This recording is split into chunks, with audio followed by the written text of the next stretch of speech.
Hello again, Struckpup. Welcome back to another day or evening or morning, depending where you are from, of streaming.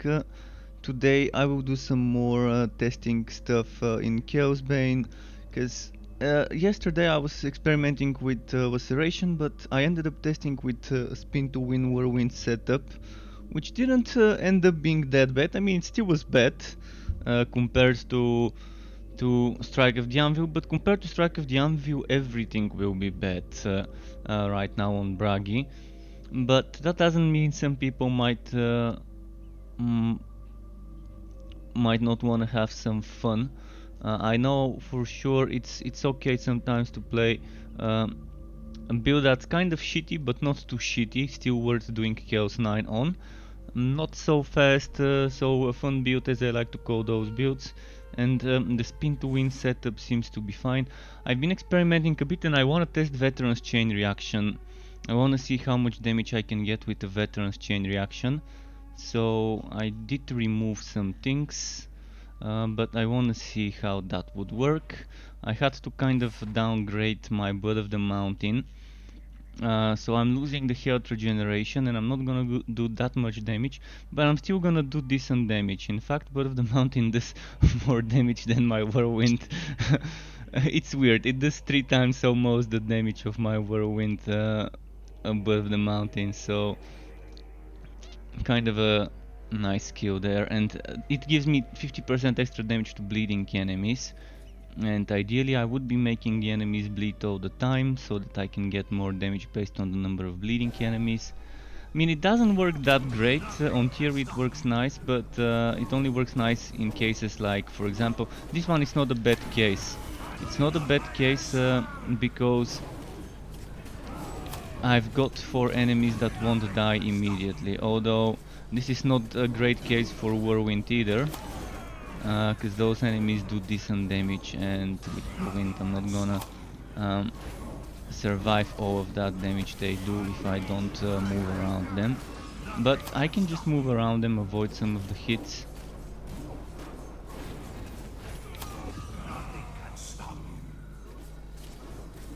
So you can see the damage I'm seeing is it's not perfect, it's not great.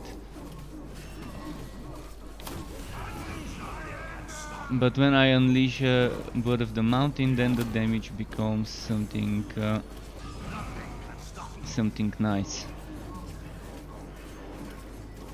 So from 4, 5, 6 million, I end up doing 12, 13, 15 million with the burning skill. Oh, they're also burning me. Well, I didn't realize. For a moment there, didn't realize that they were also burning. Well, on unlucky first map, I got something that's not great to deal with when you're playing Whirlwind.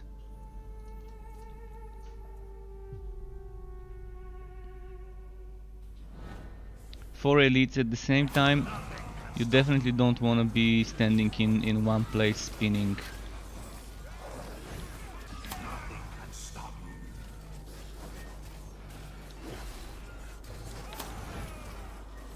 But you can see we're proccing our cooldown reduction a lot. You see how the cooldown of this skill, for example, keeps skipping. It keeps skipping forward, and that's when we proc a Fiery Ring of Tori and the Mountain Pendant. And now things are much better because, as you see,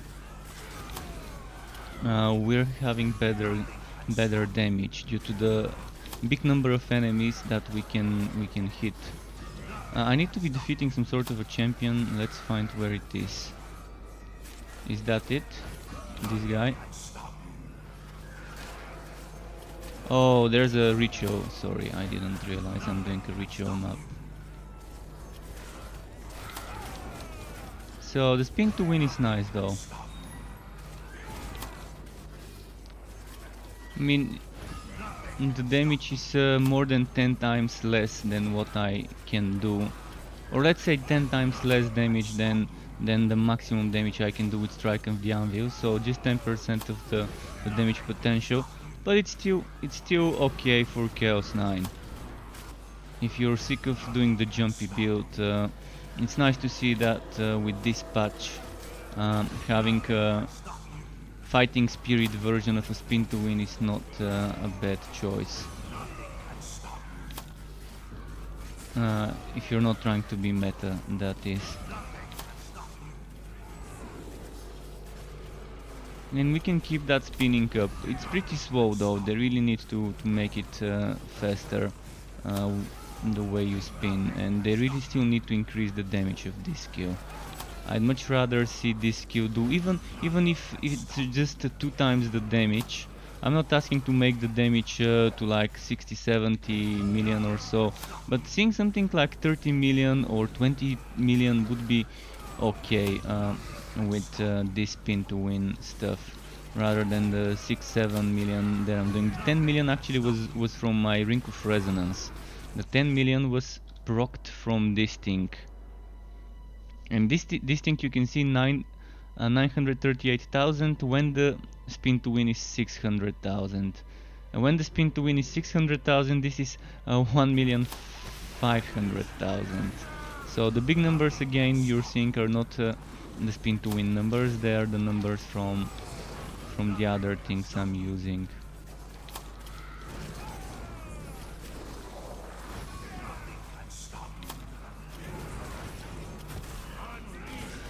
So I'm not sure whether Veteran's Chain Reaction really works well, but I'm gonna do a little bit more Tower of Chaos just to keep testing Veteran's Chain Reaction.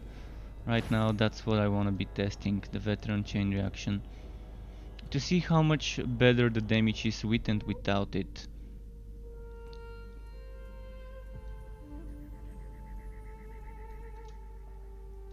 Let's do some more.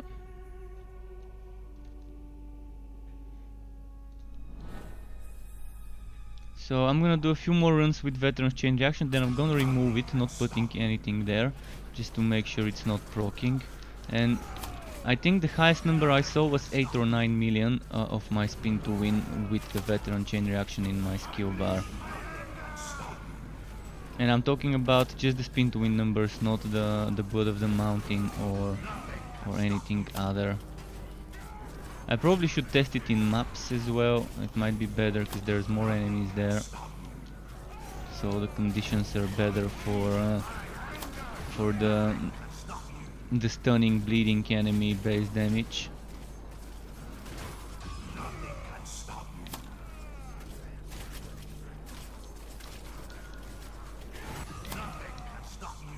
It's weird why I'm not proccing the Veteran Chain Reaction so much. See, I'm using skills with cooldown, but I think the way it works is I need to stop spinning before I can proc it. So something like this. See, now it procs. So I need to stop spinning. So they allow us to cast skills with cooldown while channeling, but unless I stop channeling, it's not gonna count as a new cast of the skill. And that means it's not ideal for that Veteran's Chain Reaction. So, because in order to be getting the most out of Veteran's Chain Reaction, I need to stop spinning, cast a skill with cooldown, then start spinning again.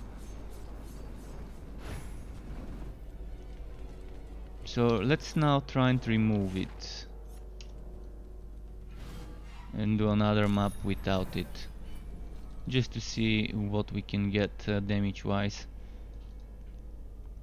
But I think it's not worth it. I think it's not worth it to have that one there, because it really doesn't seem to proc the things I want to. Here's one point I've got if I want this one. The problem is 6 points. I can get 6 points. Now that I'm not using Veteran's Chain Reaction, I can get 6 points to upgrade Ancestor's Gift. And that's probably what I'm going to do in the end. In the end, probably I'm gonna go grab that one for 6 points, and then for the other 2 points I'm probably gonna use some sort of a 0 point skill. Like maybe crit chance. Crit chance is not bad, I mean it's 5%, so it would be worth it. For now I'm not gonna increase this, but I'm gonna put the point here, and next I'm gonna use that one.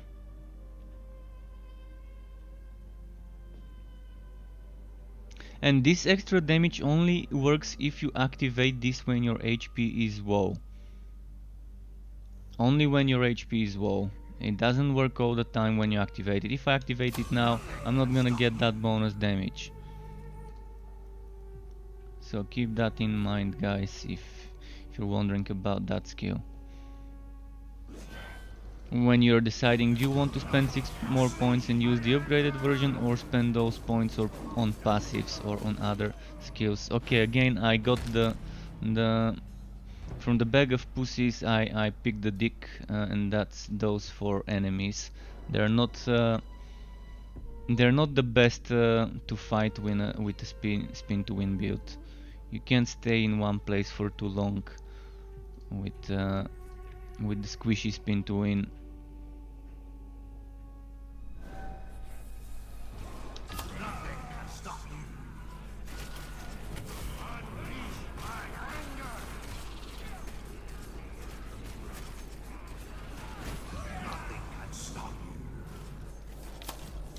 I don't think I'm seeing a big increase on the damage.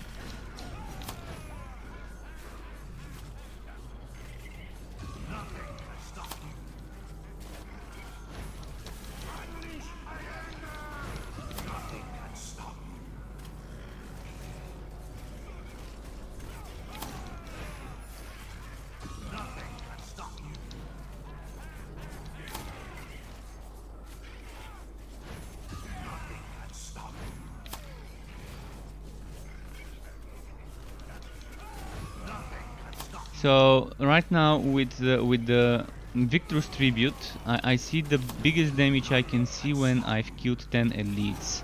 So maybe I should stop testing here and start testing in a map where I can get those 10 enemies killed without dying, and then after that do the testing with and without the chain reaction.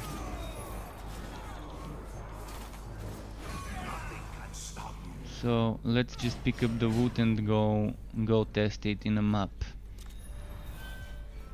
And I'm wondering if I should go for Chaos 8 when testing or stick to Chaos 9. Chaos 8 would be faster for sure, and I'm thinking when I make a build video about this, I'm thinking of saying Chaos 8 would be the optimal difficulty for a build like this. Probably. Just because you're gonna be doing stuff much quicker, and if you're playing this build, you're not looking for pushing. If you use a build like this for pushing, then you have problems, because that's not a build for pushing, at least not right now.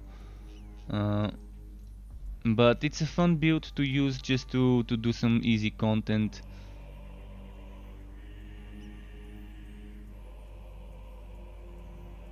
But I really hope they fix it. I really hope they make Whirlwind benefit from movement speed bonuses by moving quicker, not spinning quicker, but moving quicker, and to get bonus damage based on how quick you're moving. Then I can see this as a pushing build that can maybe even do Chaos 10, maybe, if they do such changes to it. Then Grimnir's Bellow would be much more appealing as a combo compared to, for example, Blood of the Mountain that makes me do 50% more damage on bleeding enemies.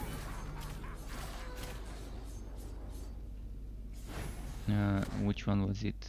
Like, bleeding enemies take extra damage. They take extra damage from this skill though, not from my Whirlwind, so there's that. But this skill does much more damage than my Whirlwind, and it's constant as long as you're facing the enemy.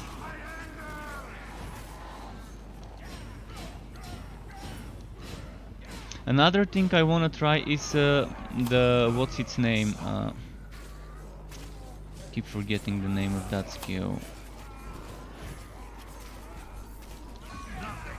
Not skill, the Forge Heart. I wanna try the Forge Heart axe to see if they fixed it. Basically, the way the Forge Heart axe worked, it used to kill you. It used to kill you because it was buggy. It can do shitloads of damage when you're bleeding and burning an enemy at the same time.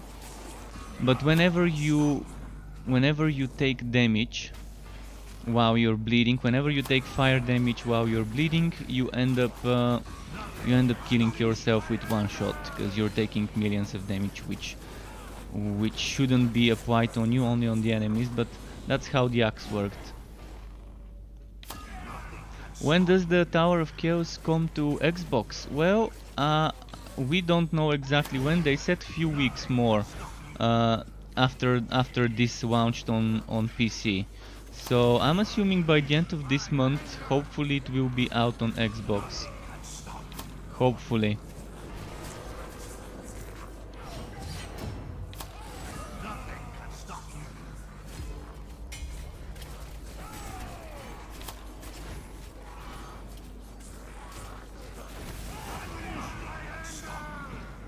So right now I'm intentionally playing without the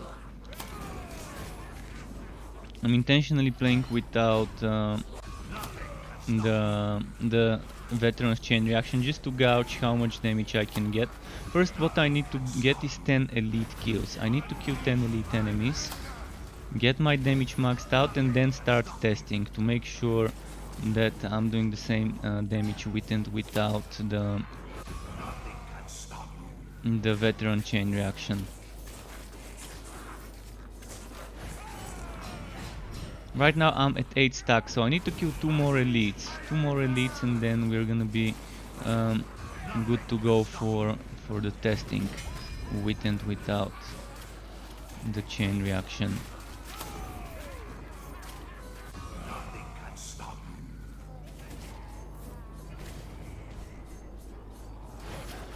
You can see the health drain does help a lot. The health drain does help to keep my HP up.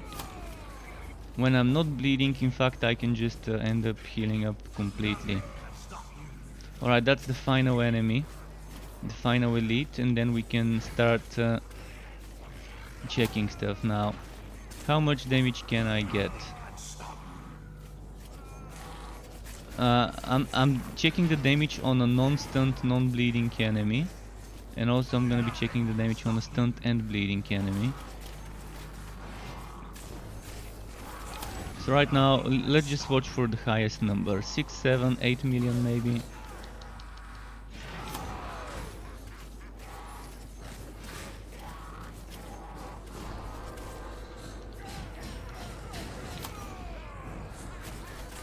Seven, 8 million, okay. 7, 8, 9 million, okay. But I think this 9 million was from the Outring of Resonance explosion. See, 10, 11 million, this one was definitely from the Outring of Resonance. I think 6, 7, 8 million is my highest. Now let's put the veteran chain reaction and see whether I can do something like 10 million or so. I don't see that happening, but let's check it. Okay, chain reaction up.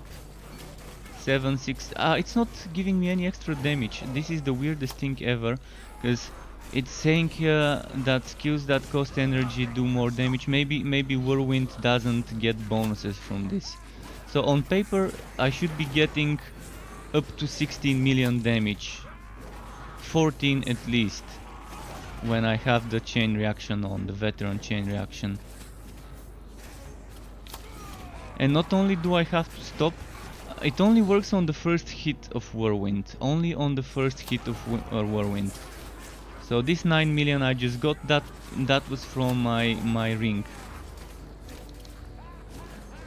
So 8 million is the highest you can go with. I mean, maybe I would get lucky and get to see hit from Whirlwind that's more than 8 million with that chain reaction, but I don't see this happening anytime soon.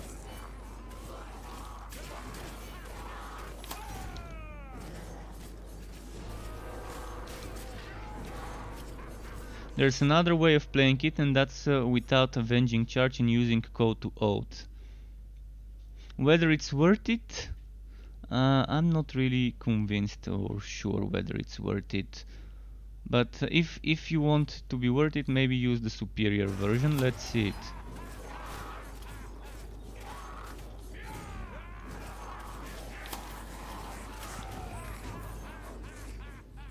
But then you're losing mobility.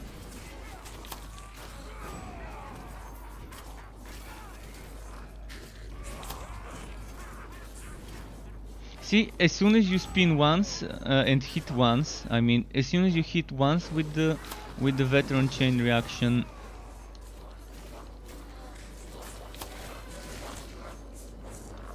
it just seems to disappear. So chain reaction, no go. Don't go for a chain reaction. So I would suggest something like this. This seems to be my final idea of the setup. And code to out superior is entirely optional and can be replaced for something like, where did it go? For something like avenging charge to keep proccing that damage. For mobility. So if you don't want that, then so be it.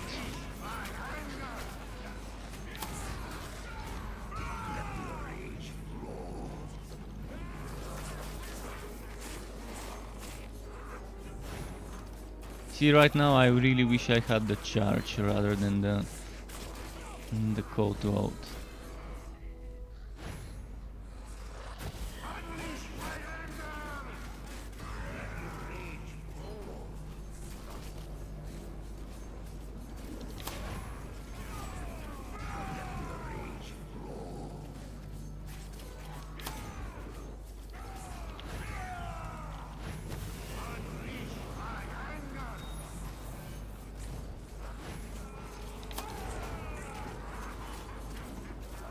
Okay, not so bad, not so bad. But definitely Veteran's Chain Reaction is not worth it, because when it works, it only works on one single hit. One single hit of the Whirlwind. Not for the whole duration of you spinning for a few seconds. And you have to kind of get super lucky to be critting, and if you're not critting, then what are you doing with your build? If you're not focusing on critical hits. Critical hits are just so strong, especially on this hero. I mean, braggy and crits is like a match made in Warhammer heaven. So right now I'm gonna try and get some better gear on braggy. And Sank PT, welcome back. Sank PT saying hello, thanks for your YouTube video on Chaosbane for all the build. It was very good and helpful. I'm glad you think so. I will be making some more, but before I make build videos, I do this. I test stuff. I test what works, what doesn't work, which things are worth combining and which aren't. As I just said earlier, I wanna test Forge Heart if they fixed it. The way Forge Heart was broken, it kept killing me. It kept one-shotting me. And that was pretty broken because one-shotting yourself, I think this by itself is enough of an explanation what was wrong with the axe. So let's try and find my old Forge Heart. I think I've given it away and I only have this one as a Forge Heart. I'm not sure why I gave away my good one. Must have accidentally dropped it for someone. So I'm gonna lose damage and cooldown, but I wanna test the Forge Heart quickly.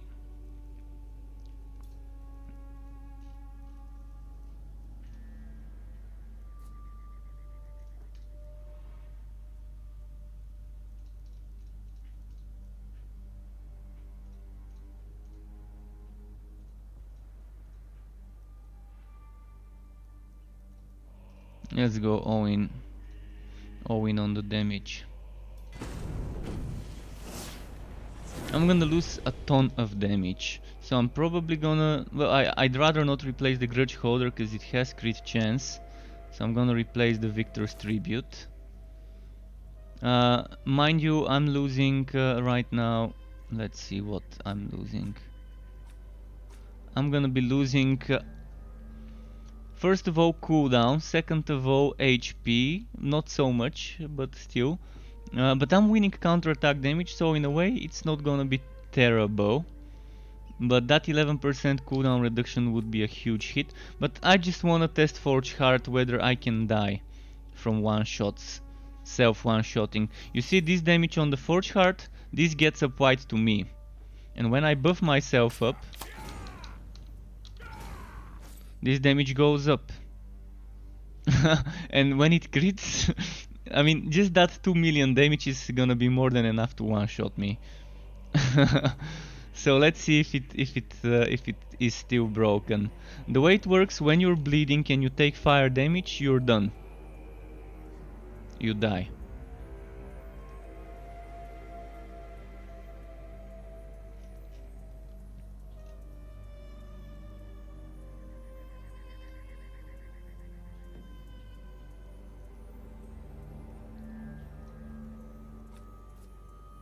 So hopefully it doesn't work the same way now, and it's fixed, because the Forge Heart is not a bad axe to use, especially on bleeding builds that have some sort of fire damage, regardless whether it's Blood of the Mountain or Avenging Charge Superior or anything else. If you have an option to do fire damage to bleeding enemies, it will be nice. You can see my damage is much crappier now, much shittier damage now.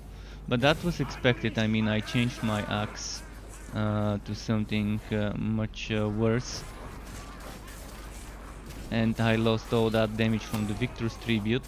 But that's just to test if I can take the damage. And the case where this would be, where I would take fire damage and bleeding damage, is at the boss of this map.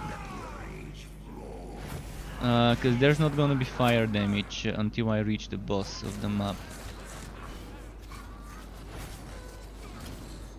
Right now I'm farming for a good Victor's Tribute with cooldown, crit chance and counter-attack damage, and preferably HP. If I can get those 4 things, I won't care about the other 2 things on the axe, whatever they are. Of course, armor piercing could be perfect for the other, and health drain.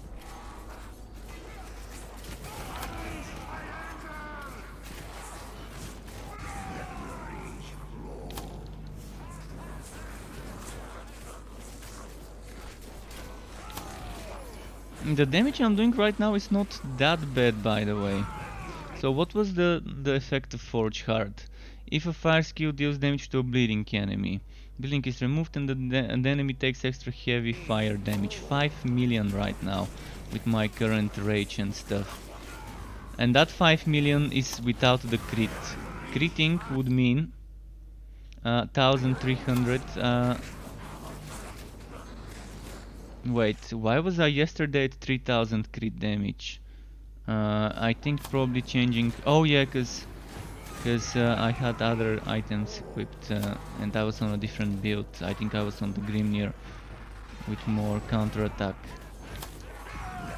Oh, and when I had the 3000 crit damage, I had my points here, which is some more counter-attack damage, instead of the health drain and cooldown, which I'm running right now.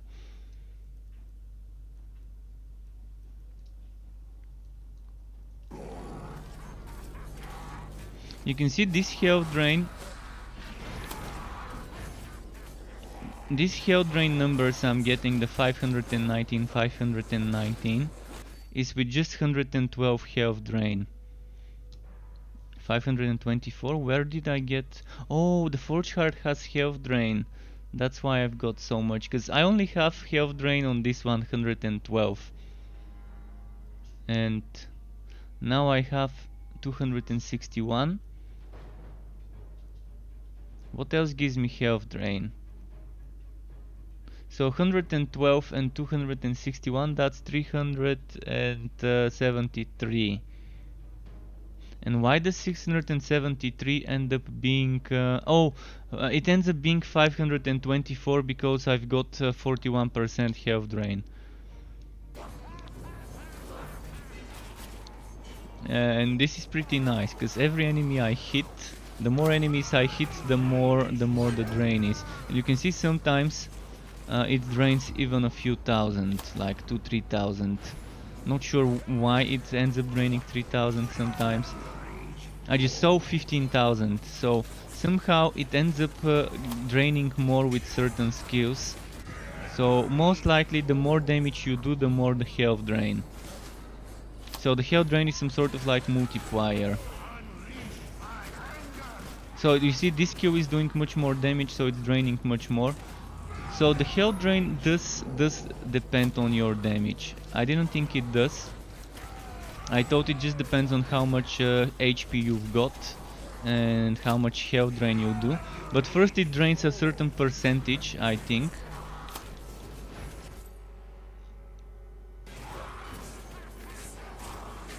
And then when you do more damage, this percentage goes up. So it's some sort of a base multiplier. That's that. But yeah, let's try and first I wanna use this.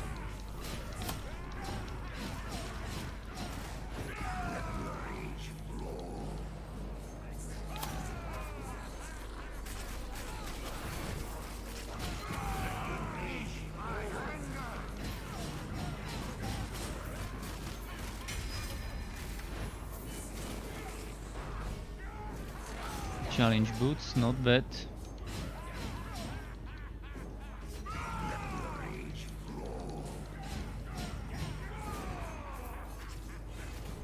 Right now I'm just trying to proc that extra damage to see if I can end up dying when I'm bleeding and on fire. If they fixed it, then that's gonna be great news for people who wanna experiment with the Forge Heart. I used to love playing with the Forge Heart because all that damage was amazing. The Forge Heart is the highest damage hit you can get on Bragi. You cannot get any other skill to do that much damage as the Forge Heart. So, Strike of the Anvil, even things like a heroic. I think only heroic call to oath goes close enough to the damage. I don't have the heroic to show you on this set, but see, this one right now is 414. And the axe itself is 5 million. And when this is 6 million, call to oath heroic is 3 million. So the axe can do twice the damage of a call to oath heroic. That's why it's great, but I stopped playing with it because it ended up killing me. And hopefully they fix that bug. Hopefully. Because it could be great for certain builds where you do fire. I mean, just this thing itself is doing fire. So now I need to get myself bleeding and go into this fire field. Am I bleeding now? I think I'm bleeding. Oh, I know what I'm gonna do. I'm gonna do Heroes Constantly Bleed map next. I'm gonna do Heroes Constantly Bleed and then I'm gonna go into these burning fields that the boss makes. Then that would give me the conditions I want to test whether I'm gonna take all that damage myself.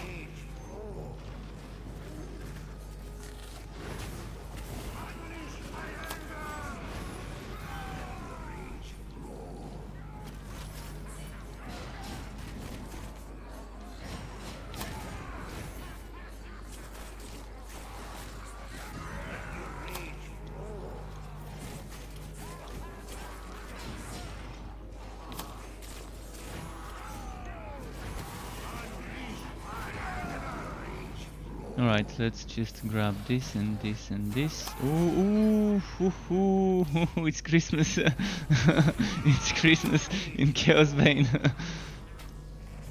I mean, the best I've seen is 6 green in one map, but from those 6 green, 4 were in the chests.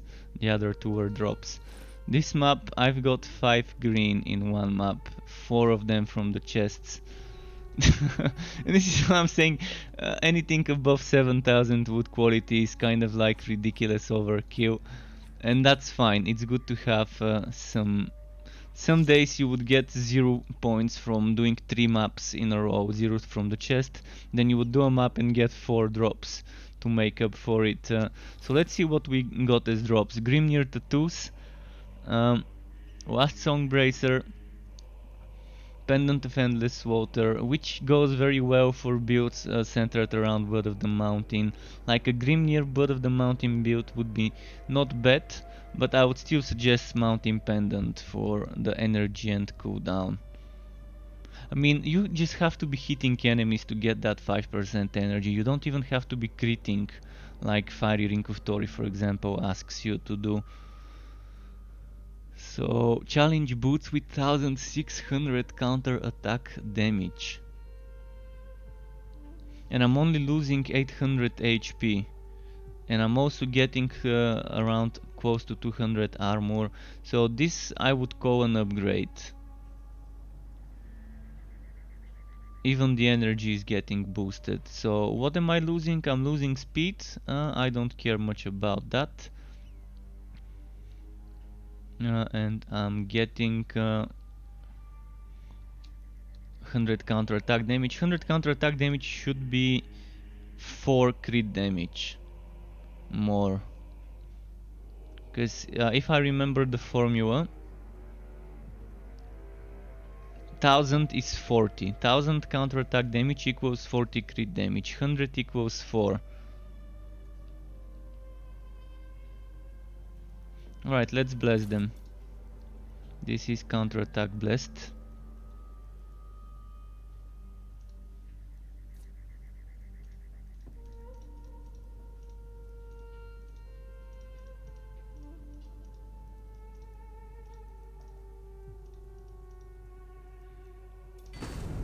Let's hope for something nice. Nope, I need to redo it.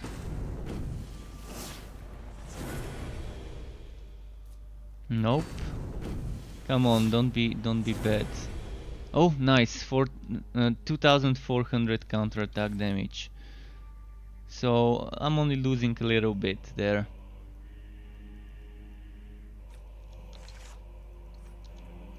Those old boots, I'm gonna keep them. Maybe someone might want them. And this one I don't need.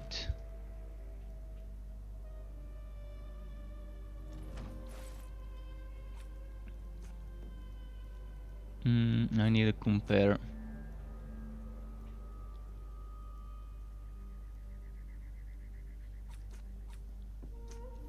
This one I don't need. Armor, crit damage.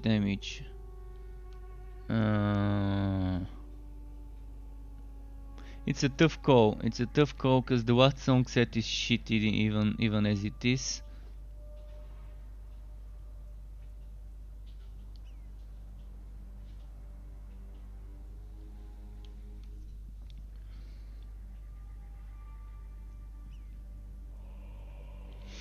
Should I test a last song version of this build? I think I could test it just to confirm, because I never tested it, and I'm thinking of trying out things.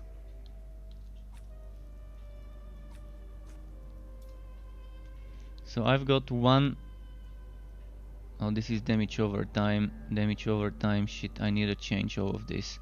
But I'm gonna test Last Song Whirlwind build.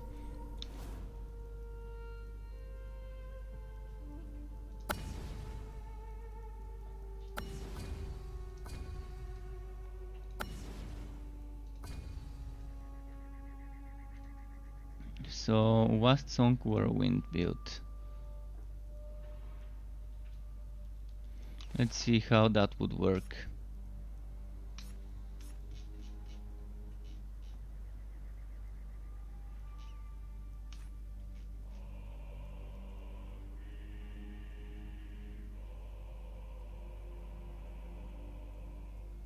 I really don't want to use deep gashes though. Deep gashes is something I didn't want to use, but I will use it because it's 0 points. The problem would be I'm not gonna have enough points for everything.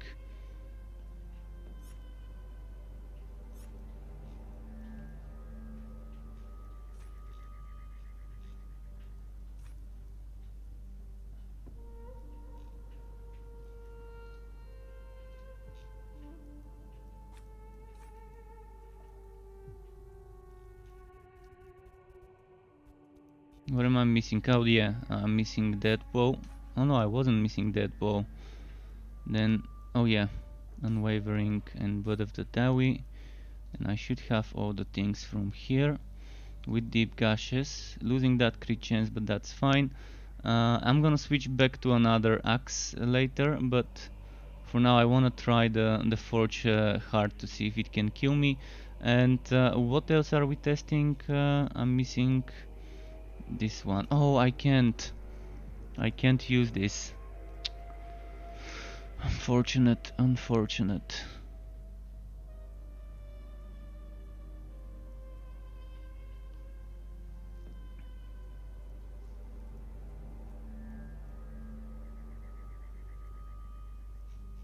Well, we have to do this. There's no other way around it, and we have to do this.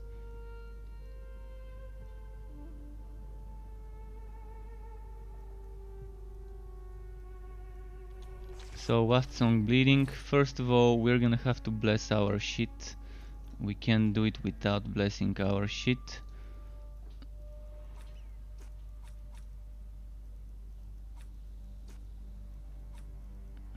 You can see last time I was testing this set, I was going for full damage over time setup, which I no longer need to be going for.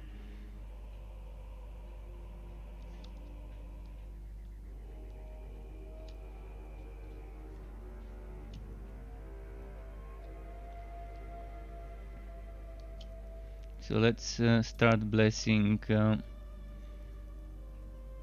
pants first.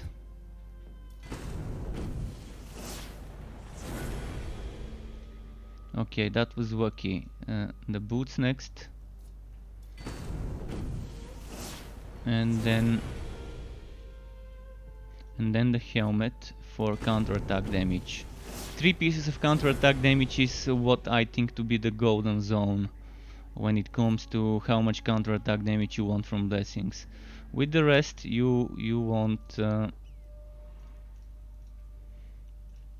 damage and HP combo, whether it's this one or another one. I'm gonna go for less damage, more HP, like a mix, the balance here. So I'm gonna go for that balance on this piece of equipment and on this piece of equipment. This one is more damage, so this one has the 4.4k damage, this one is the 4k damage as well, which means I can probably try and make a better version here.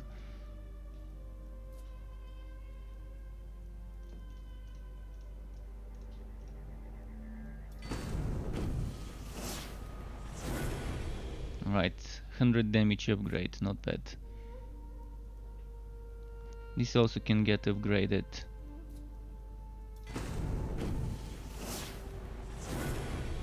Ooh, that got another 200 damage upgrade, good.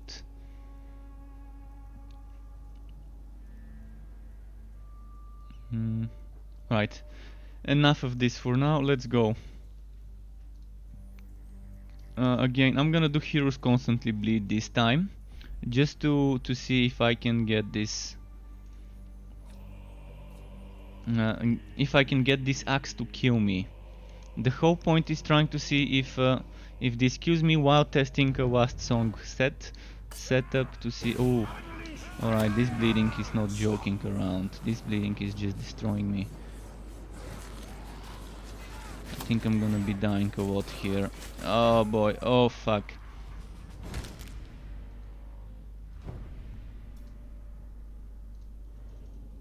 Not having padded armor could prove bad.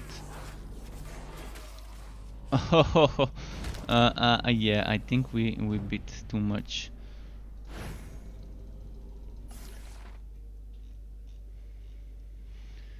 We bit too much. We're gonna have to. For now, let's focus on testing the other stuff.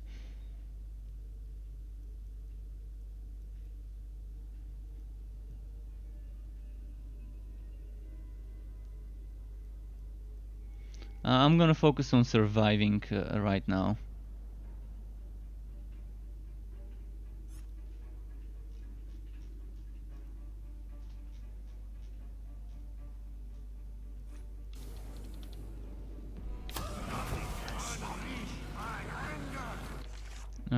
Can I upgrade? I wanna upgrade Word of the Mountain. Fuck.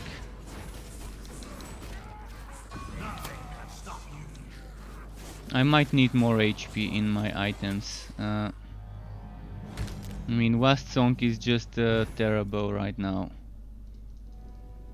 I'm gonna lose so my money resurrecting in this map.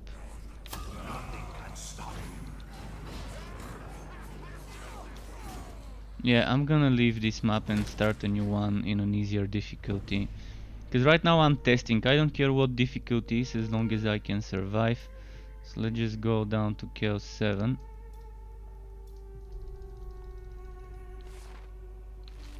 And let's do some changes.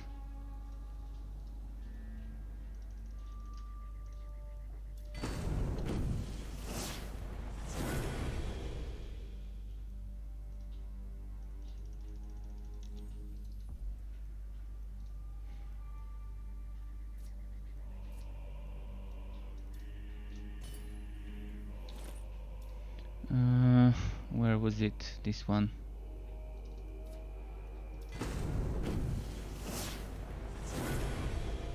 We need HP badly. We need HP badly. This doesn't give HP.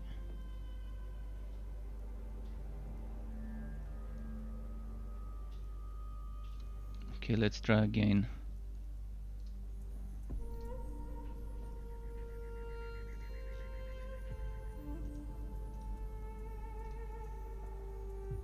I'm not even gonna upgrade the relic hunt. I just want to test. I want to quickly reach the boss fight and then see if I can get one shot. The problem would be heroes constantly bleed is just killing me, and that's an easy way to make myself bleed to test whether Forge Heart is broken, but I might as well have to get rid of it. What we're gonna do now is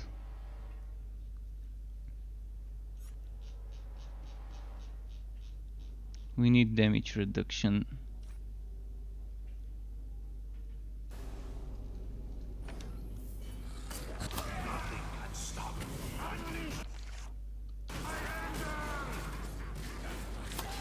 Last song definitely is a weak set. I'm pretty sure about it.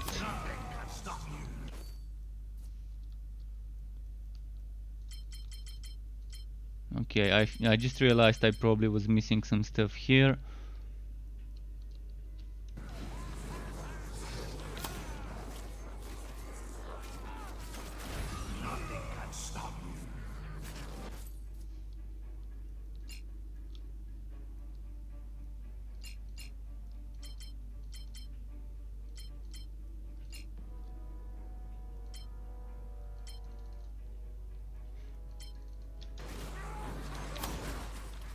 No, Last Song is just...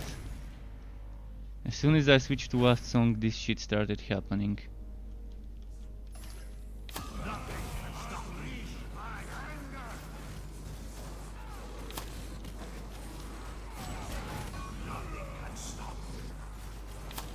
I'm gonna try without heroes constantly bleed to see if I can get this to work.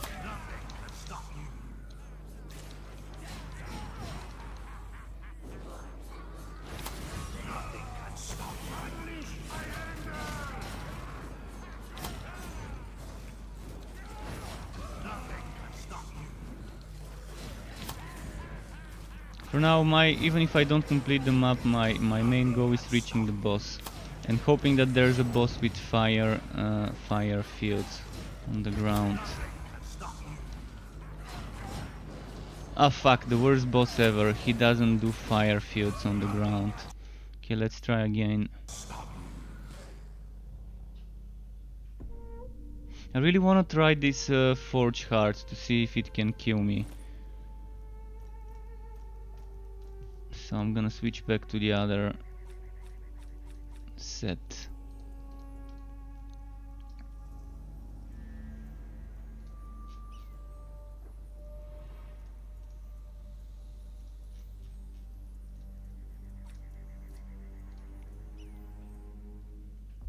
I can try Wast Song later. I can try a Wast Song build in a moment. First, let's try the Forge Heart. It's more important to try the Forge Heart and see how that would work. And then I can try a Wast Song Whirlwind to see how viable it would be.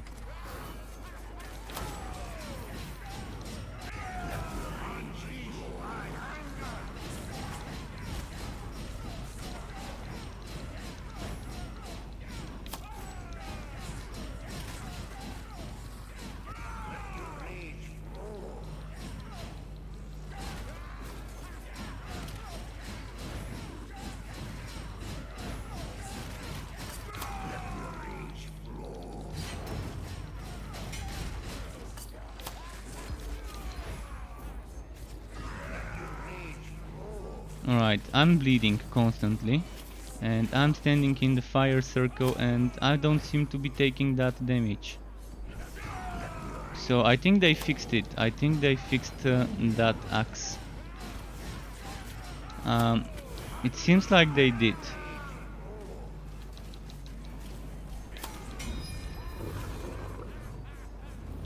Seems like they did, but I just did 47 million with this axe on this build. That 47 million should have been the damage from the axe itself, from the forge butt, forge heart, not butt. My bad, forge heart.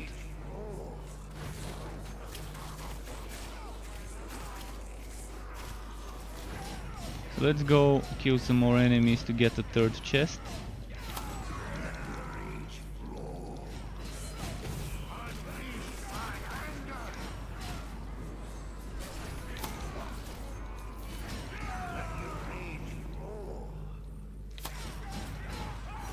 But it's good to know that I can no longer one-shot myself when using this axe. So that opens up some possibilities for builds, for people who are playing different setups and who just want some more variety. For example, if you have a very nicely rolled Forge Heart, it might be okay to sacrifice Grudge Holder, or actually sacrificing Victor's Tribute probably is not worth it, but sacrificing your Grudge Holder is okay. It will be okay. You're sacrificing 10,000 counterattack damage, which means you're sacrificing 400 crit damage. But you're getting to do those massive one-shotty hits on bosses. I mean, it's not going to be a real one-shot, but I'm gonna try it on a Strike of the Anvil build in a moment, just to show you how good that might be as a damage skill from the Forge Heart versus a Grudge Holder.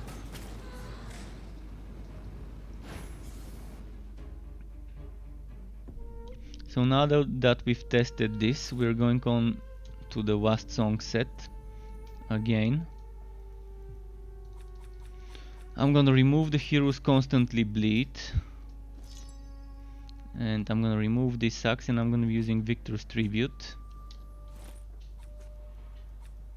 Grudge Holder,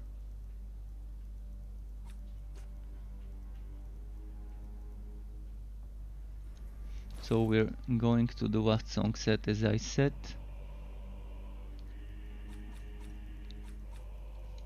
And I'm not expecting to see that great of a damage, because I blessed 2 items for HP. So just give me a moment, I need to take off my hoodie, because it's getting warm here, so just a moment.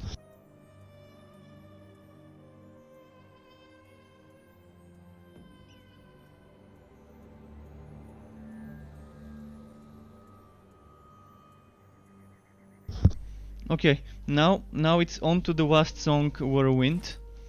And I need to rework the skills again.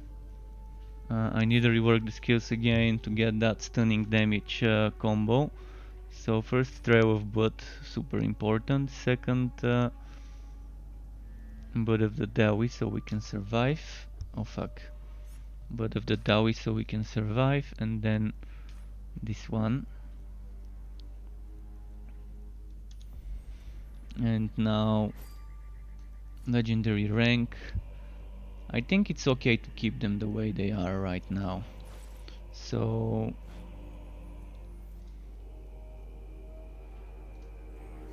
I'm just gonna do a regular relic hunt without heroes constantly bleed.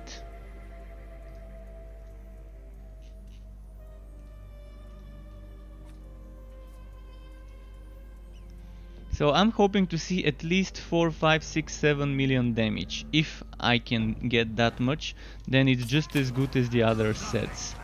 And we're talking Whirlwind of Blades damage, we're not talking the other damage.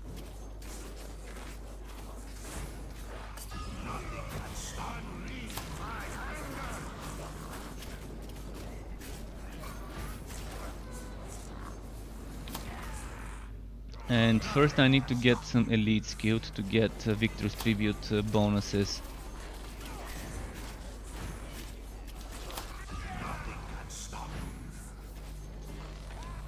Right now I'm seeing lower damage than I used to.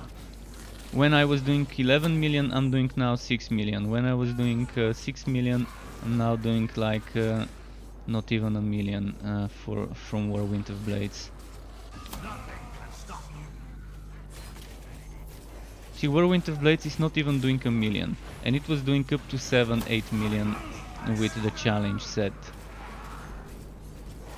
The difference is big.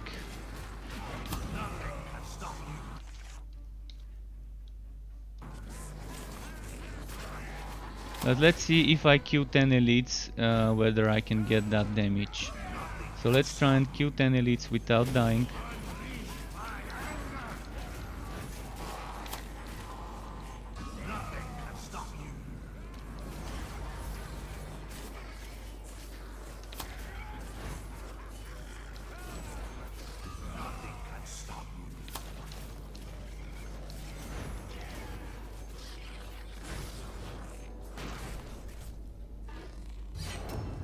Hmm, 7 elites. Okay, we're getting there.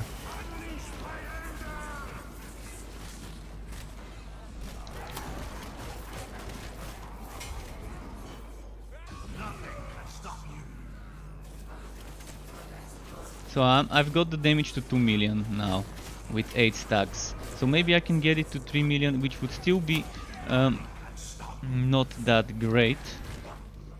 But I think I can get it to 5 million when I stun an enemy or something like that.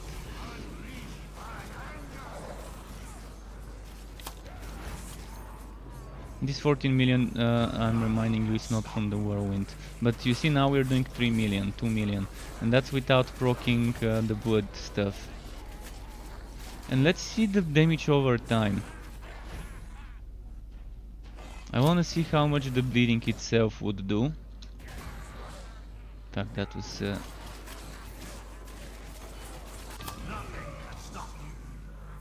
The bleeding itself does 1 million bleeding. This is what I was talking about on Discord today with the person yesterday, Poison, who was in my channel and said he was playing Whirlwind, who actually inspired me to try a Whirlwind build myself. He's playing on console, so the results you're seeing here are much different than what you can get on console, because the console doesn't have the Tower of Chaos update.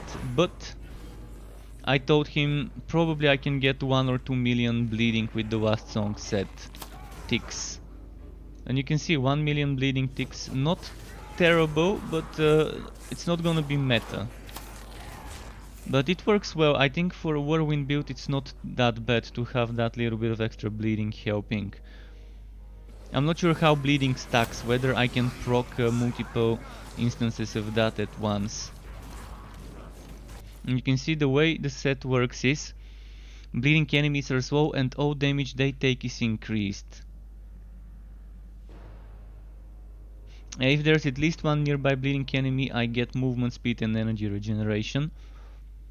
And then there's bleed gashes, which gives us 100% more bleeding damage, and then gives us damage over time based on that percentage, which is 100% damage over time. Each attack has a chance to stun bleeding enemies, so with that you might even want to consider removing that, but I don't think you should. It's okay. If you want to be doing Chaos 7, 8, maybe up to Chaos 9, but don't expect it to be meta, that's not a bad setup. The problem is the mobility though.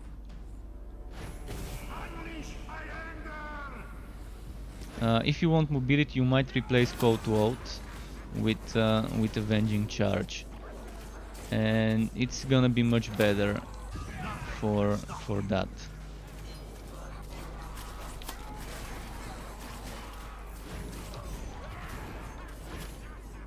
But Code to Out also does give you 20% movement speed.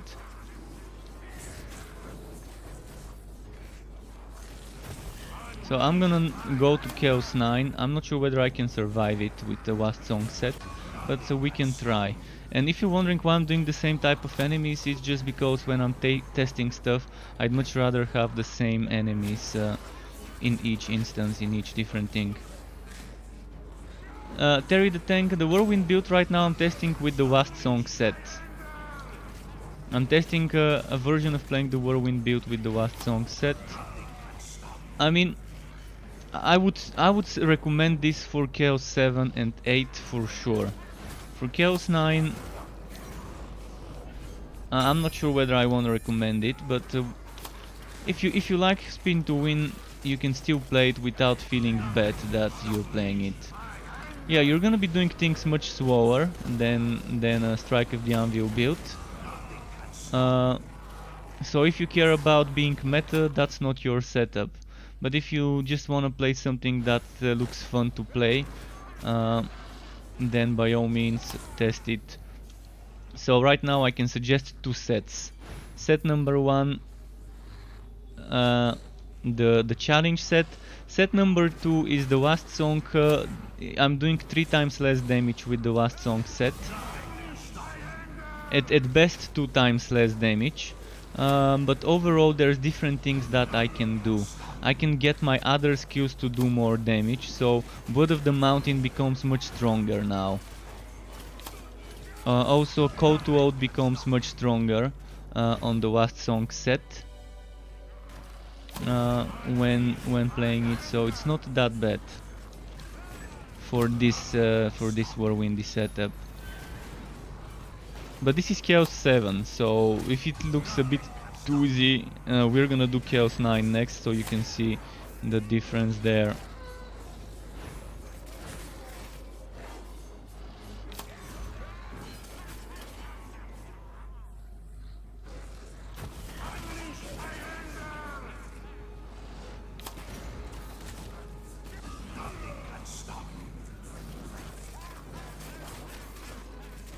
I wanna see my axes. How much do I do with just the axes?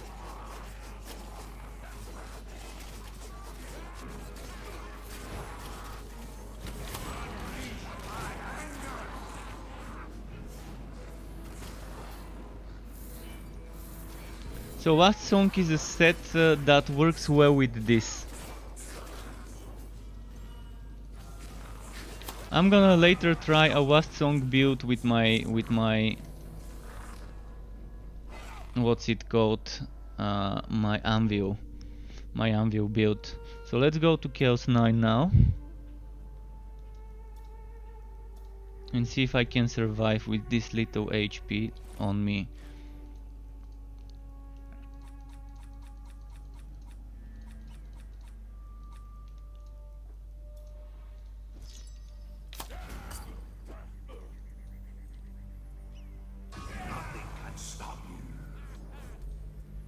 I wanna try something, how much I can heal with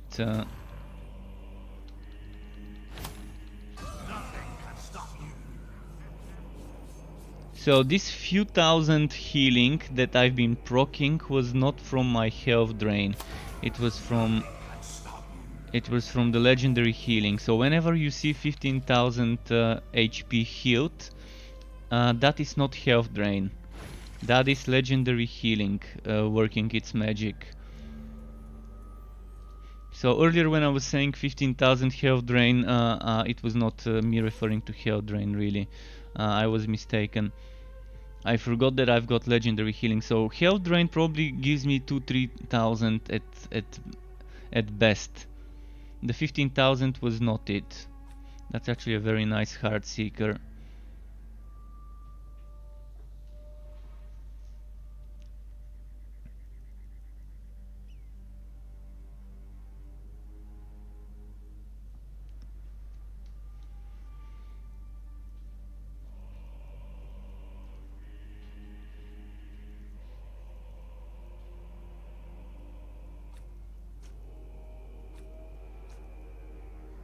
Okay, this one I'm gonna put in the storage. This one 7.3. It has cost reduction and more cooldown. So we're losing armor, we're losing a lot of armor. But then we're getting HP, cost reduction.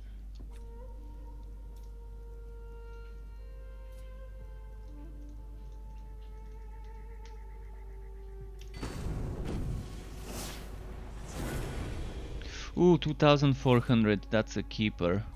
That's an upgrade from the other one. So if anyone is on PC Steam and needs some items, I'm starting to fill up my chest. 99 storage room. For any character I could give you some stuff. There's a lot of green items you can claim from my storage space, and you're gonna help me because I'm starting to fill up, so would much rather share that gear instead of keeping it to myself. So wait, Avenger, oh yeah, that's the last song, Avenger set. Now it's a Chaos 9 run. I'm gonna do the same map as before, the exact same modifiers, just so we can know that we're testing in the same environment, just increasing the difficulty or changing items. But it is out on PC and only PC Steam. Right now, guys, PC has Steam and Origin. Origin players don't have the Tower of Chaos update. So Origin players are playing the exact same stuff console players are playing. So only PC Steam is playing what I'm playing right now with the current state of things.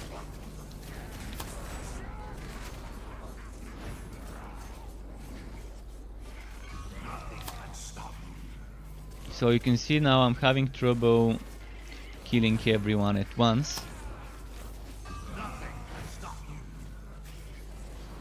And it doesn't seem that great. The damage I'm doing seems far from what I'd want it to be. But then we have much more damage from Blood of the Mountain. So maybe it's not that bad to use the last song set. I guess it depends. How you look at it.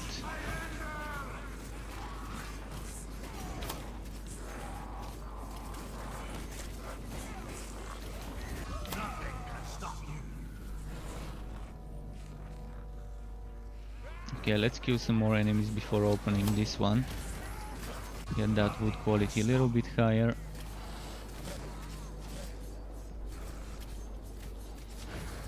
But you can see last song damage can't compare to the damage I'm doing with the challenge set. Right, I'm gonna speed things up a little and do this. Oh wait, I lost my passive. So maybe let's play a bit with that passive to see if things change. The passive was only for the bleeding.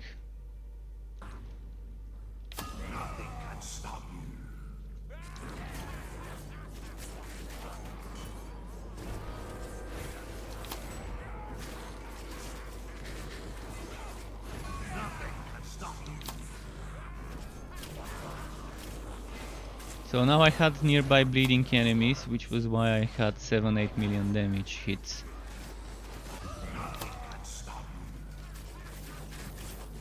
It's very nice when you gather up a lot of enemies and you try to be next to an elite and then stun them. And then you can get a few seconds of increased damage hits. And then if you do this,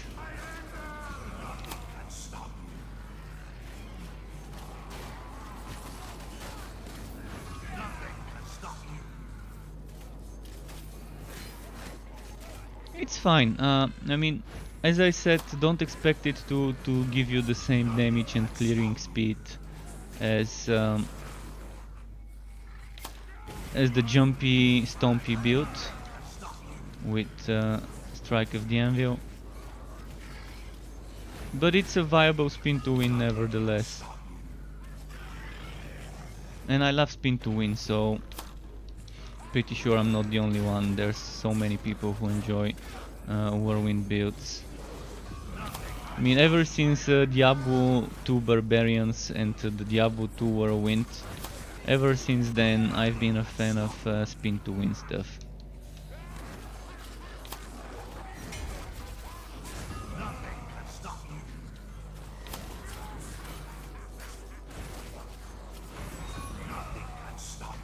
I still prefer playing with the Heroic Wasp Bastion though. Heroic Wasp Bastion gives us much more HP, so we don't have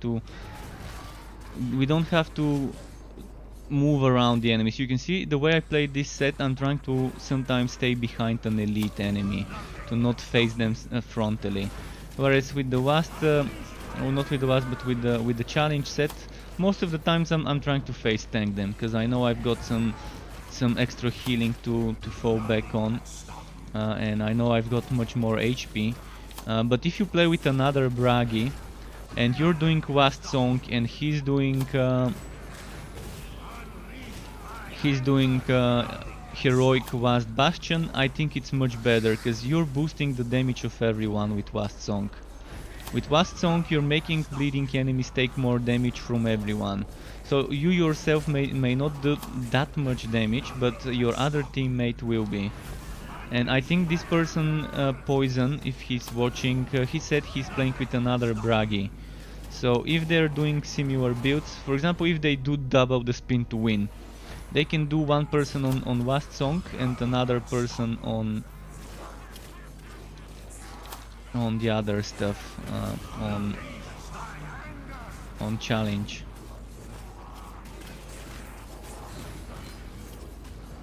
And the challenge one would be giving the heroic buff to the Wasp Song guy, and the Wasp Song guy would be debuffing the enemies to take more damage. So overall it's a nice synergy. In general, this game is made to be played with others. If you play it with others, it ends up being much easier to do Chaos 10, and that means much easier to get XP and to get those legend ranks. Because sewing Chaos 10 is boring. Honestly, sewing Chaos 10 is not that fun, but when you play with just one more other person, you might make Chaos 10 as fast as sewing Chaos 9. Maybe even faster.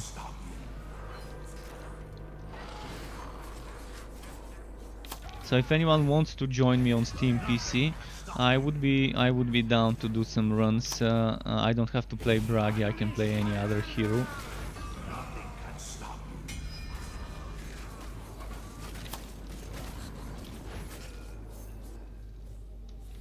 But I'm thinking Wasp Song also is fine. It's not as good as Challenge, but it's fine to call it viable for Chaos 9 spin to win.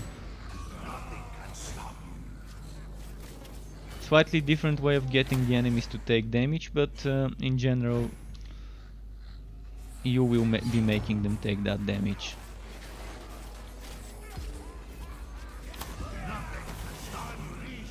You also don't have that much energy generation with the Wasp Song, and Wasp Song is also forcing you to take deep gashes, which probably is not the best thing. And you also don't get a heroic skill, so you're saving 12 points instead of 15 points. You don't get a heroic skill, you get a heroic passive. Heroic skill means that instead of using the mastered version, which costs 15, you're using heroic, which is 0 points. Whereas heroic passive means instead of the mastered version, which is 12 points, you're using 0. So you're saving 3 less points when you have a heroic passive compared to heroic active. And if I had those extra 3 points, I could upgrade Ancestor's Gift to Superior. Right now, Ancestor's Gift Superior is not needed, so I can remove that point and put it for some extra damage or extra HP, whatever. Can get HP damage. Anything else other than HP damage and damage over time is not an option, so might as well just get some more HP on this set.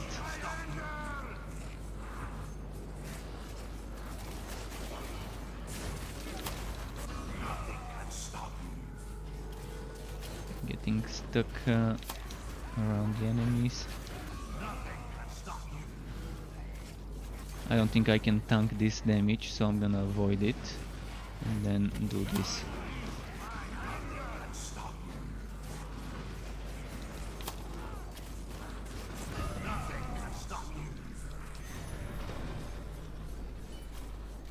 Alright. See, the boss fight was not that difficult, was it? Thanks to God of the Mountain draining him like crazy.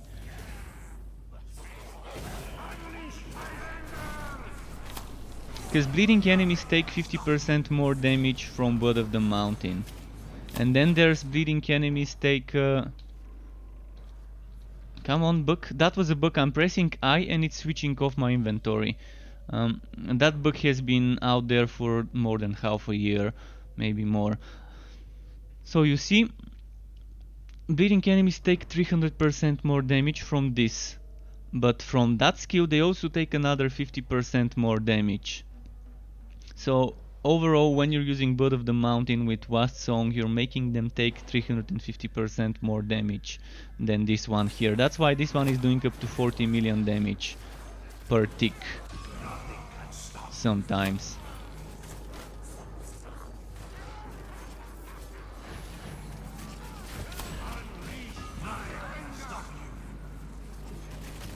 So right now I've got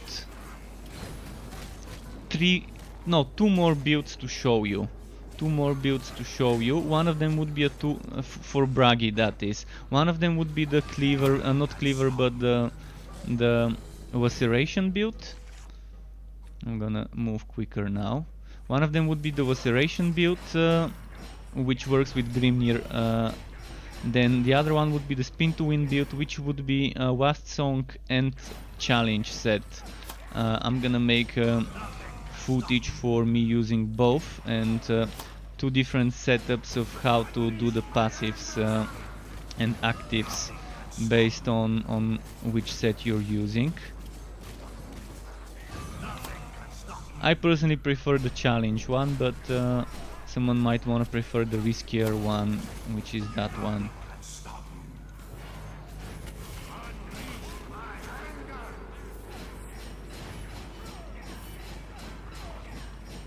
Okay, I need to kill a few more enemies to get that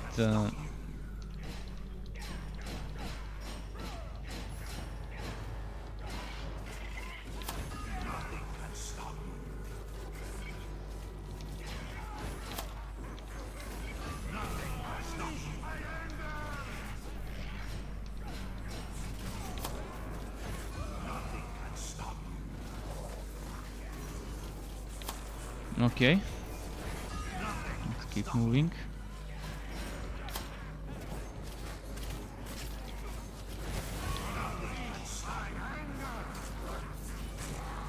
But overall, every build I use uses Fighting Spirit. It's just too good of a skill to miss out on all that damage. Fighting Spirit right now is the one thing you want in your Bragi build. If you're using a build without Fighting Spirit, I don't think you're gonna be seeing good numbers all the time. Alright, few more enemies and then we've got the key. There we go, we can move out now.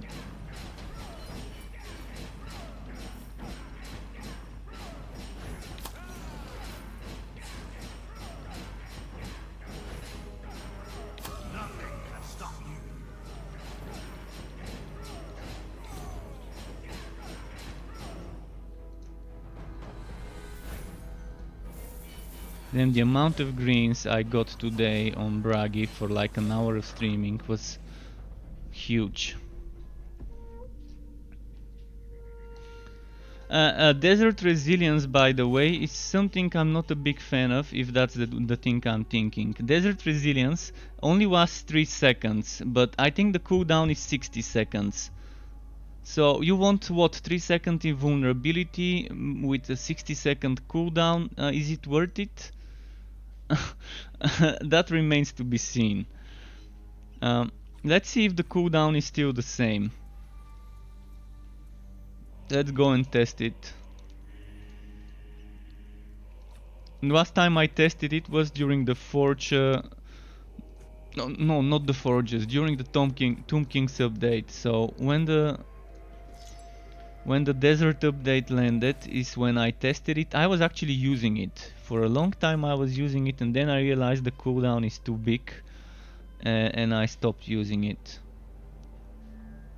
Now let's see.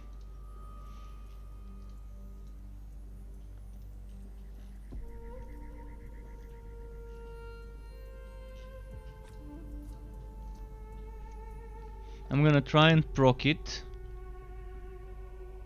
just to see the cooldown of that one. So let's get them to try and kill me first.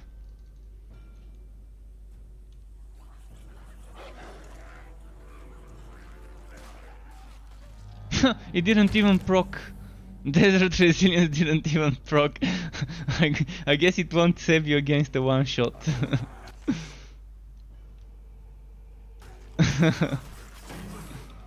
No, it's not proccing.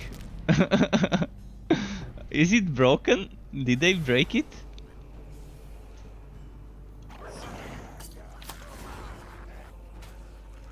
Let's try and get my HP low without actually dying from a one shot.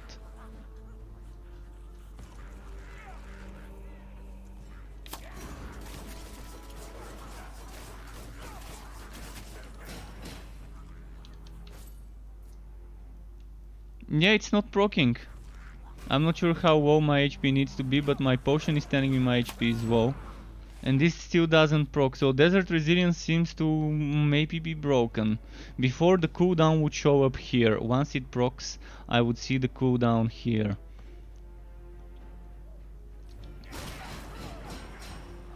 I think it's kind of broken.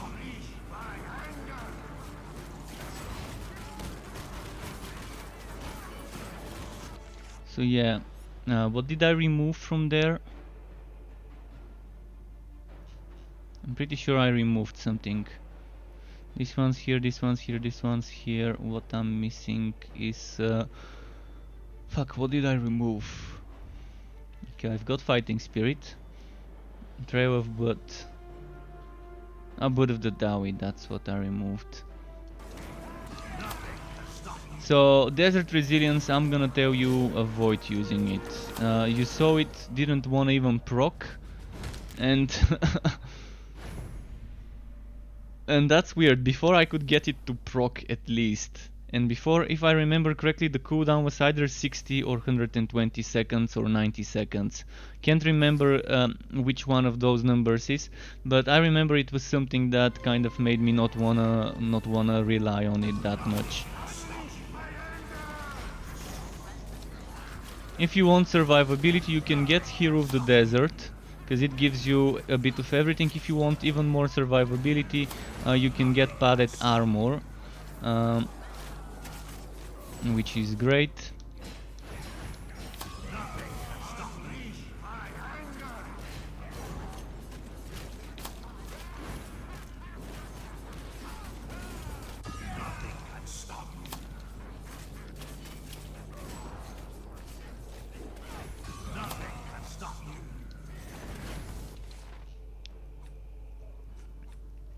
Let's put this back where it was.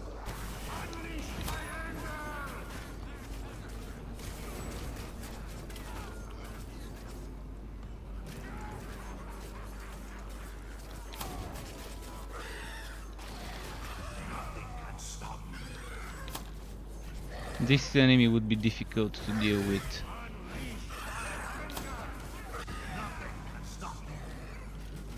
But with Blood of the Mountain it's not a problem.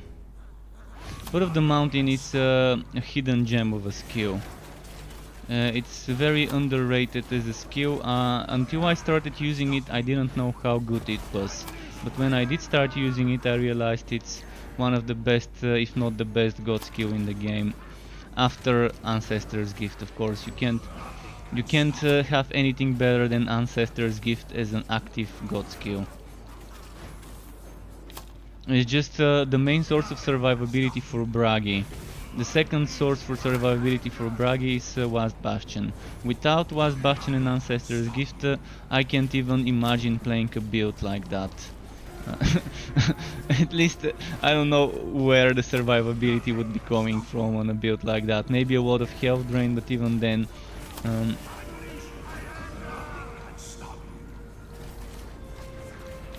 okay. Oh fuck, barrel explosions.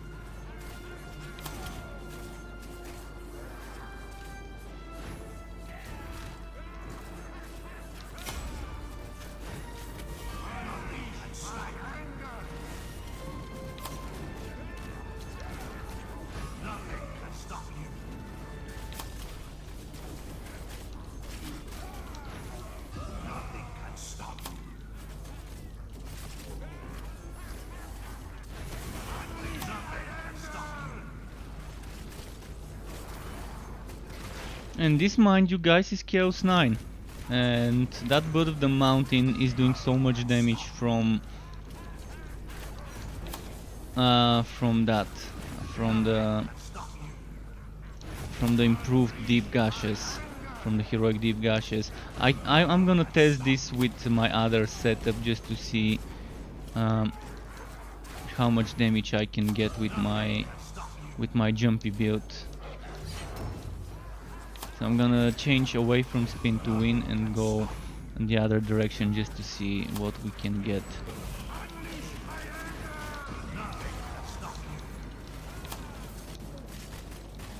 Maybe because this skill classifies as damage over time, but I think it still doesn't benefit from that damage over time. I think the burning is separate. So it deals fire damage, which doesn't benefit from damage over time, but inflicts burning, which does benefit from damage over time. So the big damage is not the damage over time again, it's the direct damage that's big for this skill. Oh fuck, mage. That was very bad, I didn't pay attention and I didn't see there was a mage. If I saw him, I would have gone after him first.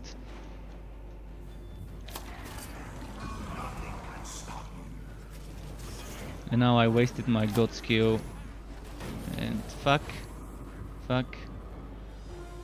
Okay, there we go.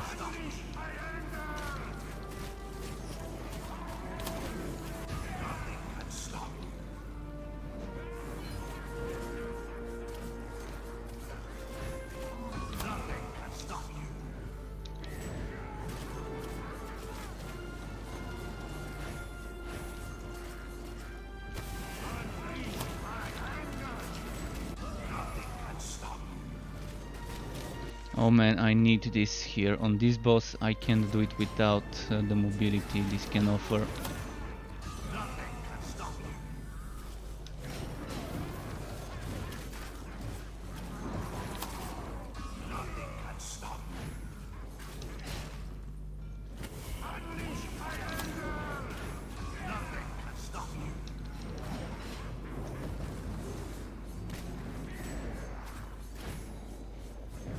The only way to beat this troll on Chaos 9 with a spin to win would be Blood of the Mountain bursts.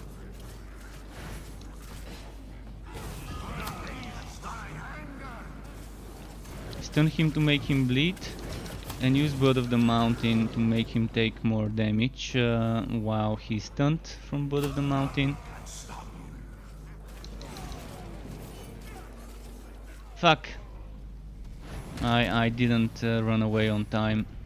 This is a challenge boss. See, this is where a build like that would have problems. Even with Blood of the Mountain doing so much damage, you have a lot of downtime. And during that downtime, it's not great for you, because he can heal up. This boss really needs a nerf though. I mean, this boss, there aren't that many builds that can handle him on Chaos 9. Yeah, the meta builds can handle him, but some of the squishier and weaker builds having a lot of trouble with that guy. His healing is huge, he does a lot of damage, over time. There isn't anything that this boss doesn't do. He can stun you as well, he has a ranged attack as well.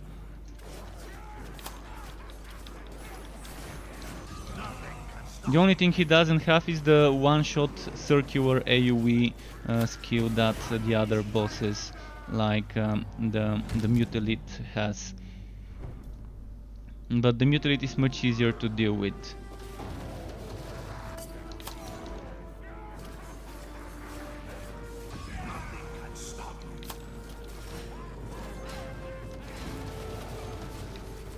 See, now he hit me when he had his back to me. So there's some sort of a shockwave that hits when you're behind him.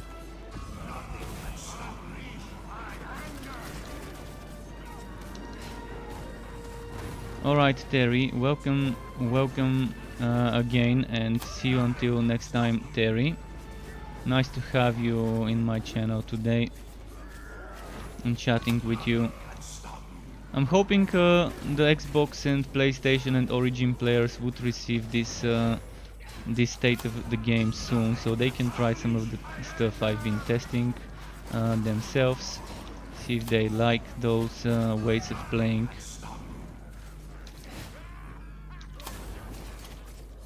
You can actually stun him when he's healing up to cancel it, to interrupt it. Shit, I wasted my stun.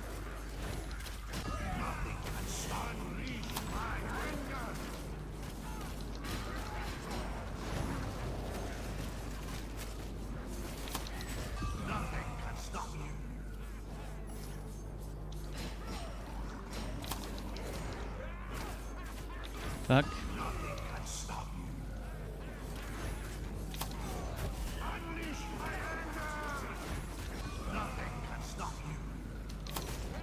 So I'm trying to stun him every time he tries to heal up, at least.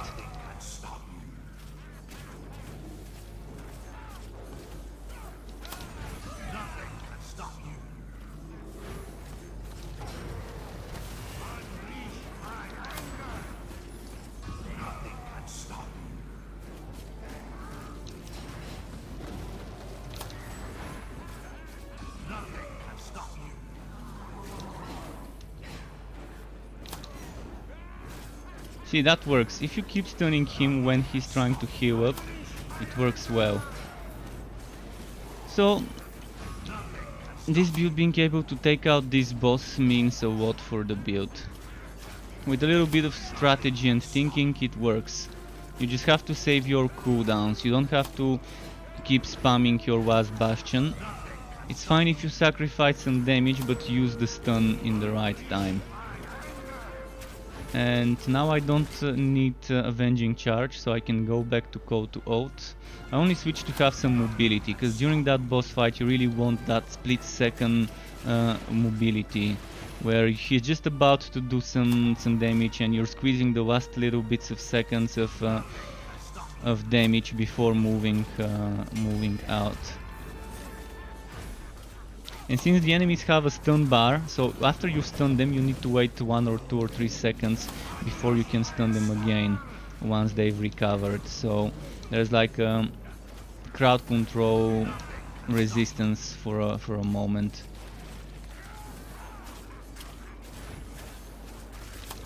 And you can't stun walk stuff.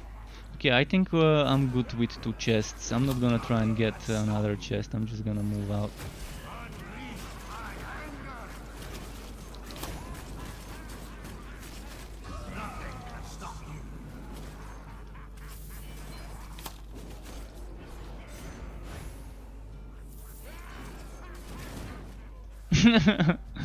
Okay. Okay. At least we voted before we died. I was not gonna waste some resources on resurrecting when I was already kind of seeing that it's only red items on the ground. So let's go back to the challenge set. Let's go back to the challenge set.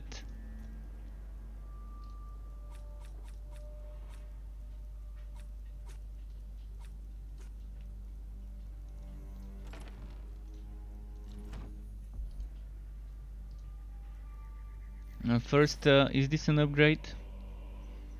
Less damage, less HP, more counter-attack damage. So with this bracer, I am getting... what am I getting? 40 crit damage, roughly 36, 37 crit damage. But I'm losing 42 crit damage and I'm losing fat damage, so definitely this item is not worth equipping. That counter-attack damage is not gonna make up for it, for losing fat damage and stuff. Oh, my storage is full. See, this is what I don't like. When my storage fills up and I don't have anyone to give items to, I'm forced to sell green items. Green items I don't need. Like this one. Shitty Legacy Grimnir Helmet.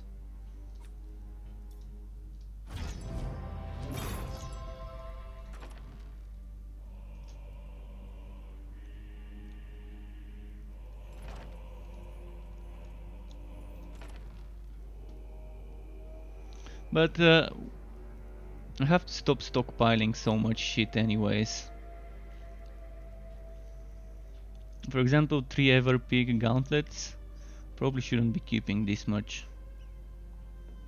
Let's get rid of this one. This one doesn't even have flat damage. No reason to keep that one.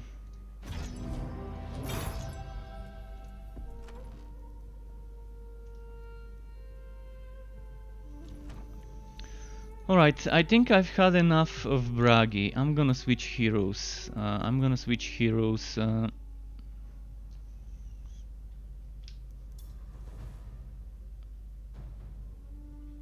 To Kiwa.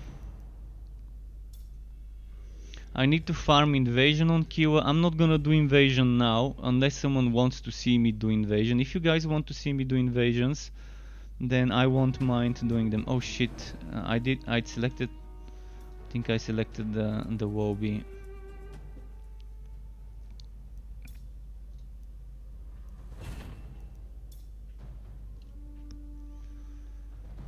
So on Kiwa,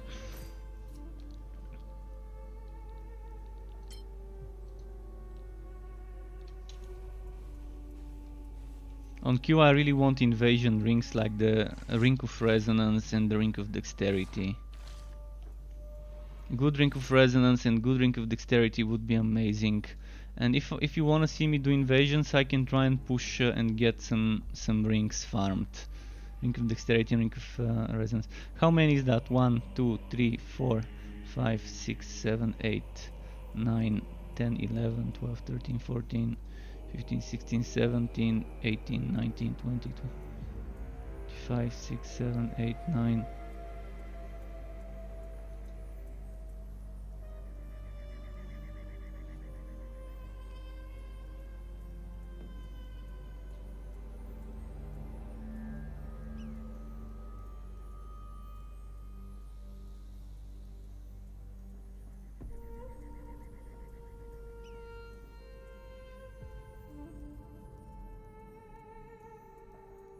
So basically I need to do around 95 maps, roughly. I think 95 maps is what I think I need to do to get this corruption resistance, this corruption resistance, this corruption resistance, this corruption resistance, and go straight for the rings. And this is gonna be super boring to watch me do, so I'm not gonna probably do it. But I really want to try a excavation build with a Ring of Dexterity.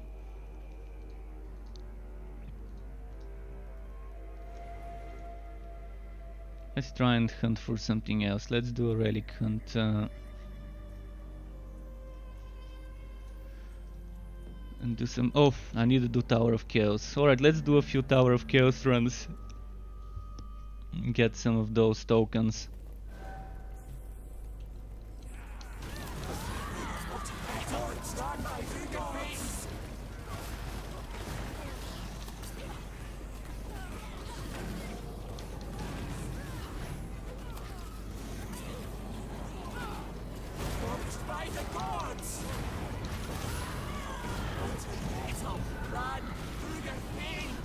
I'm wondering if they fixed the forge bot. Last I checked 2 weeks ago, the forge bot was still broken. But if they added those rings on Kiewa, they might have ended up fixing the forge bot. So we can test this in the next map, we can test it. It's better to test it in a map like Relic Hunt rather than this though.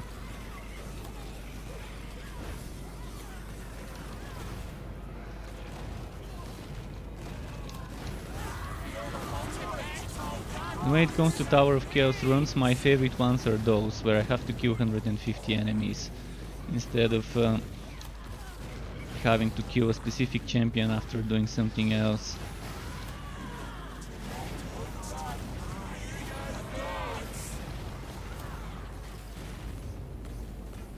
Which way? Please give me two, give me two. I think it gave me two. No, just one, it gave me one. Sometimes it gives you 2 tokens for just completing Sing of War, which is amazing.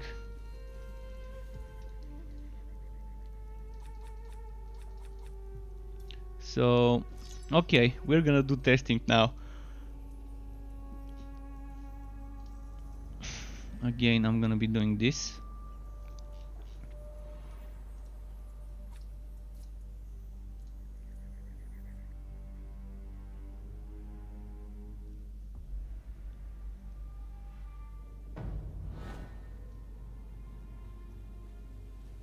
So first testing without the forge bot.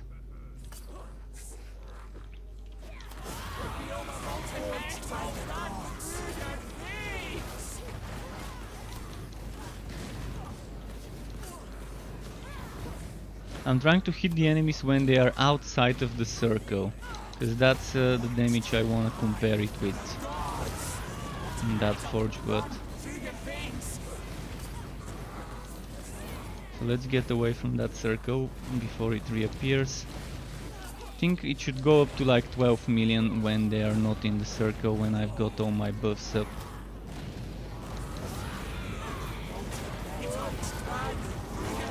That 35 million was in the circle, so it doesn't count.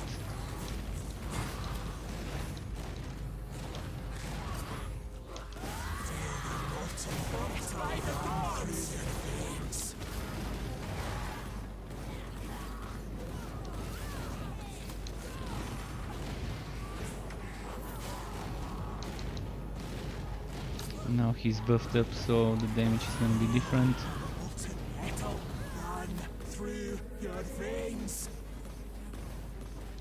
But I can do 36 million when they're inside the circle. I've even done 40 million before, so I know I can do it when they're in the circle. Let's change to Forge Blood. Forge Blood, the best one I've got is this one. Let's see now. Burning enemies. Can I make burning enemies take more than like 12-13 million damage?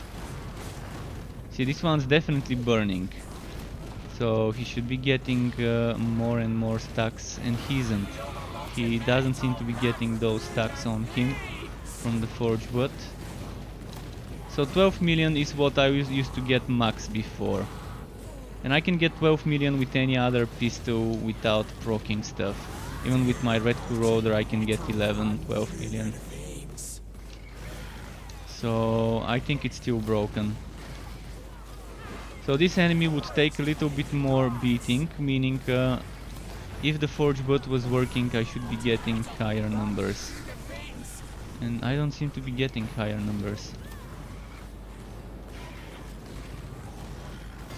Those turrets do burning, right?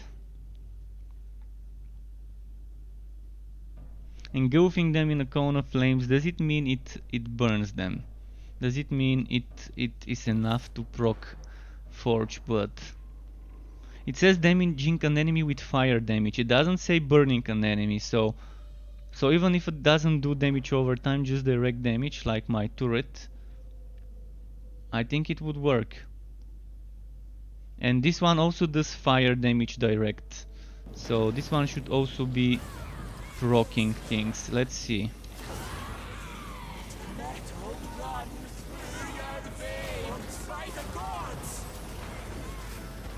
I think I've damaged them with fire enough to get that to work. And no, the damage is still broken. 12 million is the best I can get, and that's gonna go to 36 million if the forge bot was working. No, not 36 million. 48 million, because 100% was another 300 on the base. So another 3 times.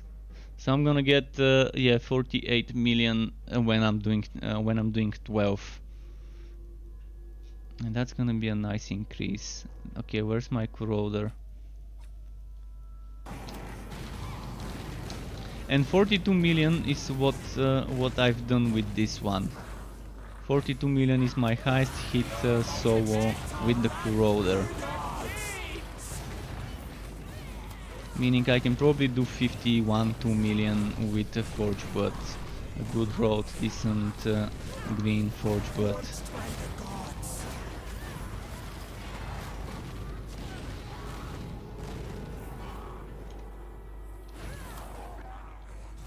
On bosses it would be great. On bosses it would be nice. And the other options are not that nice. See, this is health regeneration. This one have a chance to create explosions when they die, which I've tested it, it doesn't seem that great. I'm very disappointed from the options of pistols on Kiwa. They seem pretty terrible. Other than the corroder and the forge bot, which is broken. It seems like the corroder right now is the only thing that I would see myself wearing on any build.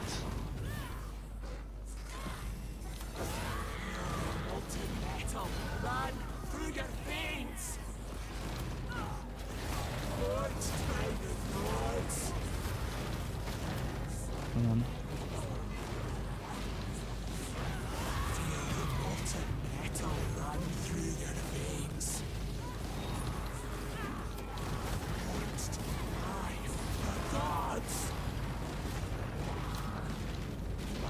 So at least I've tested this shit.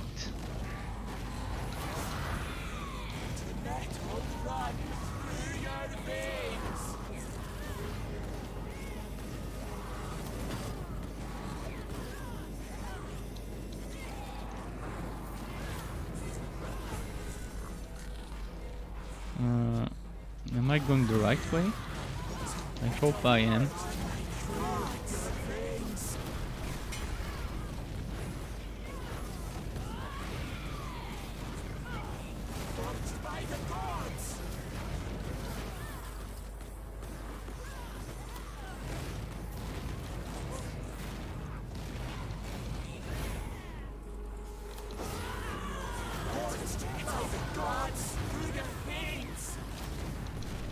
Come on.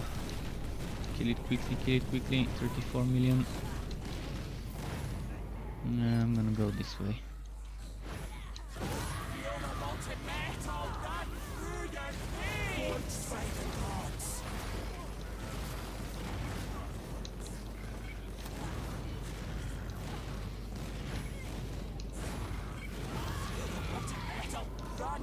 Ah, I'm stunned. I can't move. Something was happening. I couldn't move at all. Did they stun walk me? I probably got stun walked because that was a very long time of not being able to move. Kill something quickly before the countdown ends.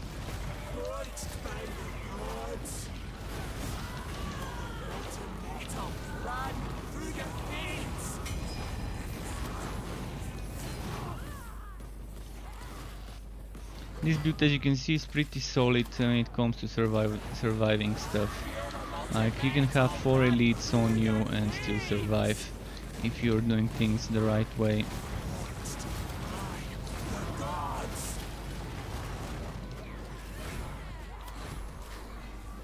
Probably gonna have to settle for 2 chests, because by the time I'm done with the map I'm not gonna have the 3rd key.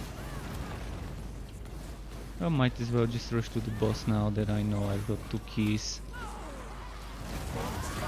But look at how many enemies I'm missing of killing here.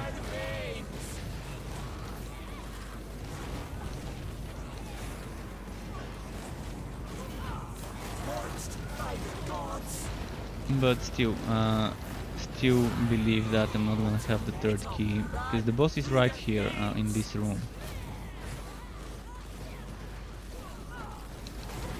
Unless a lot of enemies suddenly magically appear from those demonic portals, we're not gonna have the 3rd key.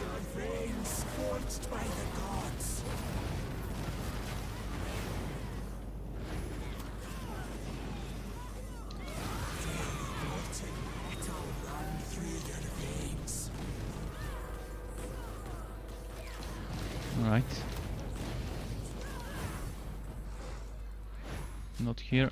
Do I have mechanical hits mastered? I don't. Something I wanna show you is mechanical hits mastered. It's kind of the way to cheese the game. It becomes so easy with mechanical hits mastered. So let's downgrade this.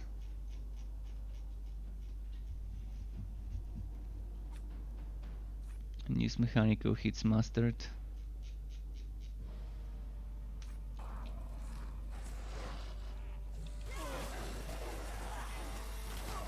And when I do this, I'm kind of unkillable. Just look at the health drain. Look at the health drain.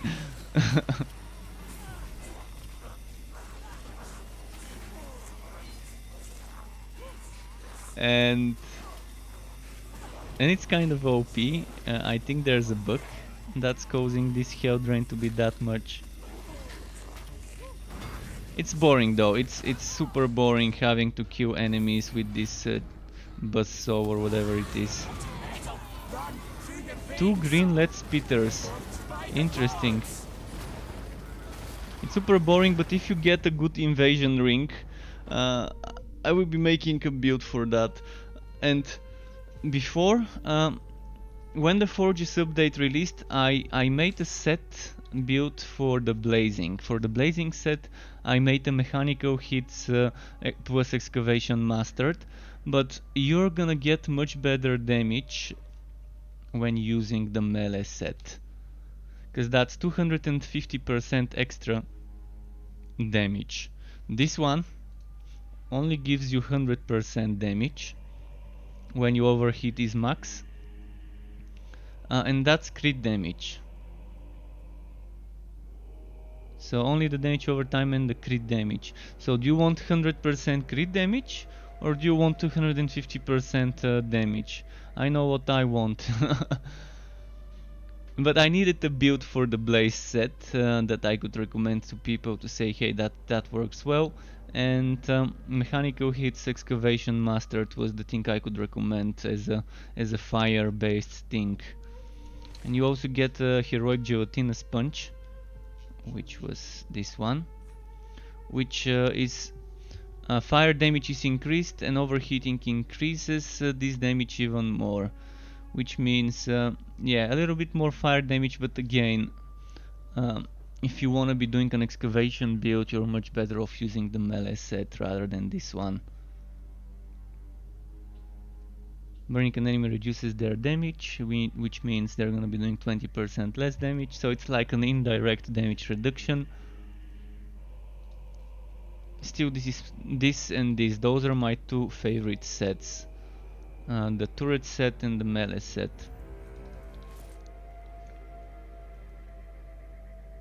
This one's shit, and this one not so good, but not so bad either.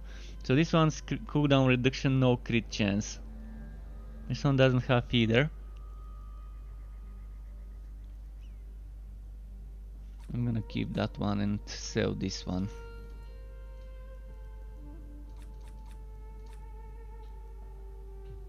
Crit chance Ring of Tori. I don't think I've got a crit chance Ring of Tori. Oh no, I do. And is this corroder better than mine? Nope. Still trying to find a good green corroder.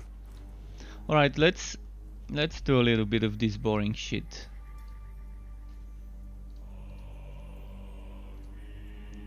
Some of you may not have even seen Invasion, and you're gonna see how boring it is to do WoW difficulty Invasion on a high rank hero.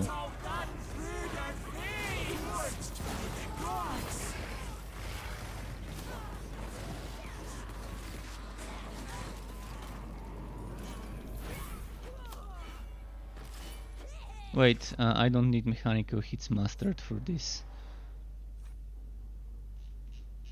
But I don't need padded armor either. I need movement speed.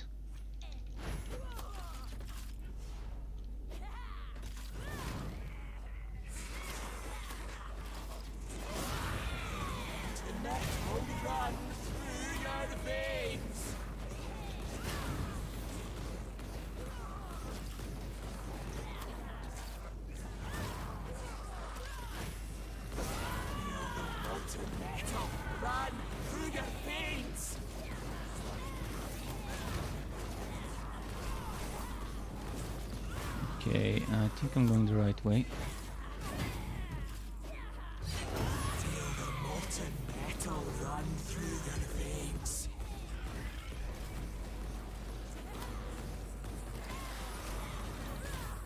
Is that the right way?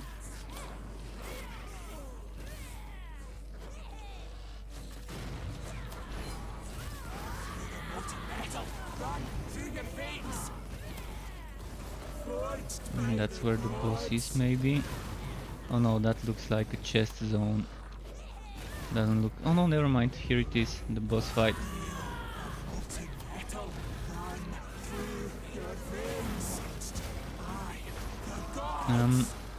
I'm wondering what they're gonna do when they rework the invasion, and I'm thinking that they really would be reworking the invasion. I don't think it's a matter of if, it's a matter of when. They haven't confirmed anything that they're reworking the invasion, but it's gonna be a bad move if they never rework the invasion. And I'm pretty sure they know it. I mean, them reworking the boss rush modes and relic hunt modes means that they know some of their content, some of their endgame needed to be reworked. And I'm pretty sure they probably didn't have enough time to release the reworked invasions on at the same time they're releasing the other reworked endgame. But that's fine, as long as they know that the invasions need a solid revamp. That's good enough for me. I'm fine with waiting. I'm fine with waiting for the game to become even better.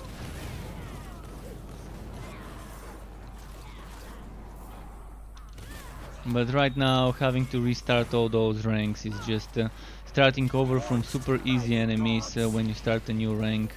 It just feels like doing a step backwards every time you start a new 9 ranks.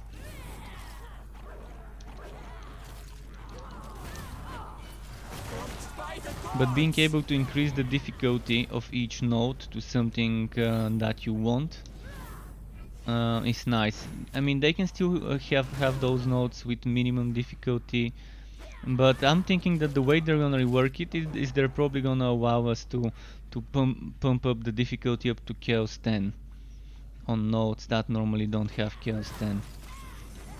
Seems like something that makes sense. Because right now the invasions go up to Chaos 6, but when invasions were made, Chaos 7 was the limit, and Chaos 6 was acceptable as a challenge. Right now Chaos 6 is just even with shitty builds you can kind of do it. So yeah.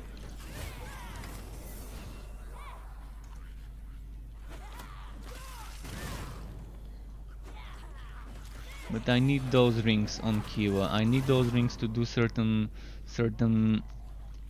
experiments with them, especially the dexterity ring that gives me 100% more damage on excavation for excavator 2.0 build, but this time it's not gonna be blazing. It's gonna be similar to what I'm running right now, just with mechanical hits mastered. And on top of that, I would be using more Grim Smite, probably in place of this one, probably.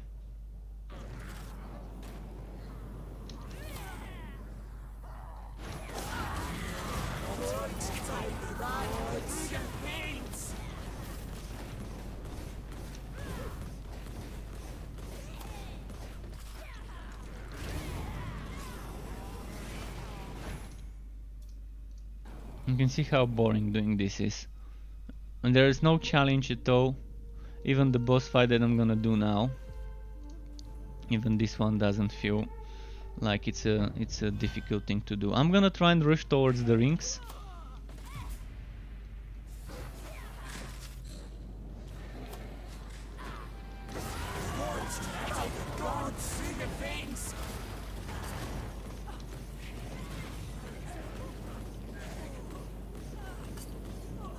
Why can't I do damage? Something's happening. Is he invulnerable? Never mind, he isn't.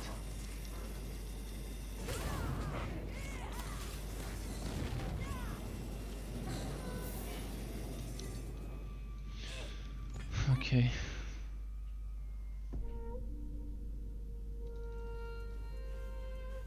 They seem to have changed the camera on this boss fight, which is nice. I'm gonna do a little bit more of those. But invasions used to be nice before as a way of getting wood. Even though they were boring before, they were the only way to get super high wood quality. But now with the reworked relic hunts, the upgraded relic hunts, I don't see a reason to do invasions other than for the rings, for the invasion rings. If it weren't for those, I would not even bother with that type of content on Kiwa right now.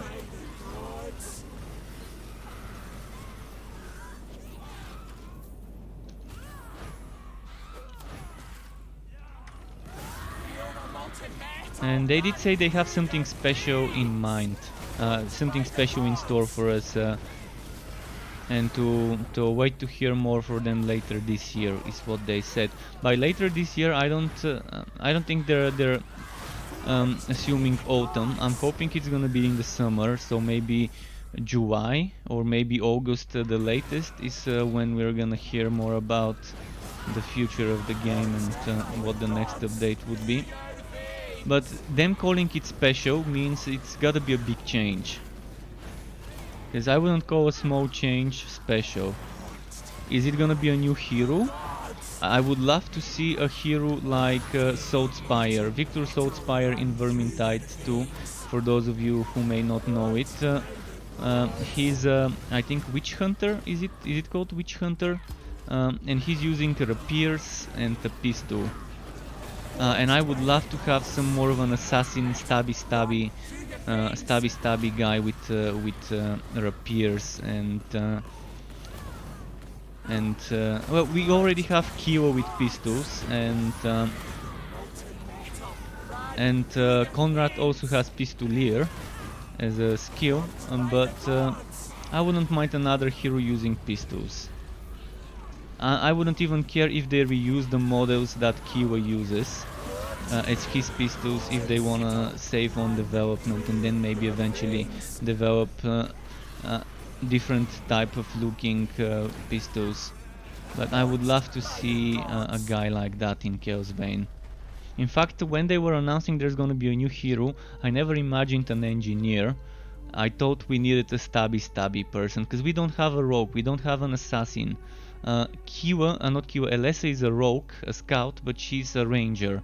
She does have some dagger stuff, but she doesn't have that type of stabby playstyle where you're teleporting behind the enemy for backstabs, where you do more damage to enemies like that, where you maybe do more damage to stunned enemies. It would be nice to have some sort of a backstab that teleports you behind the enemy, and actually behind the enemy, not like in Wosen, where you teleport. Like, for example, the enemy is this stone, and I'm facing the enemy here, and the enemy is facing me. And I'm gonna get teleported here, but I'm gonna be facing this way instead of where the enemy is. And that's super boring, super bullshit. And then, for example, let's say this stone is my enemy and he's facing this way, towards here. Towards here. Then I'm standing here and I do backstab, and instead of going behind the enemy here, facing where he's facing and facing his back, in Wozen I would teleport over here facing this way, and the enemy is behind me and the enemy is facing that way. And that's super bad way of doing the teleport attacks in Wozen. So I'm hoping if they do something like this in this game, they don't do it in this stupid annoying way that Wozen did it.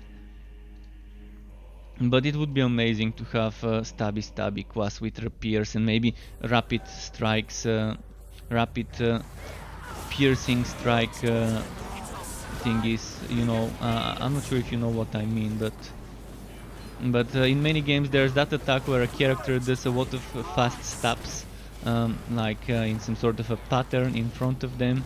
Something like this would be nice. Or maybe a charging stab, like similar to how I have this one, but charging with the rapier facing forward and piercing all the enemies on the way, doing some armor piercing damage. Something like that. I mean, I have so many ideas of how you can make such a class work.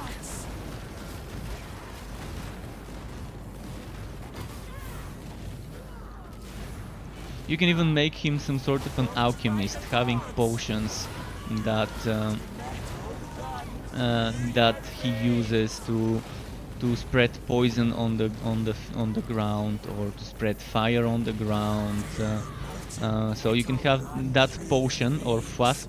You can call it Flask of Death if you want, and then it could be fire, poison, or some other type of damage based on whether it's superior and mastered and so on. Maybe just bleeding, maybe it could be bleeding the enemies. It would be nice if it has debuffs to the enemy, like reducing the enemy's armor with some sort of aura that benefits everyone in the team. But yeah, that's the type of hero I like seeing in games, and not just this one, in many other games. Okay, enough of invasions, I get bored. When I do more than 3-4 invasions one after the other, I get bored. So I'm going back to Relic Hunts and Chaos Tower stuff. Removing the movement, and I'm grabbing I'm not gonna grab padded armor, I'm gonna show you the mechanical hits combo.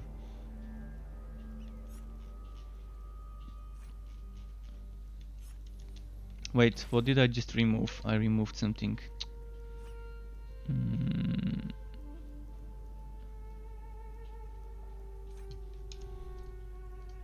Let's do Tower of Chaos.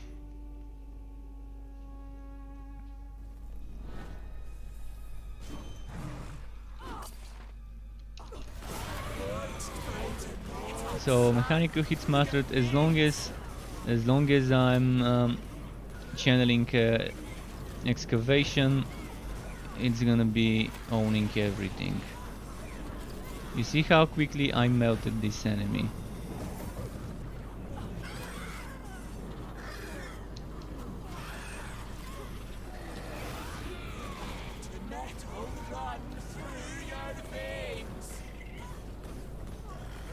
Alright, let's start spamming turrets to get that crit damage from the Duelist chain reaction.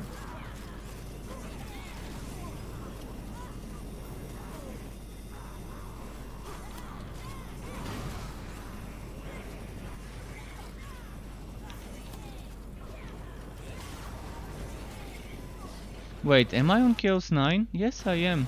Fuck, they're dying too quickly. This is the way to cheese it on Kiwa. If you want the easy mode Kiwa, that's it. I'm not even using my heroic skill. I don't need to be using my heroic skill.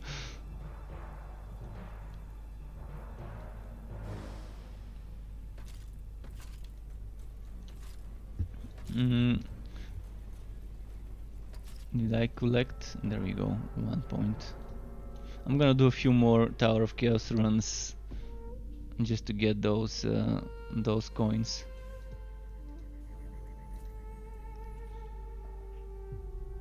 If you wanna push the Tower of Chaos on Kiwa, that's probably the build you wanna be using. The cheesy way.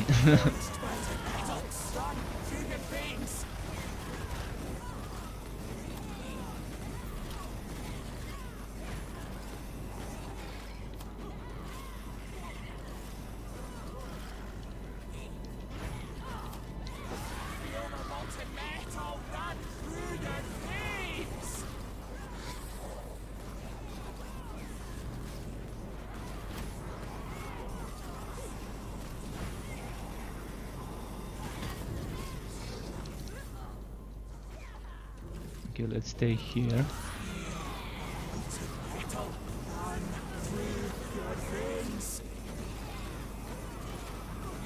Yeah, as you can see, it's just easy mode.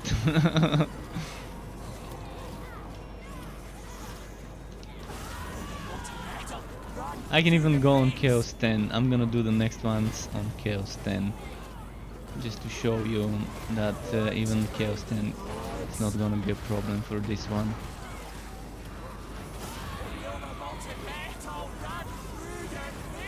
As long as you're hitting something, you're probably unkillable. The only thing that would kill you is a one shot that can do more than 396,000 damage. Like this explosion, if I didn't have enough damage reduction, would have killed me. Oh fuck, I need to kill enemies here. I kind of got carried away.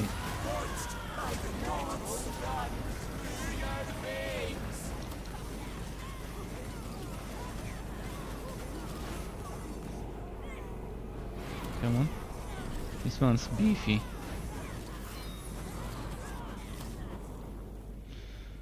Alright, let's turn in and change to Chaos 10. 2 coins, nice. I love it when I get 2.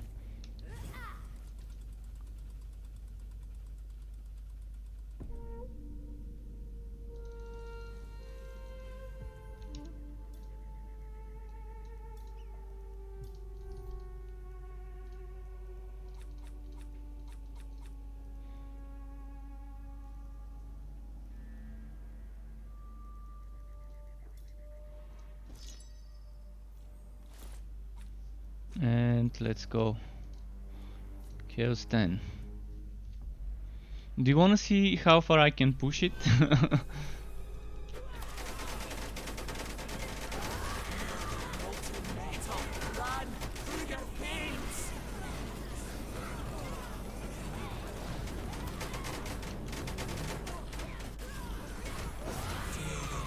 I've never attempted to see how far I can push on this character. I think the highest I got on the mage was like Chaos like on Chaos 9 rank 8, or maybe was it on Chaos 8 rank 8 or something, and then I died, so it didn't count.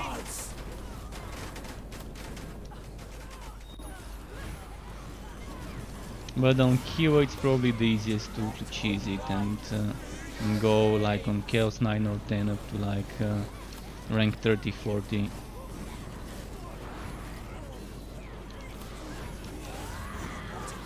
Wow, so many healers. The game just doesn't wanna make it easy for me to kill this elite. Not only is he super tanky, but as soon as I kill a healer, it's spawning a new one.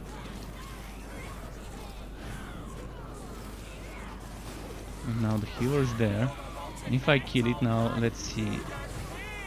And immediately it spawned another healer. So there's a script to constantly keep a healer up. If one dies, immediately spawn a new one.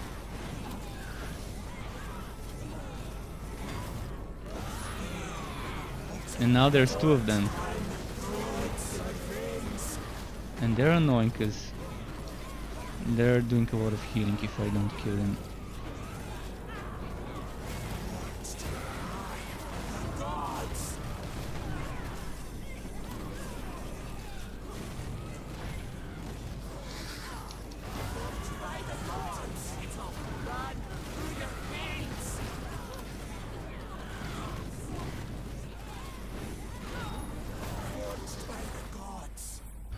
is this chest here?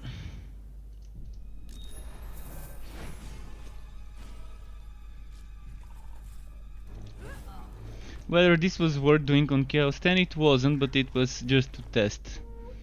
Just to test. But at least I got the green.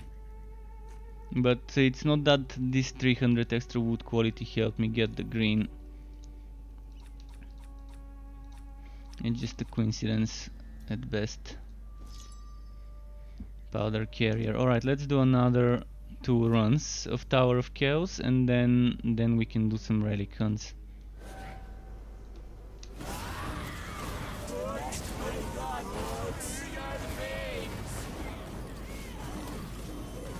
Those would be a little bit harder to deal with on Chaos 10. I'm not sure which one I should kill first. I need to find out who is the squishiest of them all and focus that one. I think the green one is the squishiest.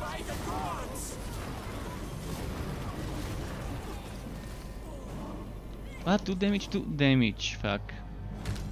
I wasn't doing damage, so... See, for 1 second I stopped to do heavy pounding, and this meant stopping that OP healing from excavation. And that's how overpowered excavation is. You stop doing it and then and then 4 elites attacking you at the same time. Not the best situation to put yourself in on Chaos 10.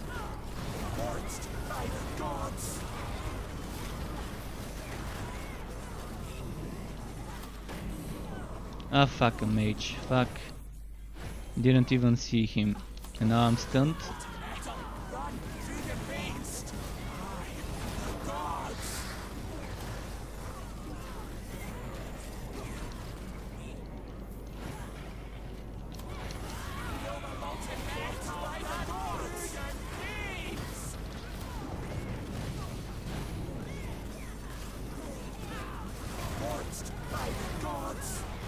This excavation playstyle is much better because now I don't have to stop using excavation to use my god skills or my turrets to keep that duelist chain reaction up.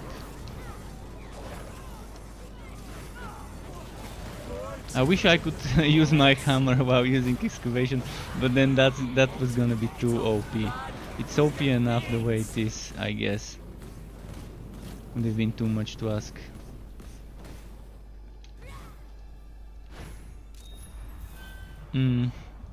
Where's the coin? 2 coins, nice.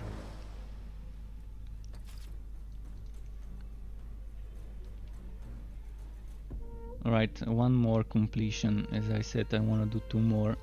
We did 1. I wanna get those 4 elites again. I wanna get those bulky knight champions and see how I can do without stopping the excavation versus those.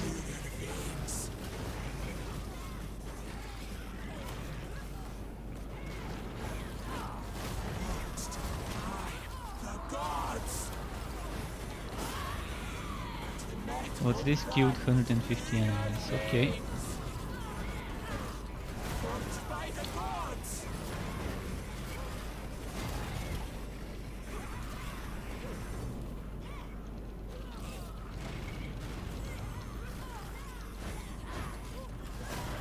Fuck, I can't reach him, they keep spawning in front of me. There we go.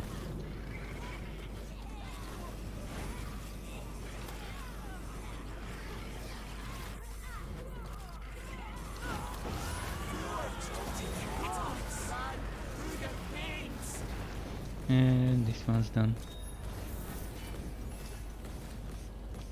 Alright, enough of this. Let's do some relic hunts with this mechanical hits excavator.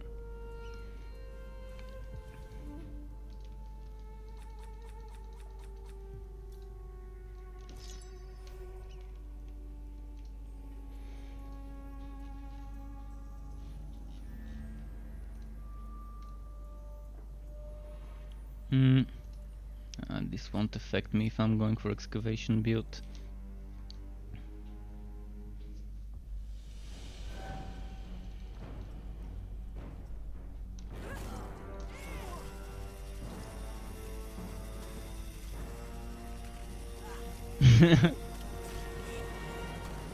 Okay, let's do turrets for damage.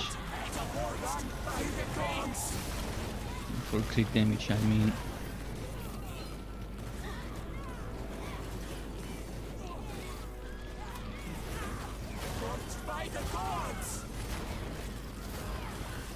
So, see, not even using the heroic skill and it still works.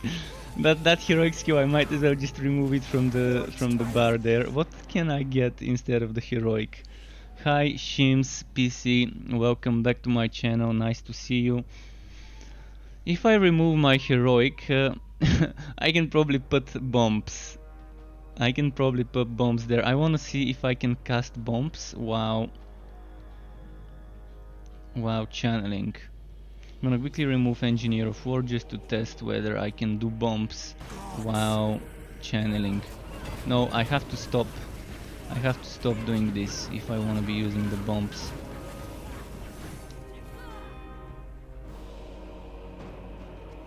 So there are certain things that you can't cast while doing the excavator. Can I do mines while doing excavation? I don't think I can, but I wanna test it. Nope, I stopped doing that.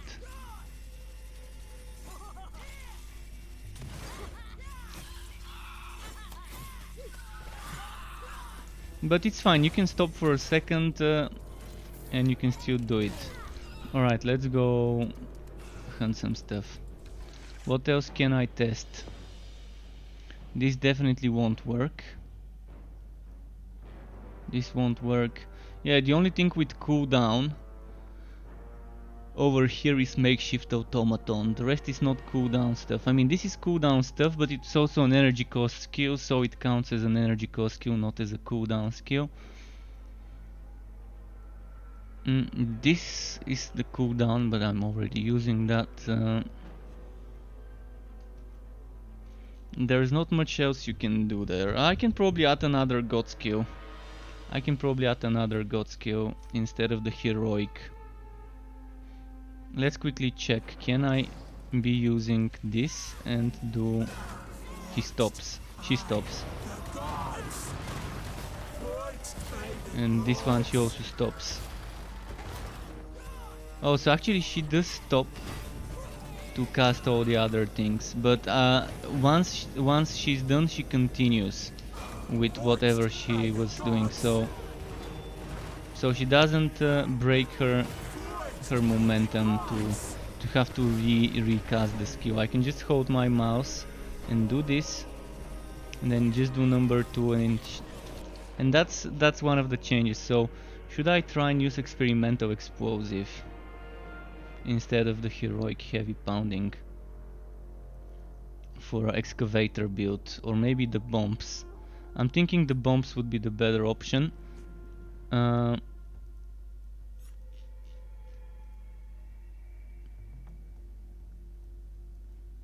if I use the bombs, I'm gonna have to take this one.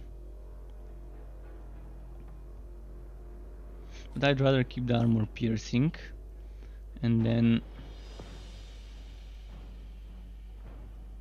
I'm gonna reduce this one to a basic version, maybe. So let's do this.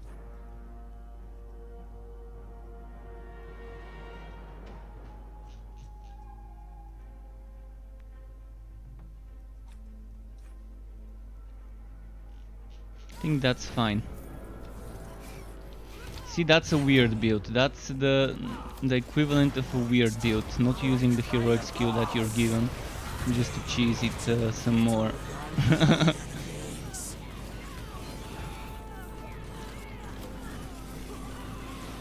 And that's Chaos 10, if you're wondering.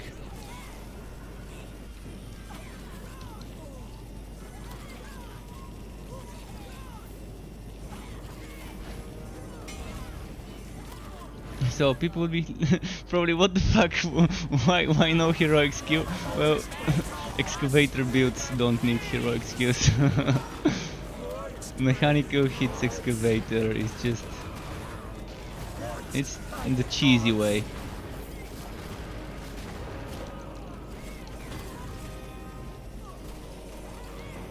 Let's go on the Scorpion, that's gonna be a great test.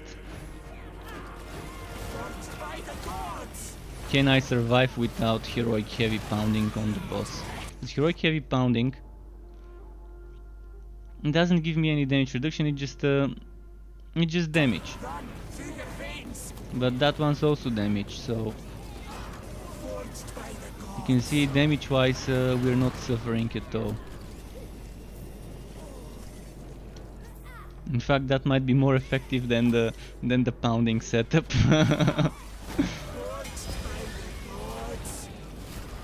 And I'm gonna rework the god skills afterwards to make things even better. I'm gonna be using more Grim Smite.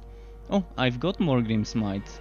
I don't need to rework it. I can just put it in my skill bar.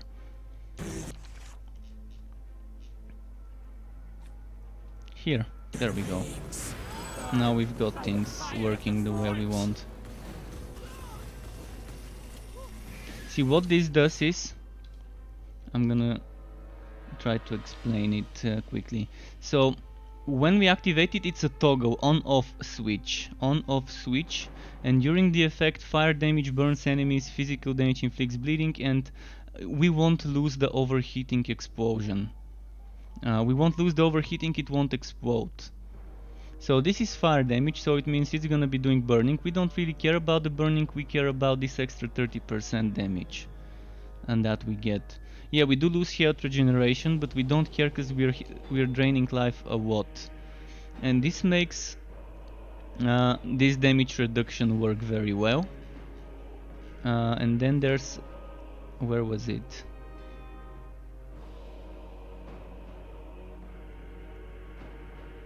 Where was that thing?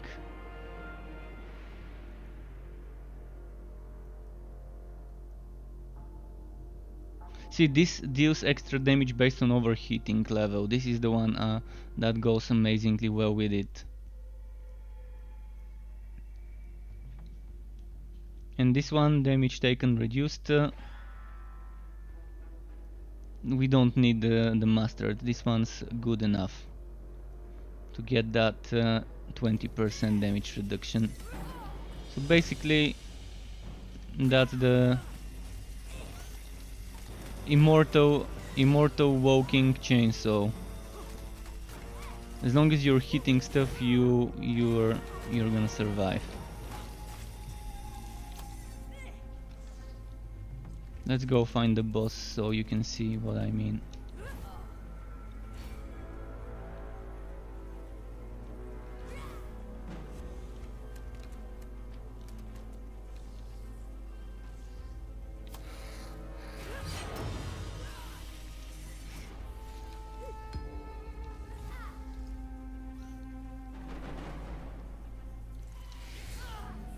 Come on, where the hell is this big scorpion?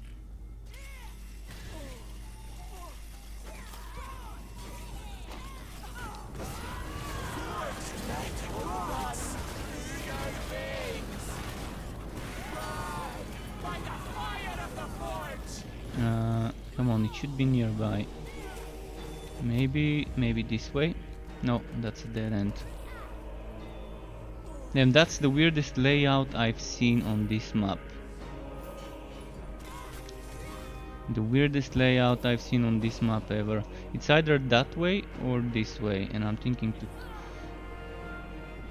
just go this way first, because it looks like a boss kind of place over here. Yeah. So now, as long as I'm hitting and I'm not stunned, I should be able to do damage. You're a beginner in Chaosbane, you're thanking me for my builds and my site. Well, thank you for that. I'm happy that they're helping you. There will be more. I will be making more of those. As you see, while I'm streaming, I'm testing shit. And this was a Chaos 10 boss melted. I mean, at first it took a while to start to get the damage going, but once we did, the boss kind of had to go into together and just surrender.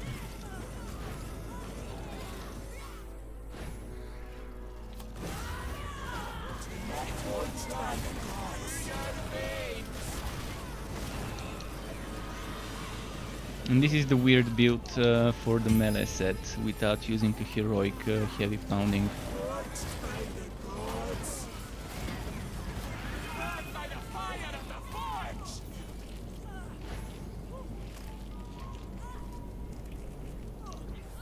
Alright, let's loot.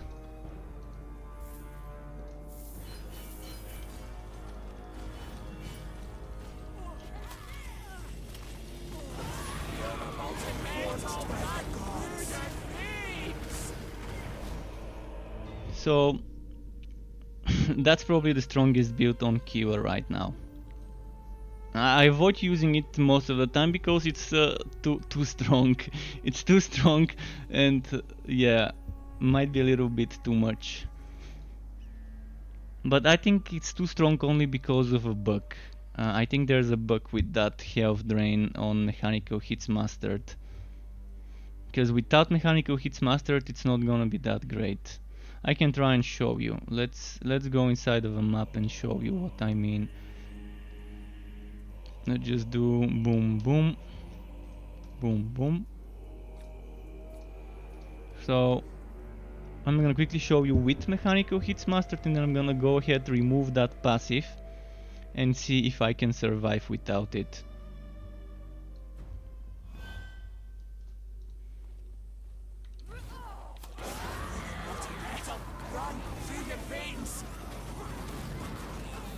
Let's find some elites. Something that does a lot of damage.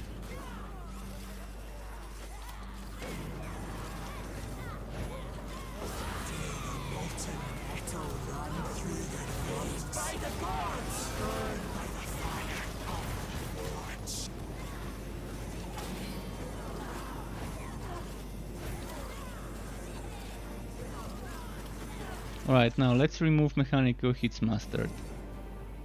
Let's see if I can survive some elite fights with it, without it.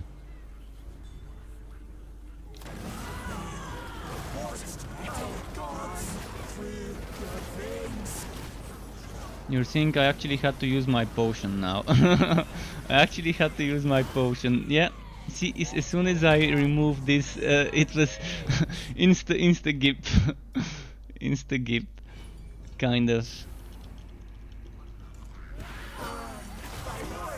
I just can't get that much health drain without it. And now if I go back to place it, boom, HP max.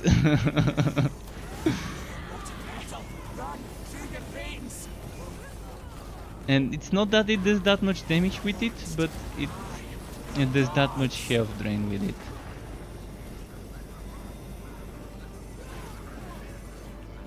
Which class is the best, do you mean? Do you mean which class is the best, or the... What do you mean? Is that burst damage, or do you mean best? Not sure what you're asking, Glitch.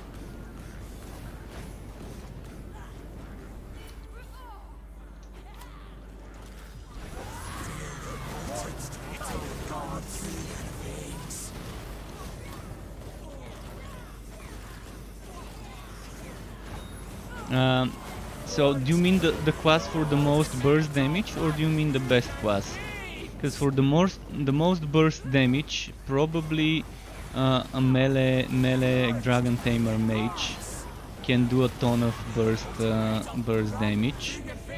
Pistolier can do shitloads of burst damage, but it's not that great on the survivability part for solo on the high difficulty.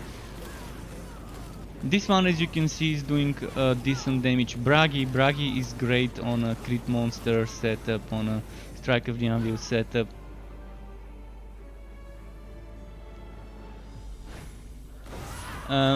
This class is Engineer. It's Kiva. Kiva is an Engineer, and this burst is amazing as well. This is probably the easiest and best build in the game overall, but as I said, I normally don't use it because it seems a little bit too easy to play this. And it's boring, you're just using a fucking chainsaw all the time. And you're kind of slow with that chainsaw, but but I'm pretty sure many people would love it. So if you want to copy the skills, I can let you take a screenshot of this. You can also use the recording. You can maybe clip it. If you're watching on Twitch, you can clip it. For soldier, well, if I want to survive and do damage, I like Sowant. But in general, I love the Pistolier as a way of playing. I just don't like how squishy the Pistolier is. With the Pistolier you can do shitloads of damage, and I love that set. But the set I love the most on Soldier, as a mechanic from the set, is the Blazing set. I'm gonna show you in a moment. The Blazing set is not that great for solo, it's better for playing with others. Because you're kind of pulling the enemies together. If you've played Diablo 3 and you know what a Condemned Crusader is, you're probably gonna kind of get an idea of what the Blazing Herald of the Blazing Sun on Conrad does. You're kind of constantly pulling the enemies close to you, and it's amazing. And I have a build from a few days ago for that. But again, Soul Chaos 9 is kind of not the optimal setting. Soul Chaos 8 maybe is good for that build. And you're only losing 300 wood quality, so who cares even if you're doing Chaos 9 or 8. If you're doing upgraded relic hunts, that's fine. If you're not playing on Steam PC, you can't do upgraded relic hunts, and you can't use my latest builds. My latest builds are only viable for the Tower of Chaos update, because a lot of things changed in the God skill trees.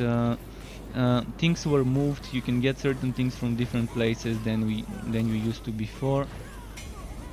So as I said, this is the skills, and if you want to see the God skills, it's basically the same God skills as my melee build. Nothing else changed. So all the way here for Engineer of War Mastered, cooldown reduction. Here some crit damage, bonus damage to champions. Here bonus damage to champions, damage, crit damage, damage, maximum HP, bonus damage to champions, damage. I mean, there's probably some way to maybe make it different and better, but I've been trying a lot of possibilities where to spend those spare points. Those 1, 2, 3, 4, 5, 6, 7, 8, 9, 10, 11, 12, 13, 14, 15, 16, 17, 18, 19, 18 points. For those 18 points, I'm not sure what else can be done. You would want to maximize the damage. On this setup, you would want to max out the damage. You're already doing a lot of survivability with this setup.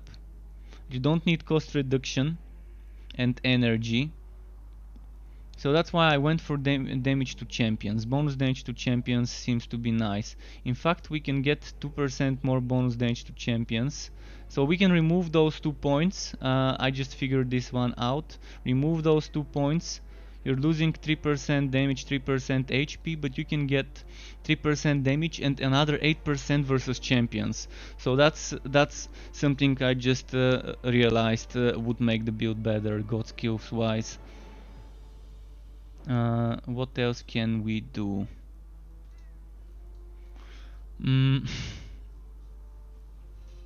There's another version where instead of using this Morgrim Smite, you're using this Morgrim Smite. And then you're stacking counter-attack damage. And then instead of getting 30% damage, you're getting 40 plus X% damage based on how much counter-attack you've got. Whether it's gonna be worth it remains to be seen. I don't think it's worth investing that many points. I think it's better to just get those 2 points here, invest it into these 2 points there. If we're talking about squeezing every little bit of damage for the setup. But for this setup you need to be doing damage to survive. If you stop doing damage with excavation, you have a risk of dying easily. Especially right now when I'm doing Chaos 10, you have to keep spamming turrets as well to boost your crit damage. And the turrets also add some damage. They do not that much, but they do damage, and you can have up to 5 of those. So there's that. And while you're damaging next to the turrets, this one, melee attacks deal more damage, and damage taken is reduced after performing a melee attack. And then, where was this? Upgraded automatons. That gives you a damage reduction aura. We are not going for the turret set. The turret set would make you the turret hammer. I mean, the turret hammer would allow you to do more damage near a turret. I think this hammer is the better option. The other one, I'm gonna quickly show it to you. The other one is this. Melee attacks on turrets increase the turret damage, not your damage. And here the damage doesn't come from the turrets, they're just here to support you with duelist chain reaction. But you can see you can survive for a long time. I'm thinking you can face tank everything. If you're not gonna get one shot from something, then you're gonna survive it. The only way for you to die would be to get stunned for long enough to get hit by something that would take your HP down to 0. So if, for example, you get 2-3 shots while you're stunned by some very strong attacks, then yeah, probably you're gonna have a bad time. But as long as you're hitting stuff, you're unkillable. In fact, you might take it up a notch and reduce some of the damage and stack more HP. Stack more HP to make sure that in case you get stunned, you're not gonna get bursted.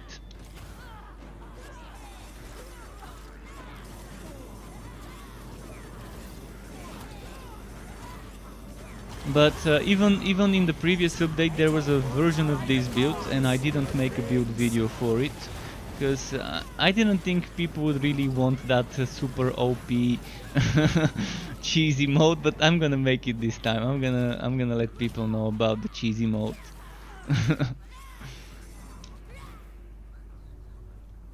I intentionally did differently. I intentionally used the blazing set. It was still easy and cheesy, it was just less damage, so it was still kind of easy and nice to do, but I was just using the blaze set.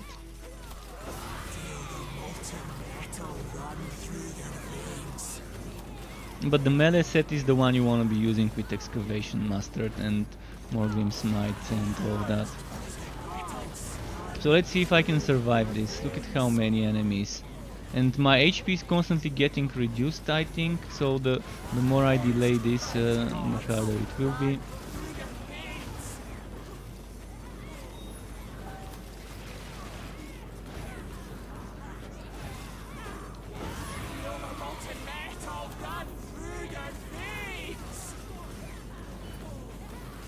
What's happening? I can't attack? Ah, now I can, okay.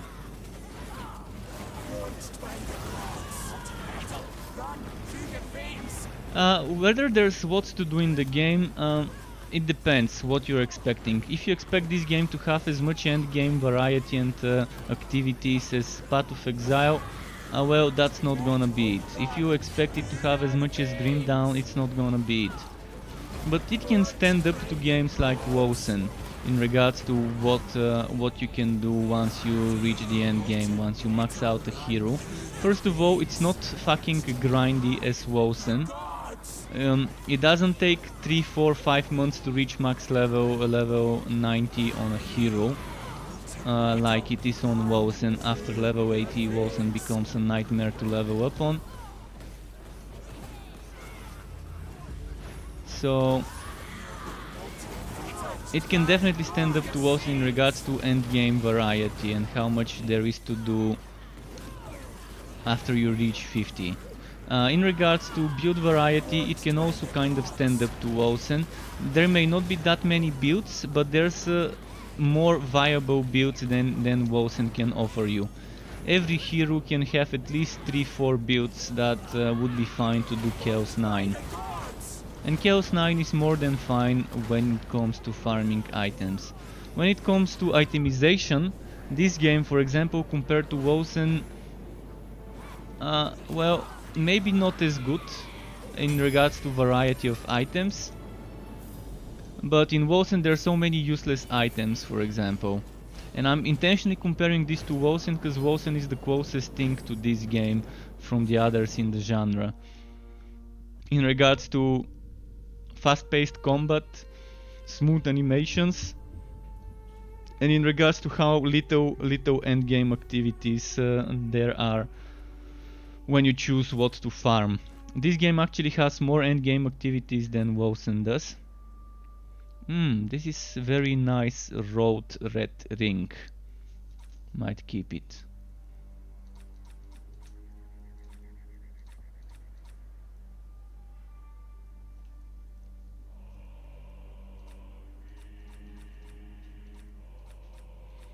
If I were to compare this to Diablo 3, I think it's a nice alternative to Diablo 3.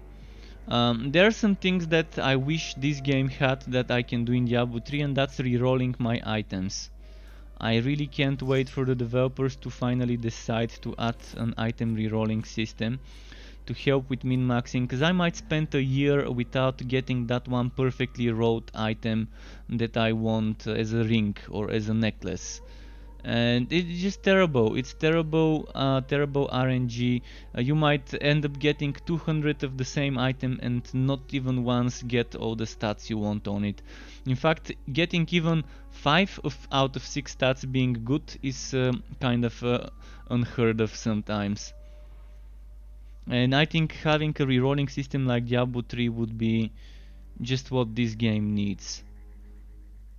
I mean, some people get bored when they have the perfect items and when they gear up, but well, you have 5 different heroes. You get bored of playing one hero, you can always start a new one and play that one new hero. Every hero has 4 different sets right now, 4 different sets that offer slightly different playstyle. So that's at least 20 sets. Wait, actually it's not 4 heroes, it's 5 heroes, yeah, actually 20 sets. 20 sets. Whether some sets would feel kind of familiar when you play them compared to others, that's probably true. For example, the turret set would be slightly similar to how I play my melee set with heavy pounding heroic, but the mortar set would be a lot different than either of those. When it comes to blaze set, it's meant to be played in a way that's not rewarded right now. Playing the blaze set the way it's meant to be played, with overheating and all of that, is kind of not gonna get rewarded. Damage over time is what they're intending for the blaze armor, but damage over time right now is not suggested. I mean, there's gonna be a build with this one. The Jetstream archetype ability heals any players hit by the jet. You can be a healer and heal others. And then there's a... where was it? I think it was somewhere here. The Jetstream archetype ability deals more damage and taunts enemies. So you can be taunting tanky Jetstream person with that blaze set, but that playstyle right now is not gonna be rewarded, so I'd suggest staying away from it. But you can have this thing as well.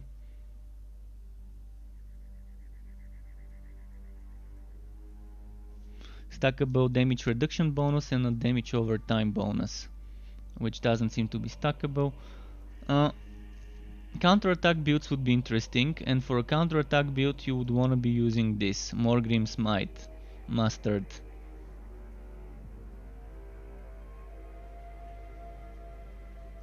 And it's not bad to use it,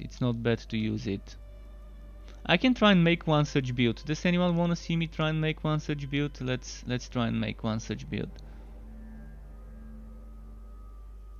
But would it be on this set or on another set? Let's make it on this set.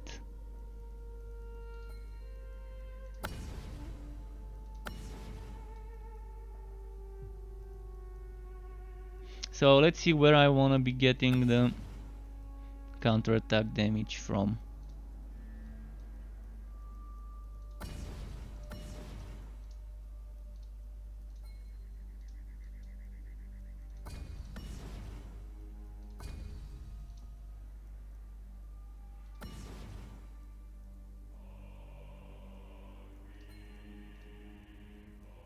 Mm.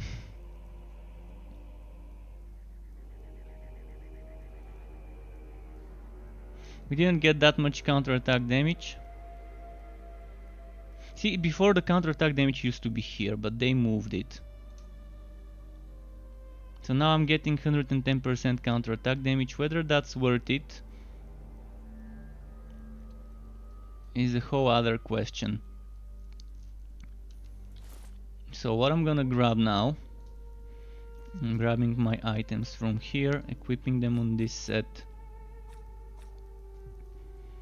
I'm gonna try and get some counterattack items, but first I'm gonna try without stacking too much counterattack from items. I'm looking for Blaze Armor. Blaze Armor, this one, upgrade. A lot of counterattack damage there. Then I'm looking for Helmet with counterattack. Mine seems to be better. Blaze Gauntlets. I'm probably gonna go to the storage room. Just a moment. Blaze Tassets. We're trying to find the good balance between counterattack and HP. And I'm thinking those tassets here might be the best ones, because a lot of armor, a lot of HP, a lot of counterattack. But for now I'm gonna try wearing the ones I've got on me. Then I'm gonna try something else. Mountain Pendant I do not need on this build. Why? On the previous build I also didn't need it, but it's a very good road one. In fact, apart from the energy, all four things are amazing. So, what pendant would I need on a build like that one? This one is really amazingly road, so it's gonna be hard to find something better than it. Damage taken by you, no. Yeah, I don't have anything better. I don't have anything better to use, so for now I'm gonna be using that one. Only because of the stats. Only because of the stats.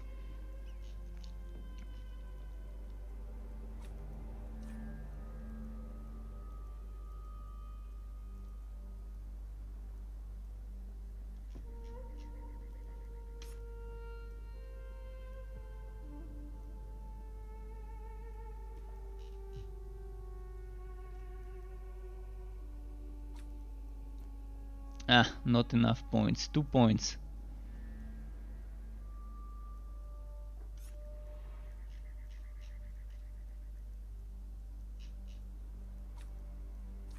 So that's gonna be similar to what I was playing, slightly different.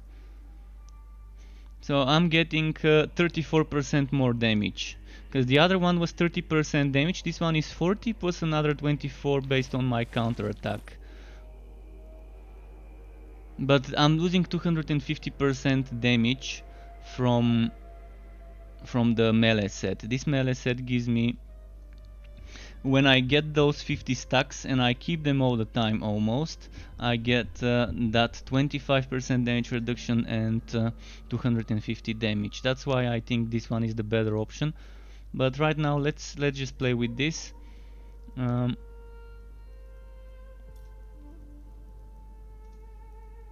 Let's just blaze this for counter-attack stuff.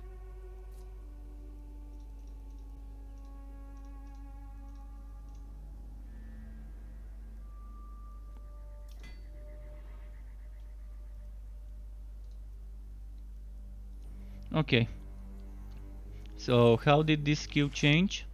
From 24 it went to 29.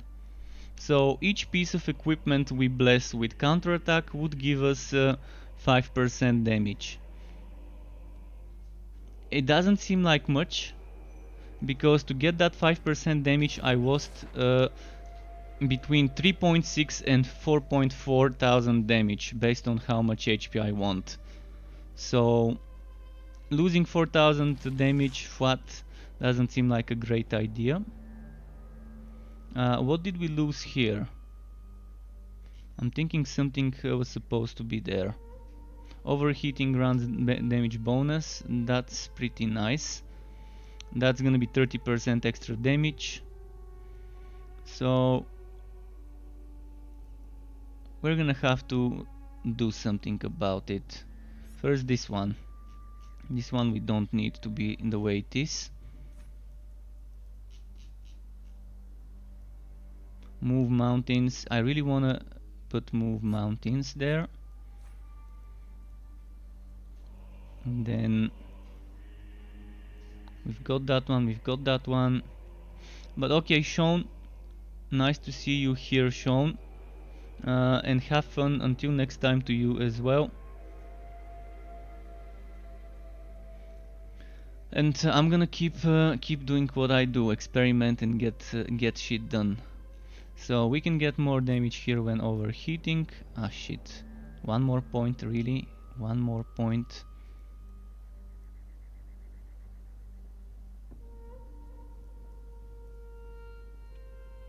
I really want that cooldown for the turret. I really need that cooldown for the turret. Okay, let's remove that damage reduction for the turret and hope we can survive. We're not doing the jet steam ability, and I'm gonna go to Chaos 9 because I'm not really convinced that if I stop using excavation I'm gonna be able to survive. And I'm gonna do a regular relic hunt, just a regular relic hunt, no mods, as a testing grounds. Because I wanna test the jet steam build. I wanna check how strong the jet steam would be. First, this.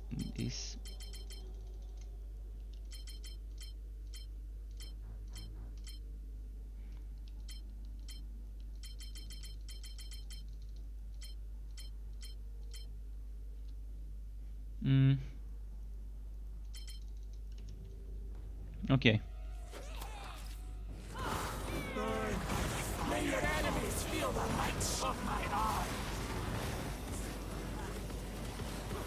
So now let's try and use the jet steam. I wanna see what the jet steam can do. Shit, it barely does anything. So let's not use the jet steam and just play with that. By the way, where does this overheating does more damage come from?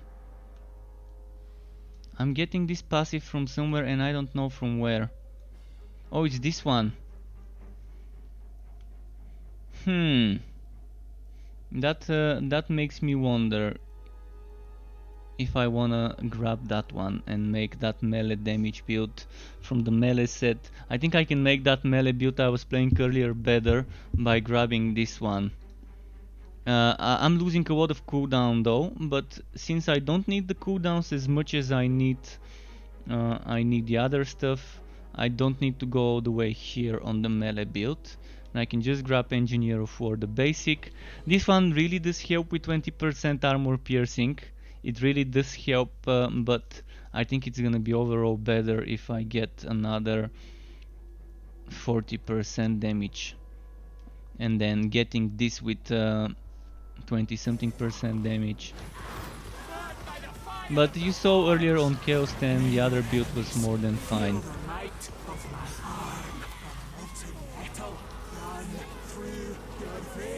Alright, let's start pumping those turrets. Something's happening, this enemy is not taking damage. You can only imagine how much better this would be when they fix the forge god.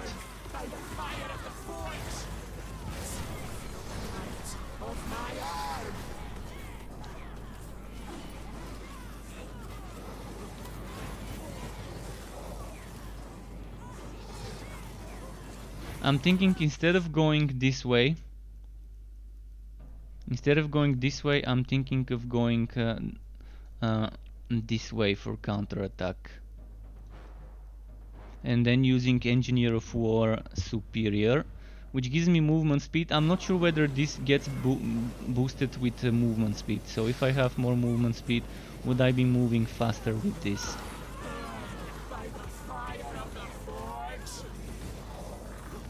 Fuck, how those knockbacks. Okay, let's use some turrets for crit damage.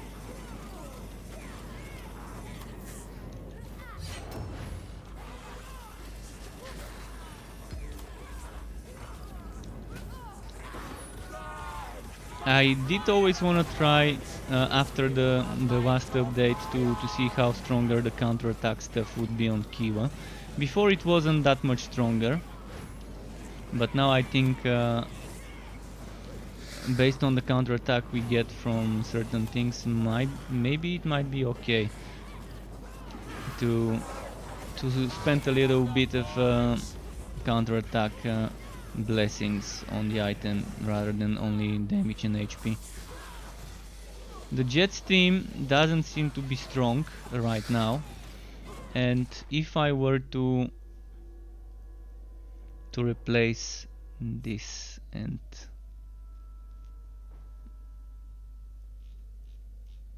seven points, would it be enough?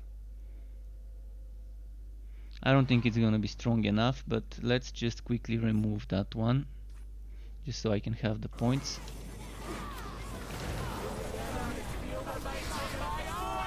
Let's get overheat to 100.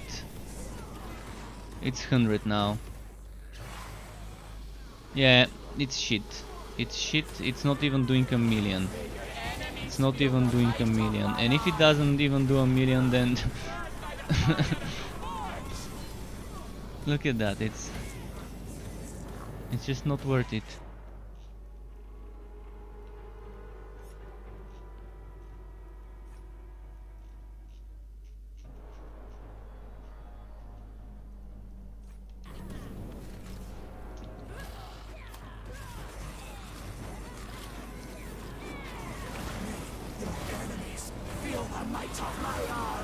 One.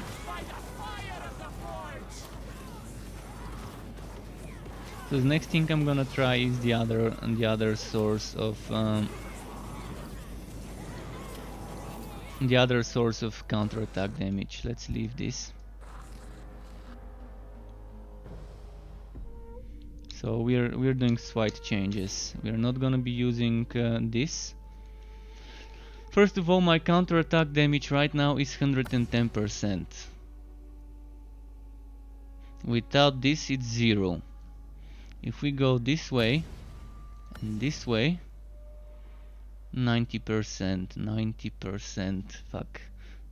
What if I do some changes and let's say we don't take Move Mountain, and I do take this here. That's 168% counterattack damage, which makes this skill 37. Without the counterattack damage, it's at 14. With the previous setup, it was at 29. So I'm getting what, 8% more damage. But I really want to get this 10% there. So before there was counterattack damage here on this side. Let's say we don't do counterattack stuff. Let's say we fuck the counterattack damage and we don't care about it. And we do things the armor piercing way, and we try to stack as much armor piercing as we can.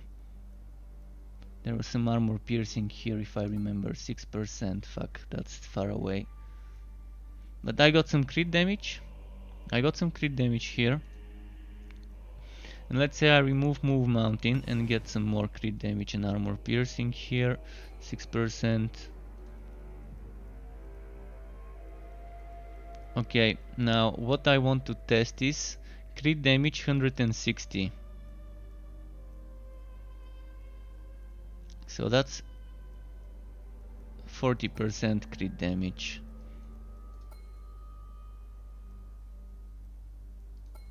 And here I get 20. Damn, I need one more point. Oh, fine.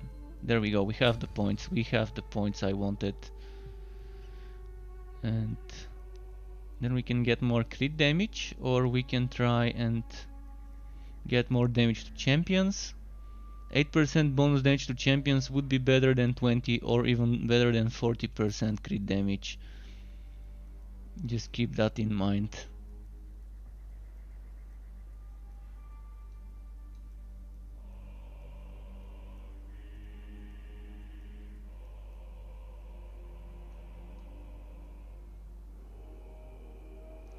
Hmm. This one seems like an interesting thing to try though. But alright, let's see what else is there here. So to get this armor piercing I need 1, 2, 3, 4, 5, 6, 7, 8 points. Definitely not something I'm gonna get. But okay, I've got okay damage, 180% crit damage, 34 flat, only 6% armor piercing, but I got 30 from the skill, from the god skill. We removed move mountain for this setup. We have upgraded engineer of war instead.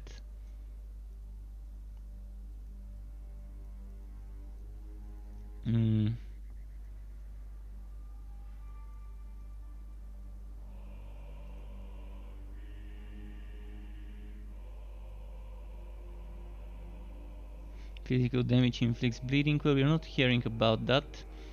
Well, I've got something I can put here. I'm not sure what to put there. Maybe that should be just an empty slot.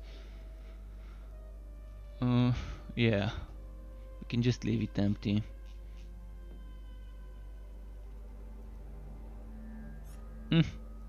There's one thing I forgot. That requires 2 more points. 2 more points. I really don't wanna downgrade this.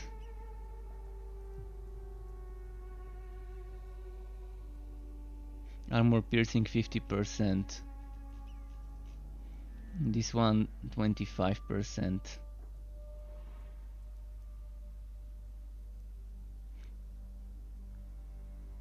Releases steam to reduce overheating and damage enemies. This is definitely not what we need.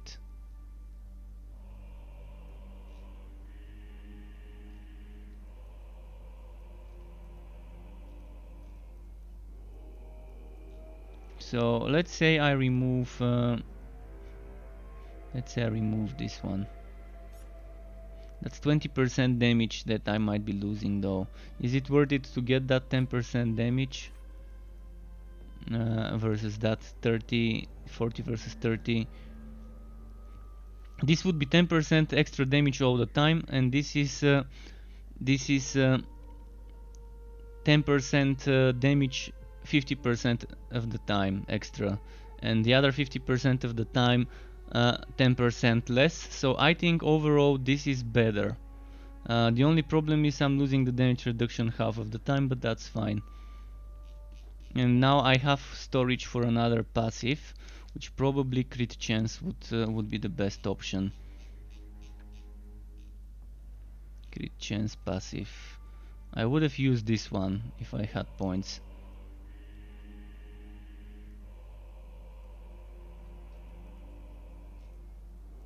Let's do crit chance. I don't think there's anything else worth grabbing. I mean, extra healing won't be bad. Or movement speed, but okay, I think that's it. Oh, I've got the point. Where's that point? 3% damage.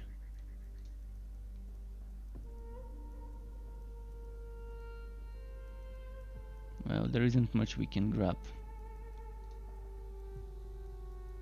Okay, let's get damage.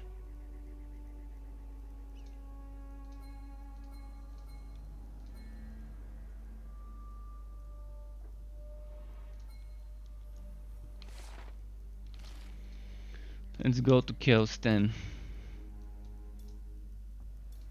See how that can do.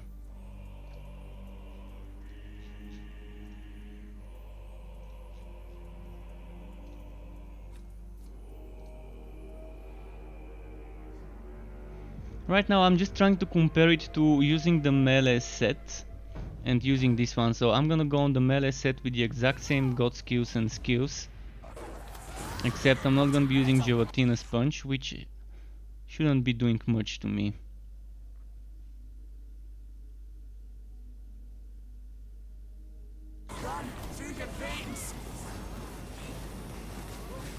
Wait, mechanical? Never mind, it's here. Seems like I'm not doing as much damage as with the melee set, right? They were dying much faster on Chaos than before.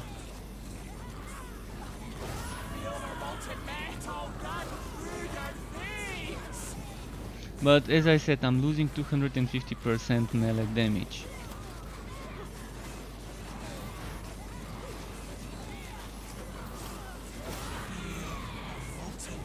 We're gonna be able to see all the difference on champions, but if the easy enemies are not dying that quickly, then the elites won't either.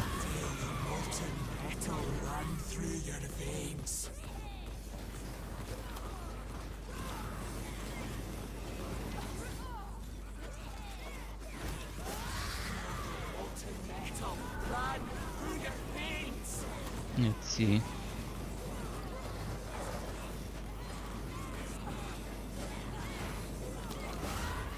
Oh, see, couldn't even survive now. There was so much damage that I couldn't heal that. So much damage at once.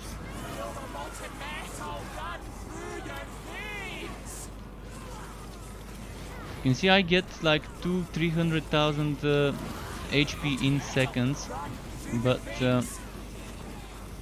I've got less HP than I did before, so some of the stacking, for example, if 2-3 elites hit me at the same time, I can't out-heal this, because it's a one-shot, or not one-shot, but a one sequence, because it's 3 shots at the same time in sequence.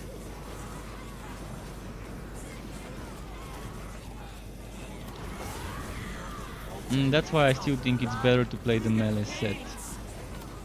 I'm gonna complete this map and then switch back to the melee one and show you what I mean. And I'm gonna rework the melee one to be using the same god skills as this one.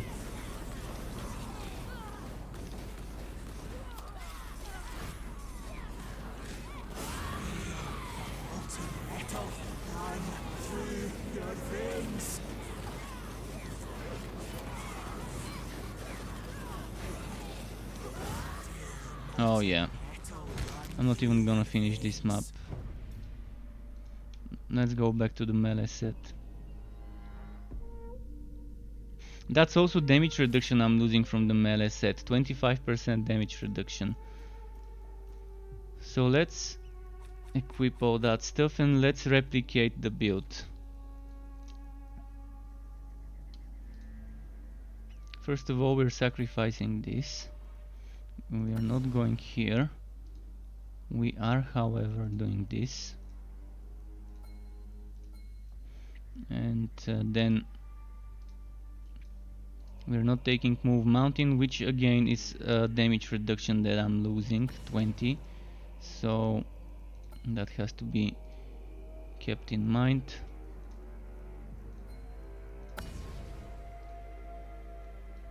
I think we replicated it. Oh no, there's a difference. Maybe no difference. Yeah, no difference, exactly the same stats. Okay. Now replicating the passives would be different because I'm not gonna use gelatin sponge.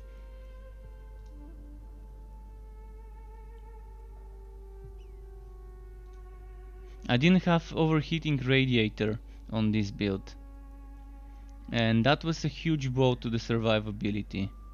So even if I don't have alternating pistons, or actually didn't even have Hero of the Desert before, but let's do it. Let's take this, let's take, this is already taken, okay. What are we grabbing? We have mechanical hits, we have duelist chain reaction, we've got upgraded automatons, which I was downgrading before, which was another damage reduction I was losing. But I wanna grab blast boiler. Fuck. Yeah.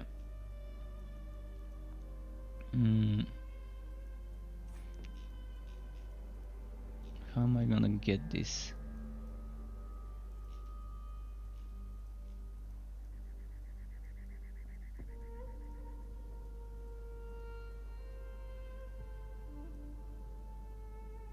I don't need superior here. I actually needed this one. Superior is an overkill for points. Definitely not needed.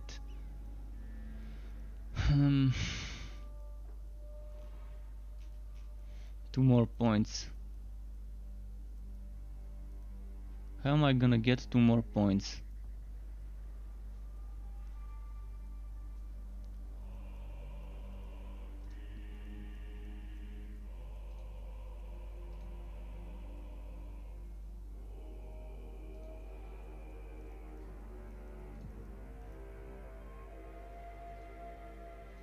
See, this is the thing I didn't have, upgraded radiator on the other setup, but I really want to squeeze it into the setup somehow.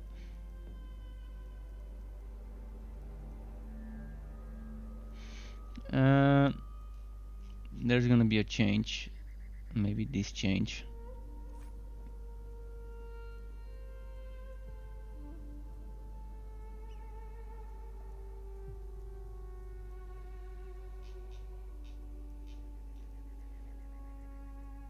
And then we can get this, and then we've got 3 more points.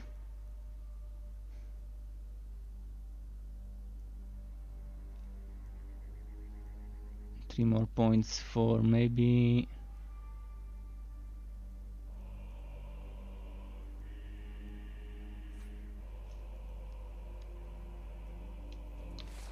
And by the way, on this set I don't have much counter-attack damage. 1 pieces, 2 pieces, 3, 4, 5 in the armor. This one is a legacy. Actually not legacy, but it's bad. It's bad. This one gives me good, this one doesn't. This one is okay. So how is my counter-attack damage this low? 11,000. That doesn't seem like how much counter-attack damage I should be having. Probably because I don't have bonuses from the passives for it. Yeah, 0 counter-attack damage there. Well, it's still giving me 12% and then another 10% more compared to this one. So that's still 22% more damage. And then on top of that there's those 40% I didn't have before when I was playing with the melee set. So overall it should be stronger.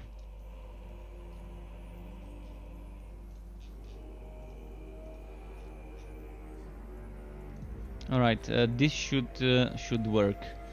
You saw me doing Chaos 10 earlier with this set without a problem with the previous version of the build. Let's see how different this would be. I'm losing some survivability, so there is a high chance I would have problems with surviving.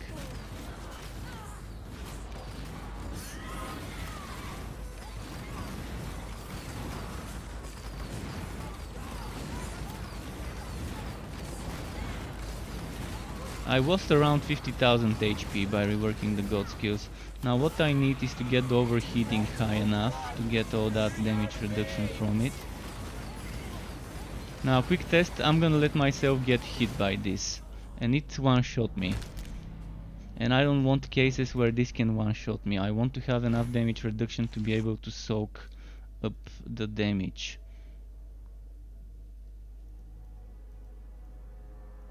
So the best ring for this build is the 50% damage reduction but losing HP. I don't think I've got it, because you're never gonna lose energy. You're constantly generating energy, and that 50% damage reduction is the best ring for this build. So now I need to get a red version of that ring if I can get a green one.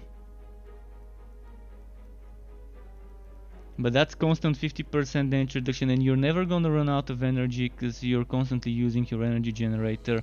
And this would mean the setup I've just made on both sets would work. I just need to change my damage ring, or I could change this ring, but yeah, I can try changing this ring. That's gonna still give me 30% more damage reduction, but it's also gonna give me 40% more damage, and I'm gonna lose 30% HP. But changing a granite ring for, I forgot the name of the other one, with the 50% damage reduction would work. So right now I need to start farming severely for one of those rings. Because if there's one synergy about using an excavation build, it's that one, using that ring. Because it opens up room, it means you don't have to take certain passives to get damage reduction by getting 50. But I think Granite Ring with that other one is good enough, because my damage is not bad. I just need the damage reduction, so even using Granite Ring would be fine. Because most of the time this isn't proccing, because I'm standing in one place. So you're not gonna see my Siege Breaker proccing all the time. Right now, for example, I don't have the Siege Breaker on me procced. And now I do. See, it's there. When you don't see this, that means I don't have it. And it was fine, the damage was fine even without it.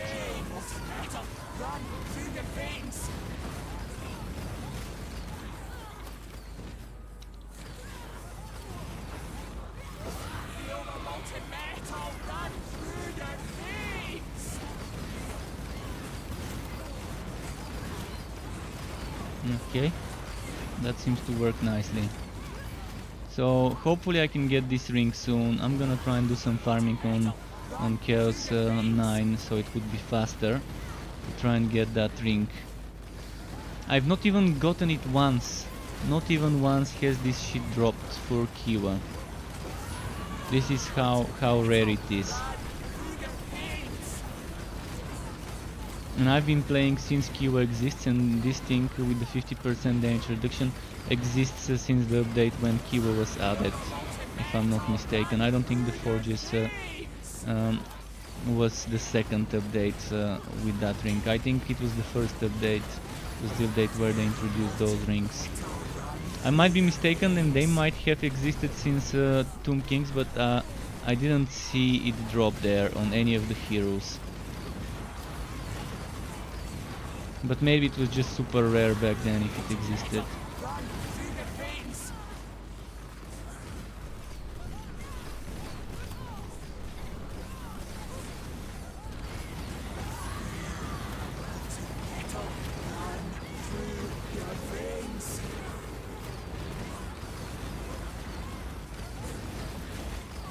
But yeah, I hope I get it. Even if it's red one, it's good enough. We just need that ability. I'm gonna lose some cooldown and crit chance, but I don't need that much cooldown and crit chance. Because while I have upgraded automatons, I can still spam this. This needs to have at least 3 second cooldown. 3 second cooldown is fine, because this one has a duration of 4 seconds. So as long as the cooldown of this is shorter than the duration of this, I can still keep it up by spamming turrets. This is the main reason I'm using the turrets. They do decent damage as well though. I think you can see the turrets do like 5-6 million damage. Or am I just getting mistaken and that's not 5-6 million? I just saw 3, 4, 5, but that's some sort of damage over time. The turrets always do yellow damage, so that 3, 4, 5 million should be turret damage. Alright, let's start healing, let's start hitting stuff. I kind of let myself die due to this one. But I wanted to see the damage the turrets do, and I think 5 million, 6 million is the max I've seen them do. Which is good enough for extra. See, just now I saw 5 million. And I wasn't hitting anyone with the other skill. I think the pet and turret damage needs to be a different color. Maybe make it blue. Blue and another shade of blue for the crits, when a turret and a pet crits. I know it's gonna be a rainbow, looking at different colored numbers.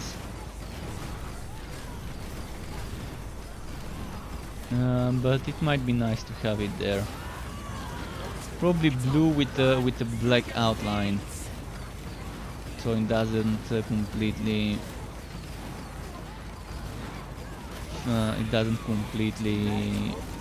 get hard to see in blue background zones.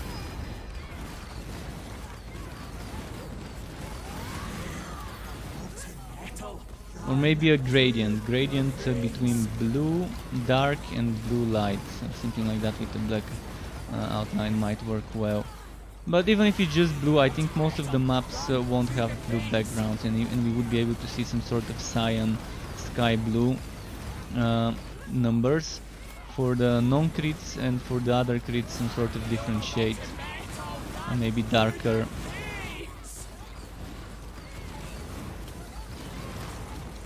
Like a teal colored crits and cyan colored regular pattern turret hits would be probably the best quality of life they can do for the damage numbers. But right now this is doing fine, and I'm thinking I'm doing more damage than I did before with the previous setup. Now the boss fight would be a great test. First I'm gonna test if I can survive with my current setup on him even after I got stunned. I'm gonna run away because there's the one shot AoE. There we go. I can return now if I can reach him.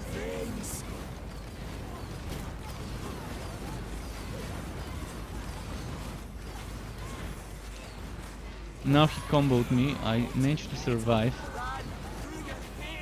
I can't hit. I couldn't hit him. I couldn't heal up because I couldn't hit. Somehow I was far away and I wasn't reaching, and I should not have been far away and not reaching. Right now all I need is that 50% damage reduction from the ring, and then I can survive. Now he's spawn killing me. He's not even letting me start attacking before. And that shouldn't be happening. See, I've got invulnerability, and as soon as I stop being invulnerable, I'm taking one shot.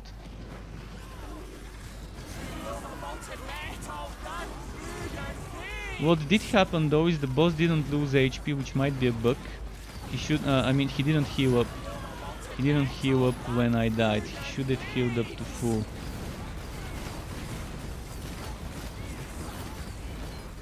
He's like, right now you can see 22 million defense. If I get that to 26 million, then we're good to go. For Chaos 10 farming.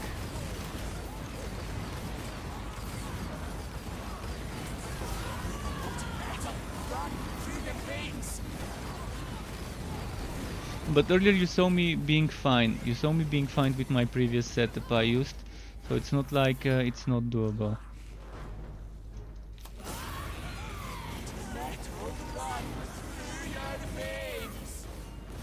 I'm not sure what the name of that ring is, so I'm gonna be picking all the red and green. And I'm gonna switch to Chaos 9 to make sure it's a little bit faster. It's not either of those rings. Since keyless rings look the same way as Bragis, and they're named the same as Bragis, I'm looking for one that seems to have a ripped pattern. It's like it has rips on it.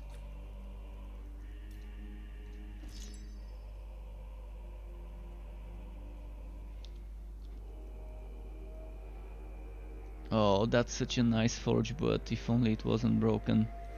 Okay, switching back to Chaos 9. And let's try and get this ring. I'm gonna do Chaos Tower runs. And I'm gonna be doing some quick boosted relic hunts.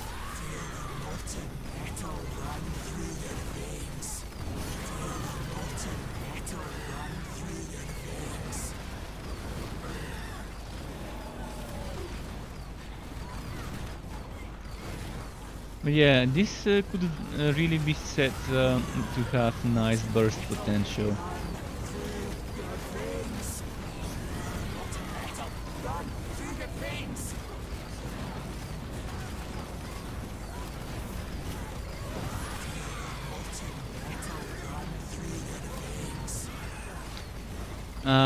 Ring of Resonance would also be great to keep stunning while I'm using my turrets. In fact, I'm probably gonna say the best combo for this build would be Ring of Resonance and that other ring that I forgot the name of, the one with the damage reduction. If that 50% damage reduction is enough, instead of using a granite ring like I'm using right now, first you're gonna be having more damage than when using the granite. Let's do a couple more of those, or maybe let's do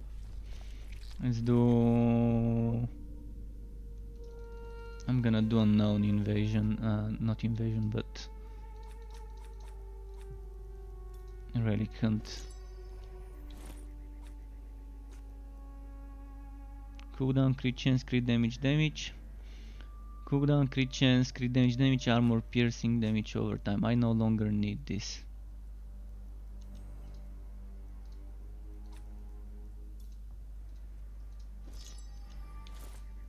Is this an upgrade?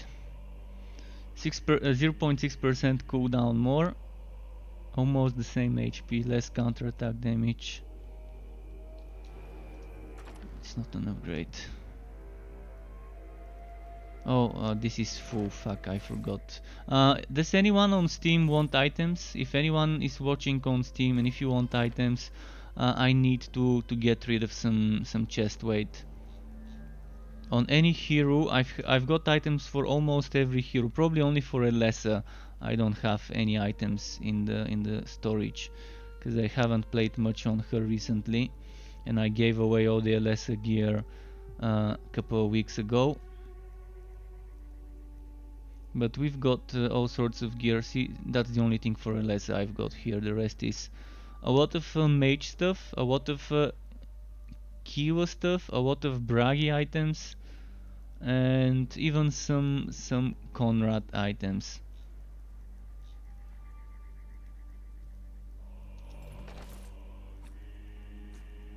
They should go ahead and increase the storage space to 200 or 300. I mean, Borderlands 3 increased the storage space from 50 to 300. And I don't see a reason why not to. It's not like they're hosting servers with databases that store the items. It's all on our computers anyways, so I don't see a reason why they should be stingy with the storage space.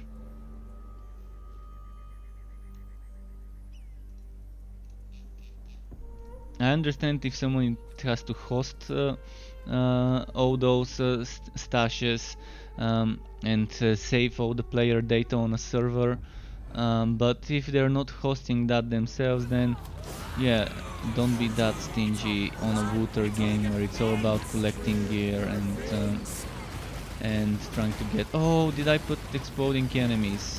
Yeah, I'm not gonna do exploding enemies. My FPS is getting obliterated with exploding enemies.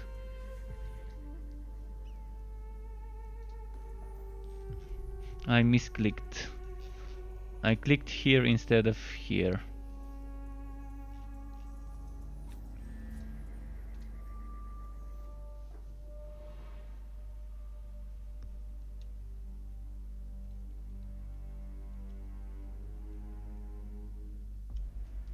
And now I'm getting shitty Act 6. I wanna play in Act 1, not in Act 6. And the game doesn't allow me to pick the act I wanna play. It's 2 acts in 1 queue. Not sure why they put... I mean, I know why they put them, because they're both in known.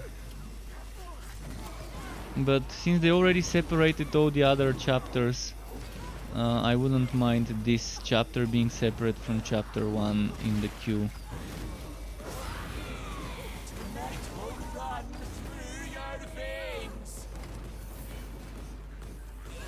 I gotta pick all the rings that drop, all the red rings I see.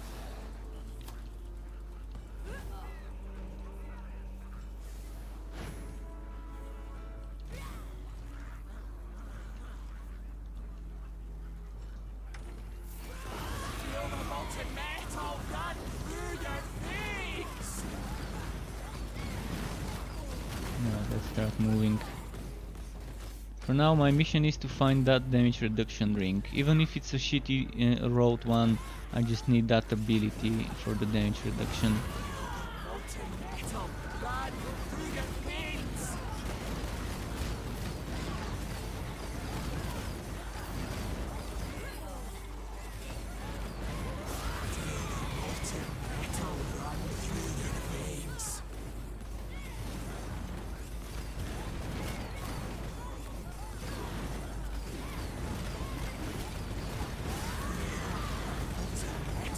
There we go.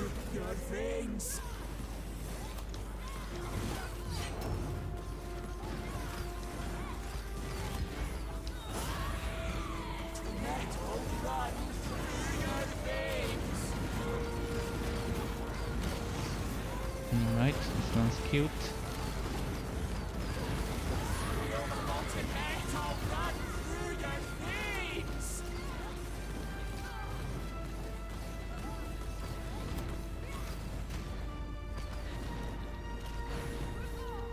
And another elite. Come on, drop that ring. I know you wanna drop it. I know you wanna drop me that ring. Even a red one.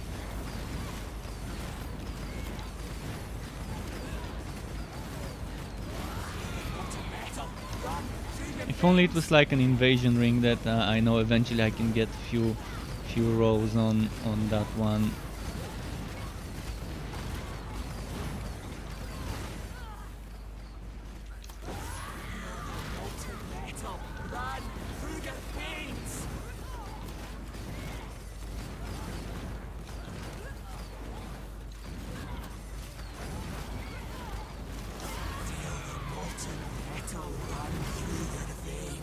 But yeah, I lost a lot of damage reduction by removing some passives and active god skills.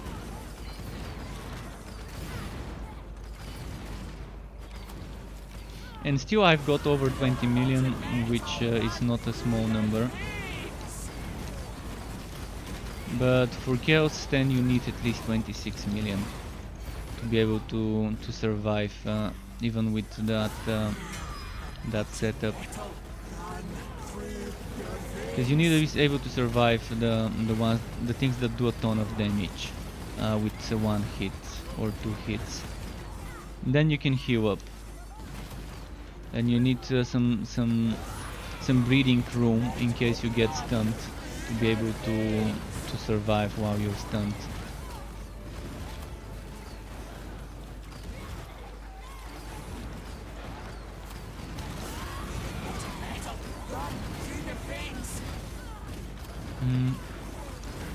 Oh fuck, another mage. Fuck a mage for your witcher. And there we go.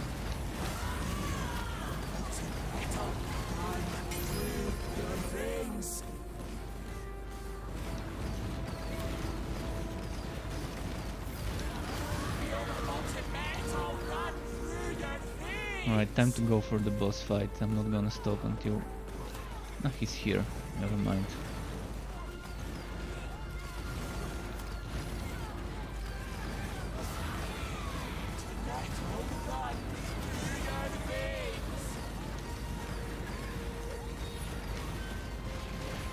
Oh, he dropped shit. Didn't drop even a red item. See, sometimes the boss drops are very bad, sometimes they're nice. But most of the wood I get are from chests. That's why I like those upgraded relic hunts, because you get 3 of those chests at the end. Yes, sometimes you won't get shit from the chests, but sometimes you get 2, 3, 4 green items, and it feels good when you do. See, now I got only 1, but well, at least I got plenty of red stuff that I can just exchange for blessing fragments.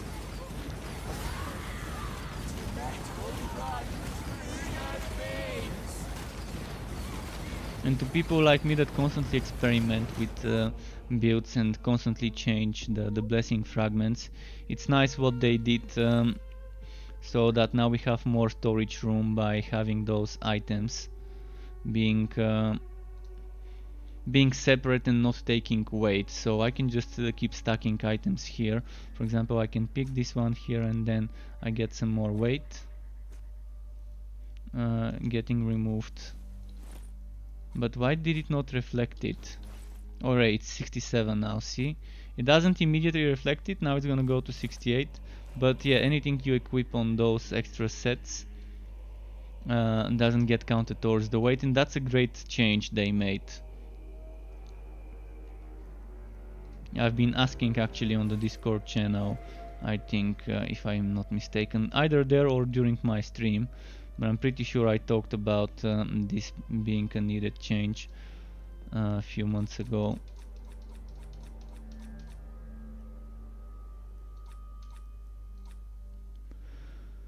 Sacrificial pendant.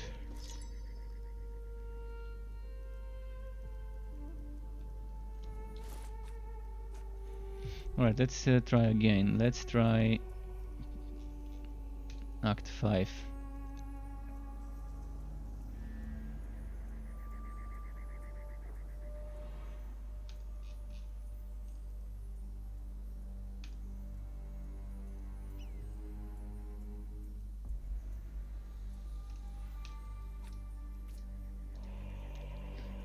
Do we get a Necrosphinx? Necrosphinx or a Scorpion map? Which one? Necrosphinx, nice. I prefer the Necrosphinx ones anyways.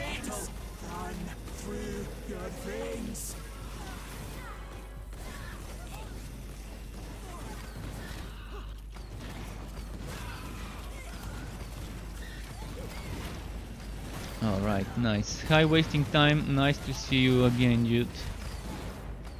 How have you been?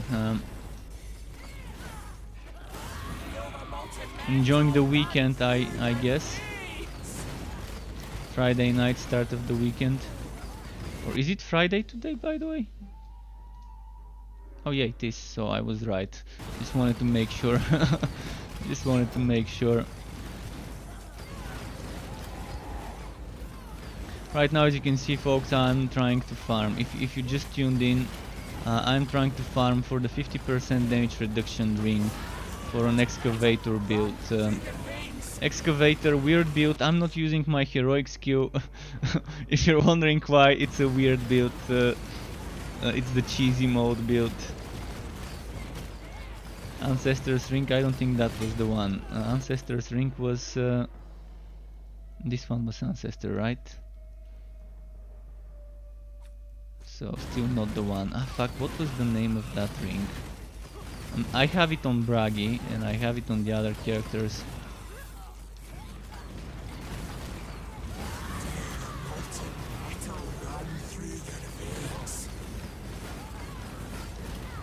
He should have the same name as the Bragi one.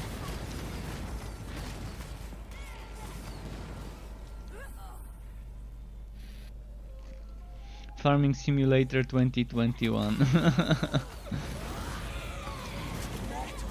Well, wasting time. If you feel bored solo, we can always play together. I mean, if you're on PC Steam, you can always add me and we can play together.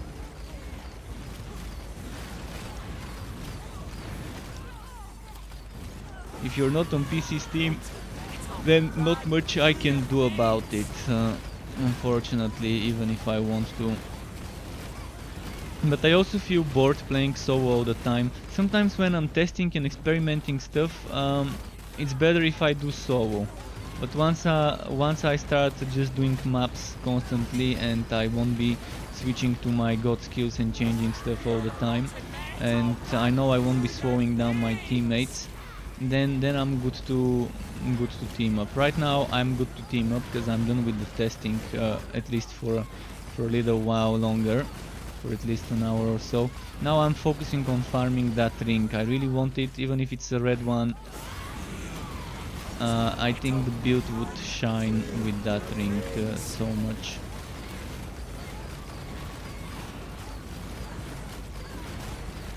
Man, my turrets are doing 16 million. Am I seeing things, or are my turrets actually doing 16 million?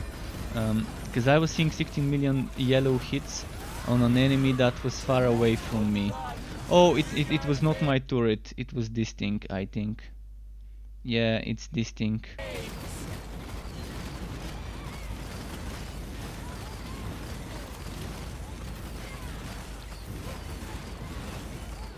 But still, I'm seeing 10 million hits. That should be my turret, because there wasn't anything else other than my turret right now.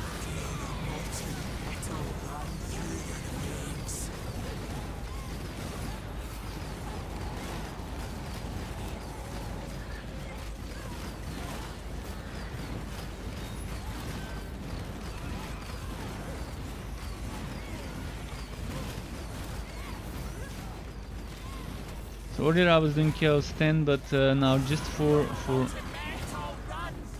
speed reasons I'm doing Chaos 9, so I can farm faster for those rings. But yeah, as I said, the best option for that would be Ring of Resonance to keep stunning them, and that other ring with the 50% damage reduction. I think once I have those two things, the build would be kind of finished. Even without the resonance, it's gonna be fine. Oh, two green.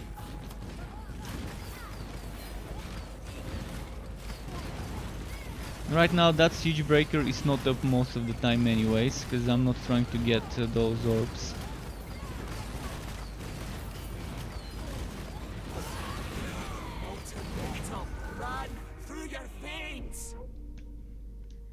But until I get resonance 1, I'm gonna be using, of course, siege breaker probably, or a granite ring together with the other one.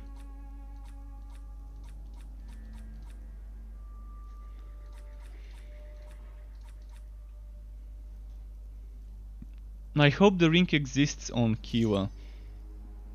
I know it exists on Bragi, but the question is, has anyone seen the 50% damage reduction ring on Kiwa? Does anyone know whether it's possible to drop it on her? And by the way, I need a quick minute or 90 seconds to go and take a leak. So if you're watching on Twitch, I can play something on the screen for you. But if you're watching on YouTube, you're gonna have to be watching the boring BRB screen with those annoying whitenings.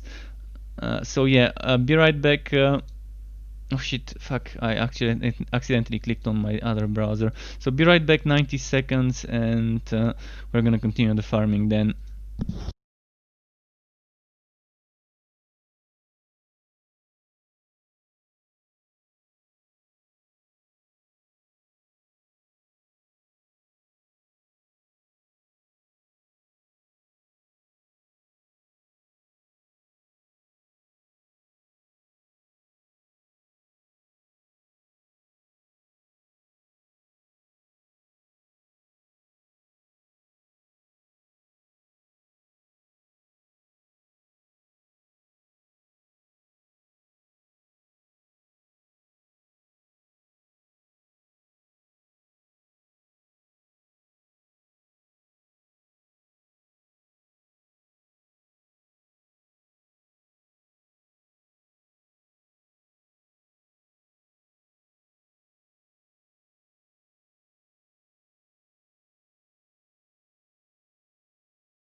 Alright, I'm back. This took longer than expected. Like I was saying yesterday, every time I go to the toilet when streaming, it's occupied. So this time I just waited. Murphy's Woe. When I'm streaming and I go to the toilet, there's always someone there. But alright, I'm back now. Let's go farming.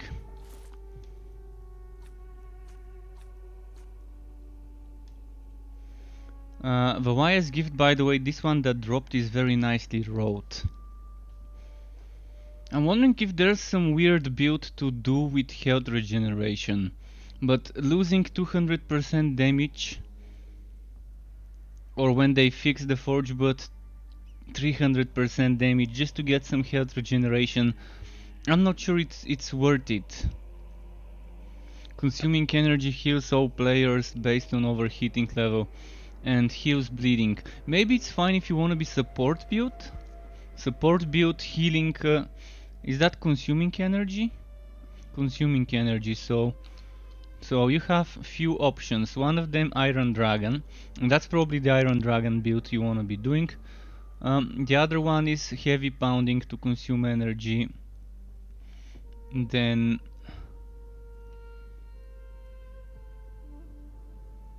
Forge Launcher, another one, and then repeating rifle, test bombs. There's a lot of things you can implement in that, even experimental mines, but I think the best things to use for such a build would be things you can channel with energy cost per second. So repeating rifle is one option, and the other one is Iron Dragon. The rest is not channeled. And you probably want to be using Valaya for a repeating rifle, because that's armor piercing. And this one, damage is increased as long as the shot is maintained, which means you get up to 50% extra damage. So it's still not gonna justify losing that circle, but there's probably other things to get there. But yeah, let's keep farming. I'm gonna consider builds like that some other time. Let's do Swanesh.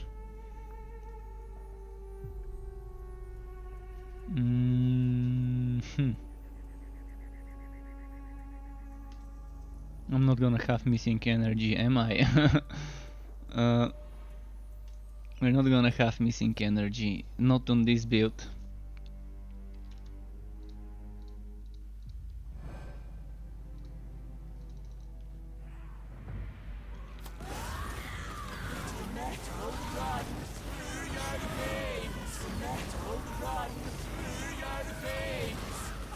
So my only concern with this act is there aren't enough enemies to end up getting 3 chests most of the time. Sometimes there's barely enough enemies to get 1 chest when doing upgraded relic hunt, especially if you're doing the outdoor only map. The one that's just outdoor, no indoor. I think the indoor only is a bit better, but not by much. But there's still a little bit more enemies here. I'm gonna try to speed run it and just do a single chest run if I can, by killing every elite and then just running off Forge Heart. Alright, that's not what I need. And yeah, if anyone plays Kiwa and knows if the 50% damage reduction ring drops, the one that keeps draining your energy, let me know. Because with excavation you don't lose energy, you're constantly generating energy, and you get that damage reduction. The way it works is every time you get hit you lose energy. That's how it works. Each hit you take takes a bit of energy out from your total pool, and as long as you're using excavation you're gonna have no problem getting that damage reduction to work. That's the best synergy I can think of for an excavation build.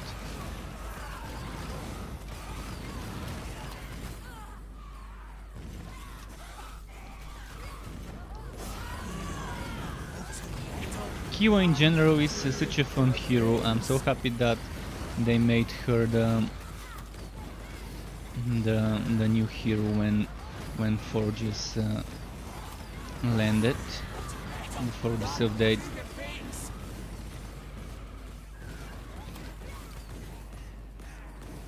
And this build is just I'm hoping they don't nerf it, but I think it's a bug, and I think it's getting a nerf as soon as they figure out how to do it. So I'm gonna enjoy it while it lasts, I guess.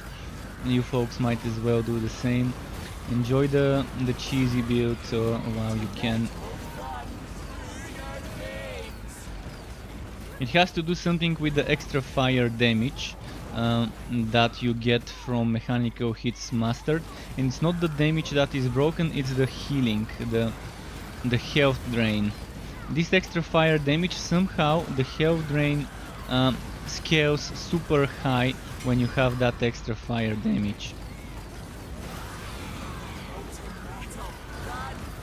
Mechanical hits mastered and excavation.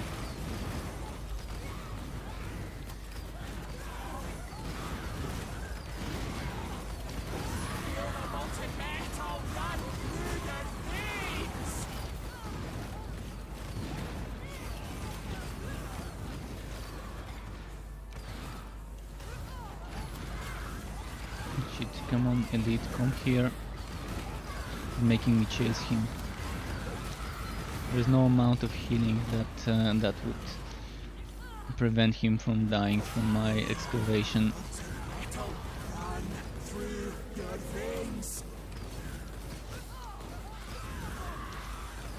Boss time, is it? Yeah, it is. Right, let's hope I don't get overpulled and I can burst him quickly. Come on, burst, burst. That's a nice burst. Still, they're still not dropping that thing. I'm gonna do probably 10 maps. If I don't get this in 10 maps, it's gonna be bad. But I'm gonna get bored doing 10 maps on the same hero and not switching or not changing the type of content. Maybe I can do some Tower of Chaos runs in between. I mean, I'm gonna have to, because I don't have enough coins to do 10 maps.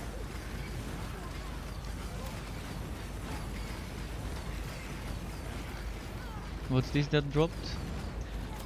Blaze Sabatons.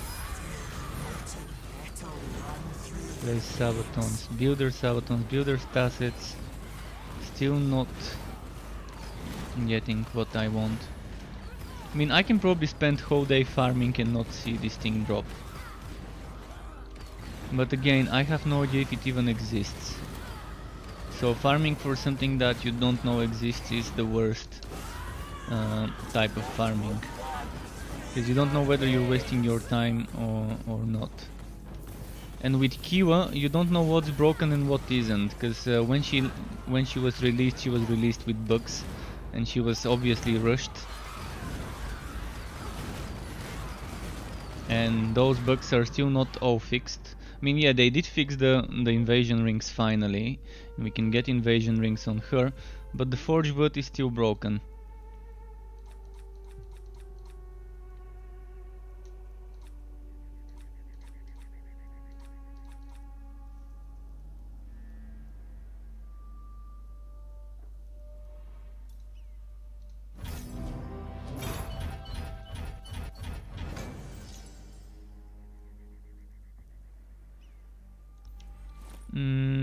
What's this and what's this?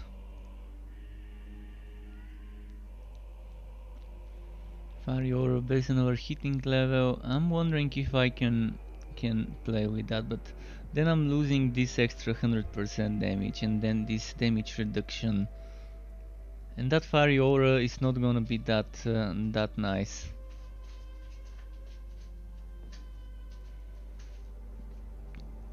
Still haven't seen anything better than right now Corroder, later Forgebot plus Rock Splitter for a meta build. Is this better? I think we have an upgrade here. 3600 more HP and some counter attack. Let's bless it. Wait, what did I have on my previous ones? Previous boots? 6000 HP setup, okay.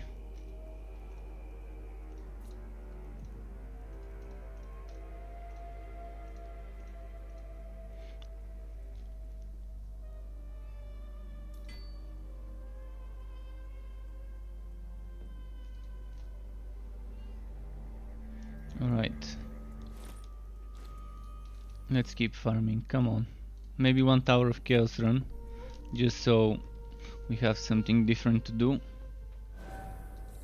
Tower of Chaos runs are still nice, cause it's quick chest. You're not spending too much time completing that, and you're still getting a chest at the end. It's only one chest, but it can still drop some okay gear. It may not be as good as the chest on an upgraded relic hunt with all the wood quality there. Shit, where did he go? He's killed.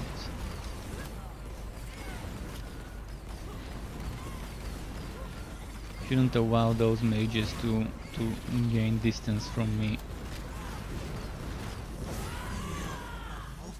Where did he go?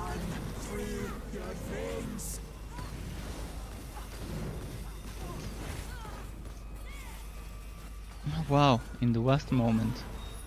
There we go.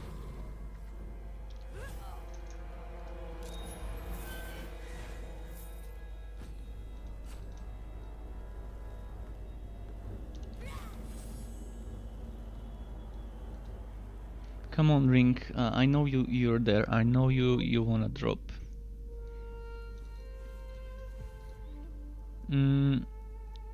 I hope I get Act 1. I'm gonna try and get an Act 1 map.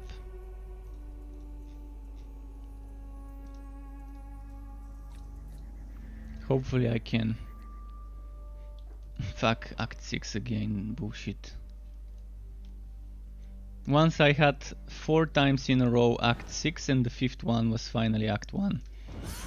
We're just testing how often Act 6 would drop when I'm trying to not get it.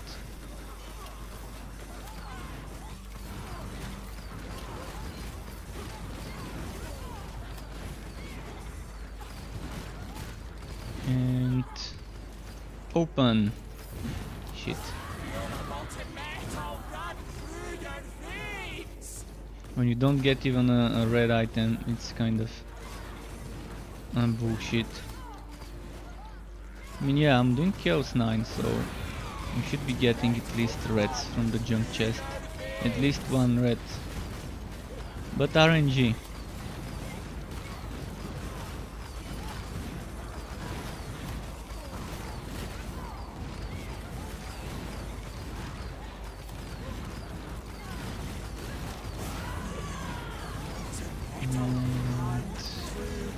There we go. Should I go this way? I'm gonna go check if there's... I think it's a dead end, but maybe it isn't. It looks weird. It's the first time I'm seeing such a layout that I remember of.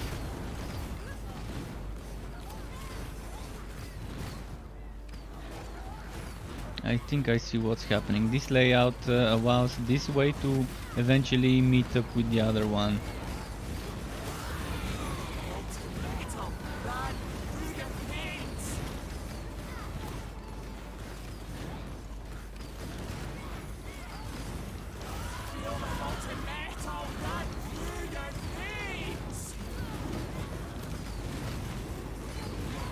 Come on, Minotaur, die. Wait, what dropped? Gauntlets, never mind.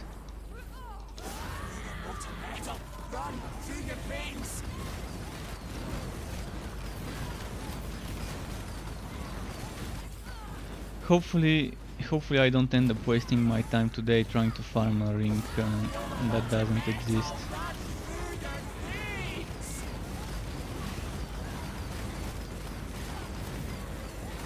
But it's suspicious. If I haven't seen it by now, it is really suspicious. If I don't get it today, I'm gonna not try getting it some other time. I'm not gonna try and farm specifically for that one. I'm also farming for a green corroder with good rolls, so in any ways I'm still gonna be endlessly farming for something new in this game. It's not like I get something and then I'm done and I no longer need to get other things.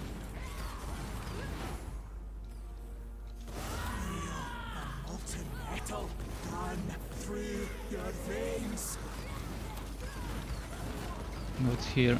Good chest? Oh, big chest. Nope, still not dropping.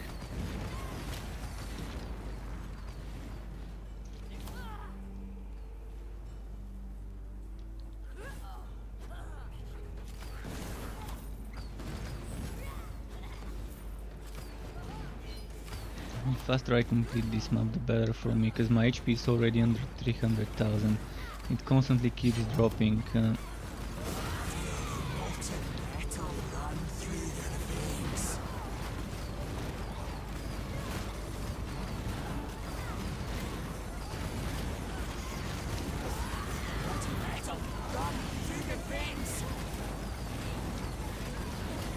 on. There we go.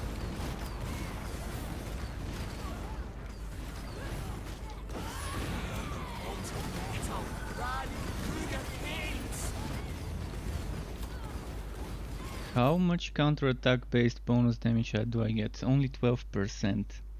Only 12%. But it's still not bad.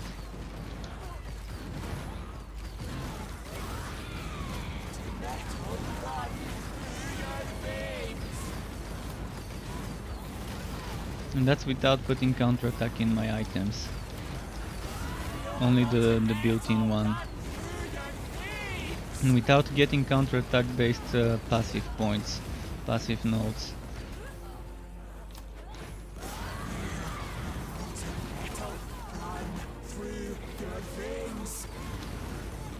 Okay, let's try and burst.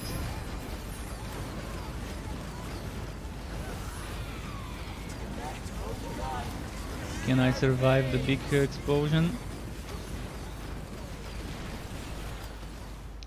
I couldn't survive the big explosion because it's super long. This is annoying because this explosion doesn't dissipate until like 2 seconds or 3 seconds after it has been cast. Should have used my rush to get out of danger, but I wanted to try if I can survive it.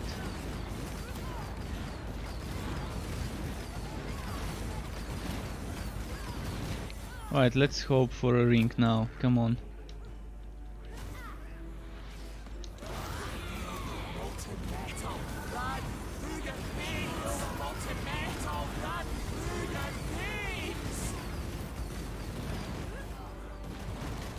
It's gotta drop.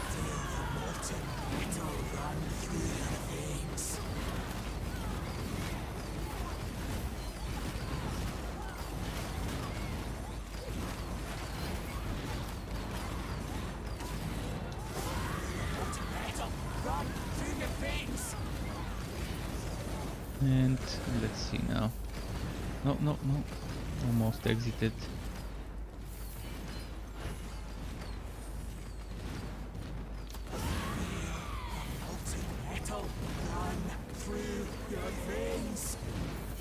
I didn't see a single ring. Oh, insulation. That's the only ring that dropped.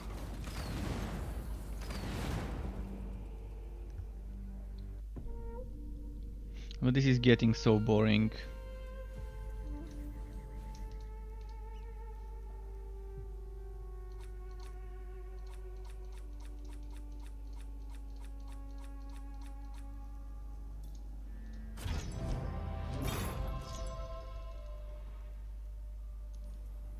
Few more runs and then I'm switching heroes, cause I've played a lot on this one today. Let's do Tsinch. I've not done Tsinch in a long time.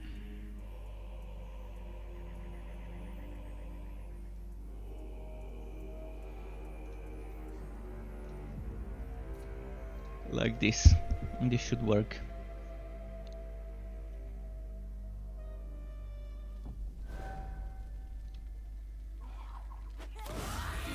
But yeah, barrow deaths are the kind of annoying part in the chapter 6 maps, in the forges maps. Can't avoid the barrow deaths sometimes, because before you even seen that there's a barrow, if you're using some sort of aura build, like Mage has two different types of aura, Bragi has a Grimnir, Lesser has the poison. There's different types of things that can end up triggering those and one-shotting you or two-shotting you, based on how many barrows. But there's a different reason why I prefer doing Act 1 instead of Act 6 from now, and it's just that it's much easier to fill up the bar on Act 1, and to sometimes speedrunning Act 1 is also easier if you know the layouts, and I know most of the layouts. I know in most cases if it's not this way, then I know it's definitely that way. There are rare cases where I would get the Act 1 map completely throwing me off my game and ending up exploring so much of the stuff I didn't even need to.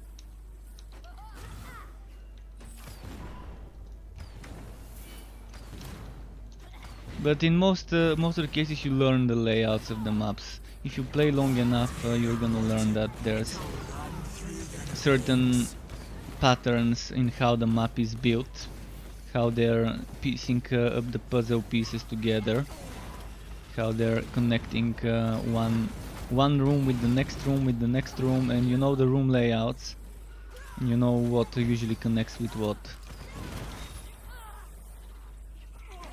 Even in this one they're connecting something that we might call rooms. They're not really rooms, but they're connecting certain pieces of the bridges together to build that map.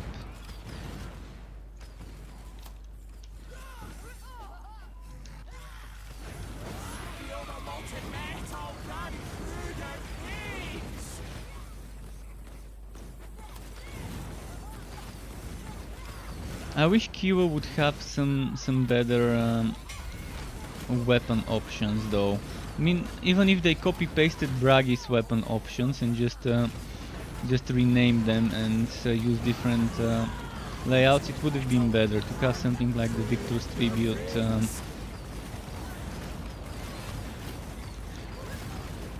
Based on, maybe it could have been not as powerful as the Victor's Tribute.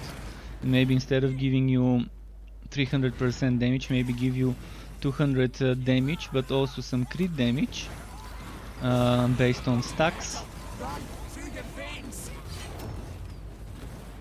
So let's say you kill an elite and you get a stack of 20% damage and 10% crit damage, and then when you max out those 10 stacks you get 200 damage and 100 crit damage. That would have been fine as a weapon on Kiwa.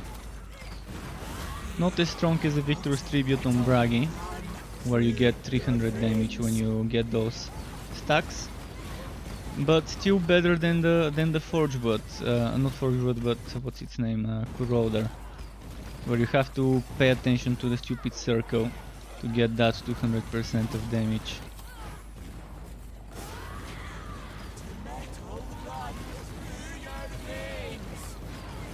Now if I get stunned, it's over for me, because there's so much damage over time fields in my feet.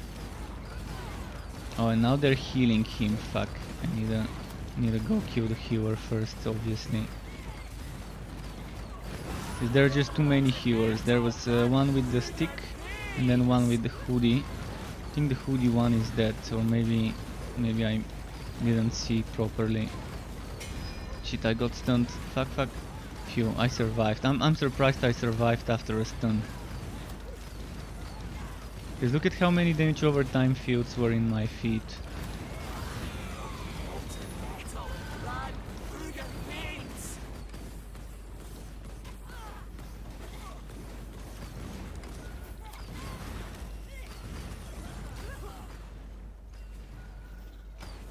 Let's keep moving this way.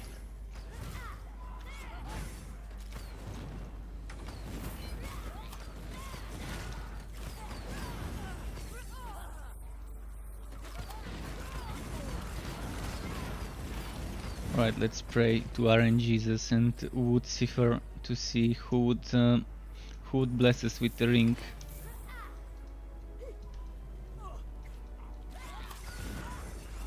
Oh, I didn't have 3 chests. Never mind. Just what dropped. It gave me a green corroder. Maybe that's gonna be a good green corroder finally. If I get a good green corroder, I'm not gonna be mad for not getting a ring. Yeah, that's a shitty one. But not for the build I'm playing. For the build I'm playing, this is better. Because I don't need cooldown that much on this build. It's nice to have the cooldown for that one. And my turrets are always gonna be on a low enough cooldown anyway, so I'm gonna bless this and use it. 6000 HP, okay, 6000 HP.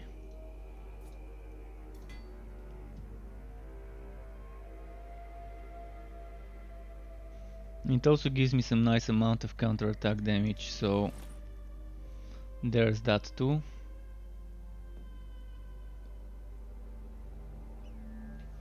So let's see now the difference. 3,400 more damage. Oh, and 9000 more HP. Definitely nice. Just losing 5 cooldown. I'm still gonna keep that one just in case. Just in case. Cooldown crit chance damage. So I no longer need that one.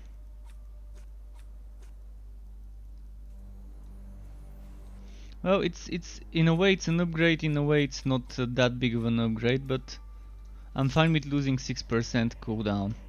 So this goes from 23 to 25 seconds, if I'm not mistaken, right?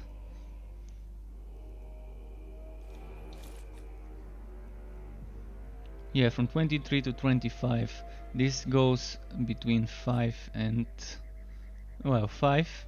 And this is still 1 second. And this is not cooldown, so there's that.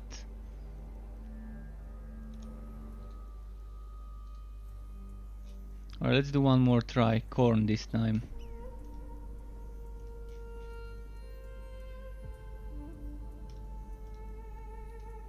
No relic hunt. Alright, we're gonna do one more Tower of Chaos, one more relic hunt, and then I'm switching heroes to something else. I'm gonna let you guys decide what to play next. You might do your suggestions even now if you want.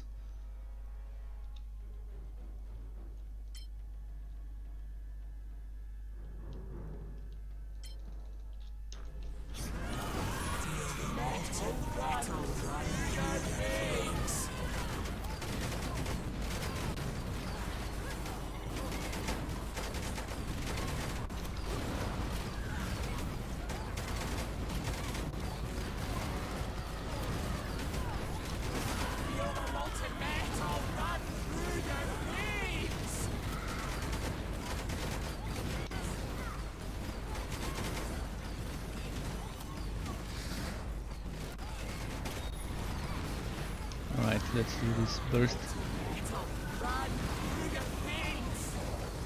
This together with someone else in a team would be super burst. If I have a support Conrad and support Mage and Last Song support Bragi, this build could be melting everything in like a couple of seconds. Bam, boss dead. Couple of seconds. Bam, boss dead. On Chaos 10.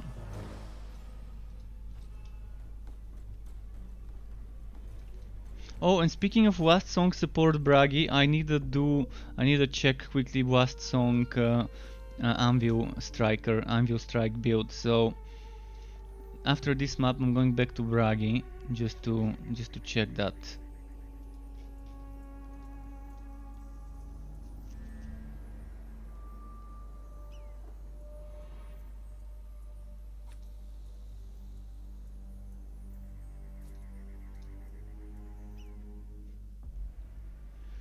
Just to check how bad the damage would be compared to Grimnir and Challenge, but and against non-bleeding, and if it's gonna be better against bleeding. Terry the Tank TV, thank you very much for the sub. Thank you very much. Really appreciate that. Glad that you're enjoying my content so much as to subscribe. And welcome to the Struck Club. Indeed, again.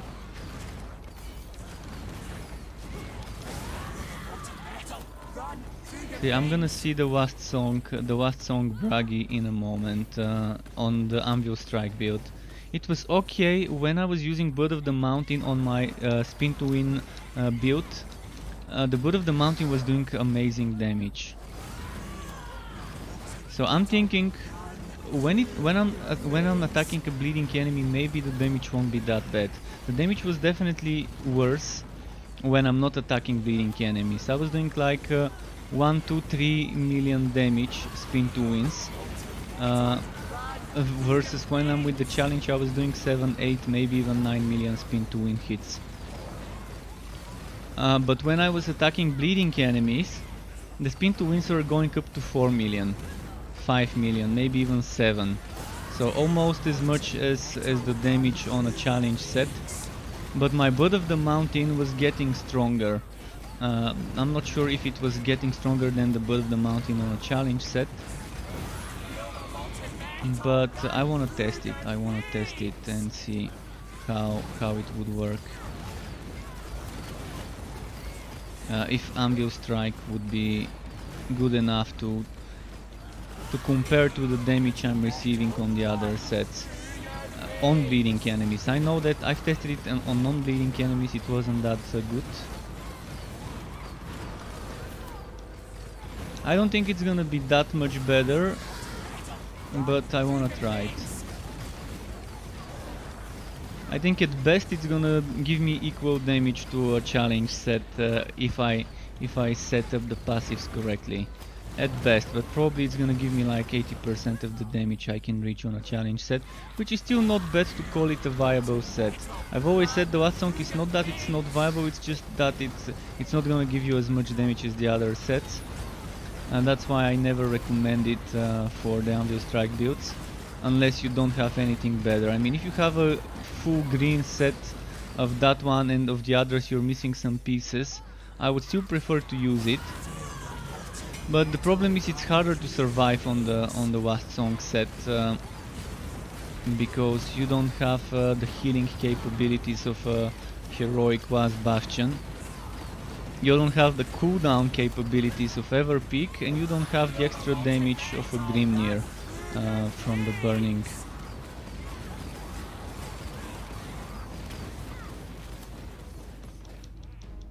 So I'm gonna test Chaos 9 and Chaos 10 with last song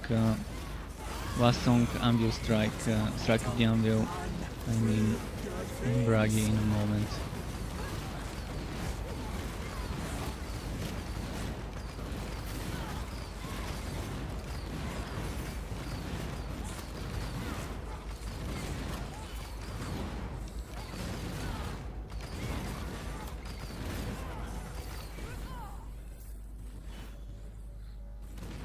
Happening here. I've got almost 3 chests. I can just rush to the boss. By the time I reach it, I'm gonna have all the chests.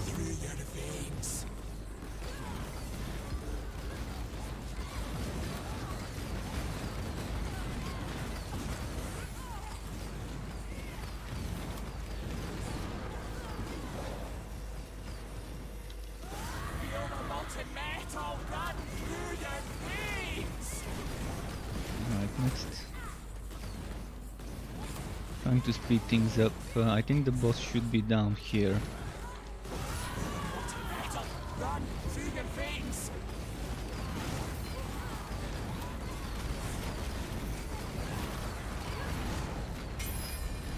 There we go, got the key. Now time to burst. Oh, I got stunned, fuck. I shouldn't allow them to stun me.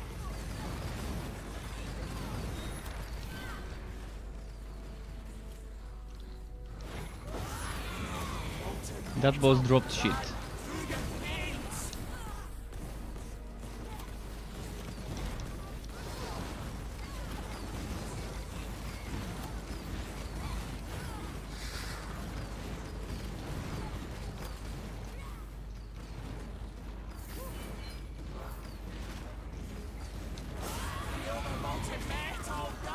Why can't I? There we go. It's having trouble opening this. Tomb Kings is hard for you. Which part of it is hard? The story mode? You can always decrease the difficulty. If you just want to complete the story, you can always go for a lower difficulty, something that you can handle and think it's challenging enough, but still not too hard to complete. If you're just on a new hero and you don't have some min-maxed items, you don't have the levels and skill points and god skill points. I don't think, if you're doing story, I don't think you should go on chaos difficulties, for example. When I do story on a new hero, I never go into the chaos levels until I reach the end game. And just when I got the upgraded Corroder, I got even better upgraded Corroder with 7.5 cooldown reduction. No counterattack damage, but that's fine. So let's see how much percent I lose here. I lose 2% damage. But overall I think it's better, because what do I lose? I lose 300 damage, but I win 19,000 HP. No, I lose 19,000 HP. Okay. So losing 19,000 HP, winning 300 damage, winning crit damage and cooldown reduction. Overall that's the one go-to Corroder for every build. The other one is gonna be my spare, I guess, for when I don't need the cooldown. Like right now, probably I'm better off playing with this one, but I'm still gonna use the other one. The other one is 300 more damage, so there's that too. The only thing that hurts is the 19,000 HP less. That's the only thing that hurts, losing that one. But see, having a spare Corroder, if anyone really needs that one and doesn't have a good one, you can have it, or you can have this one if you want something with cooldown. So okay, going to Bragi as I promised. Going to Bragi, the little braggadocious dwarf.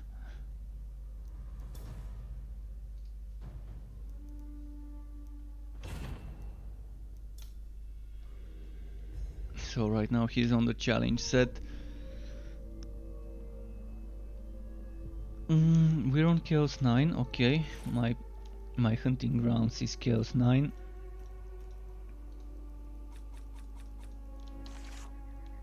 So I'm not gonna grab Blood of the Dawi. I'm not gonna grab this. I will grab this, however. And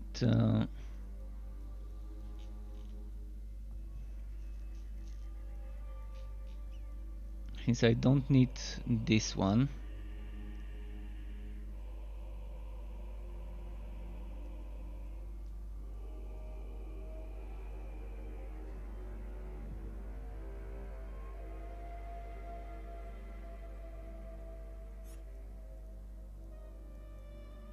I mean, I can still use Unwavering. If I don't use an energy cost skill, I'm gonna have max energy all the time. But I normally don't use it. So that's 20% damage there. Wait, let me check something. Oh yeah, Duris chain reaction. That's what I'm missing. Super important. And maybe Hero of the Desert. Maybe Hero of the Desert. I can go Hero of the Desert, Padded Armor, or I can go Eternal Grudge. See, the thing I don't like is I need Deep Gashes. And I'm even gonna remove Deep Gashes. I'm not even gonna use Deep Gashes. I'm gonna get Hero of the Desert. So it's gonna be that kind of a weird build. Now we don't need Call to Oath because we have plenty of other ways to stun enemies. So since we don't need it, I don't even need that one. So I'm gonna get this.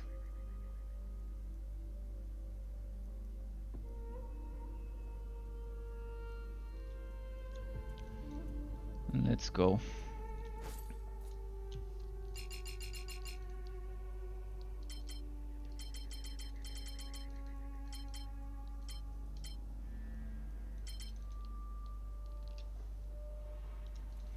This is what we want. God skills wise, we don't need this now. We want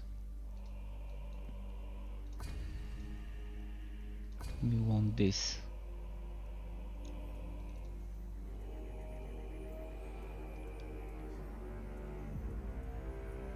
Tomb King's dock was fun. Oh, DLC, yeah. It is fun, and what's more fun from that DLC is things like Hero of the Desert. Hero of the Desert is one of the best things that came with that DLC. Because it's a little bit of everything and it just adds up. It adds up pretty nicely. It's alright, let's do Tower of Chaos quickly first, and then next we're gonna do a Relic. And I'm probably gonna do 2-3 Tower of Chaos runs, so I can do 2-3 Relicans afterwards. How's my cooldown here? 4 seconds. Not happy about this.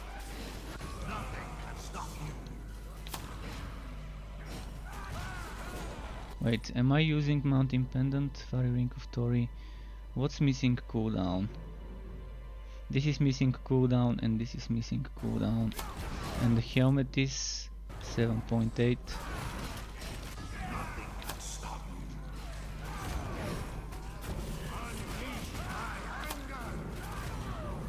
So now I'm trying to get... The idea is to try and get my jumpy skill to do more than 90 million damage. If I can do more than 90 million damage, so... See, I did 80. And this is what I expected. I've done 97 solo with the other set. And now I just did 88. I was expecting to do 80, I was not expecting 88 million damage though. 111, wow, okay. 104, okay. But now, mind you, with the other when I did 97, I didn't have those 20%. So if I'm gonna be fair, I'm gonna change my skills later and check on the other set whether I can get... Oh, 120. Well, they might have done something to this set. Did they change this set? Is this damage taken 300% something that was different before? Maybe it was 200%, maybe 100. 137 million, really? Really?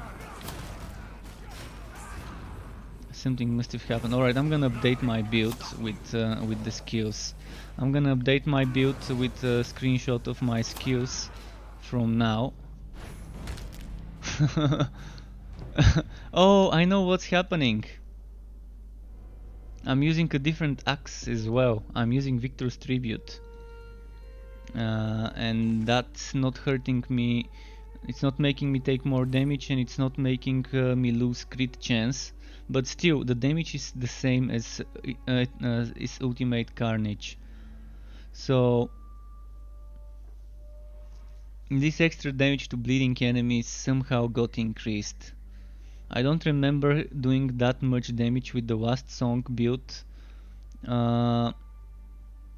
before the final update, and now I'm doing more than I did on the other set. I will change this as well. I'm gonna quickly screenshot this one so I don't forget what I was using. Just give me a moment to quickly screenshot it.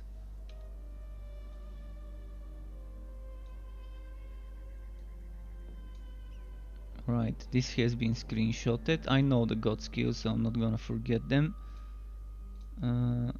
Where is it? Bragi, Warhammer. I don't have a Bragi folder. Bragi.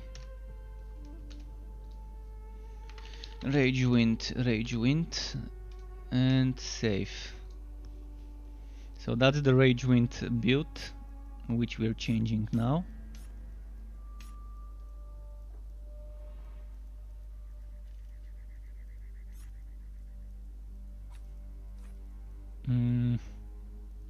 First we want this, second we want this, then we want this, and then we want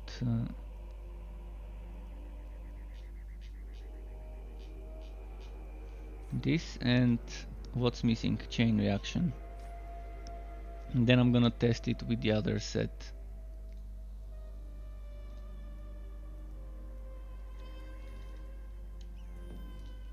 Alright, let's do another Tower of Chaos, because I couldn't complete the final one and I need the tokens. But them doing so much damage.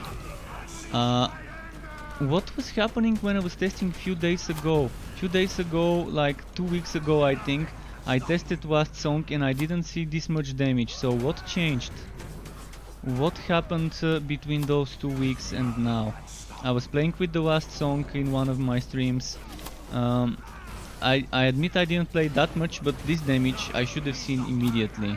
Since just now I saw so much damage. And earlier I did, when I was testing this set, I didn't see that damage. So what happened when I was testing then and I was testing now? That's different. The only difference I'm seeing is not using padded armor and using Eternal Grudge Superior. But again, this is just 20% damage. 20% damage that shouldn't make that big of a difference. And of course I was using a different axe, but again this axe doesn't get that strong until I kill 10 elites. So something's been changed somehow, and that I never saw.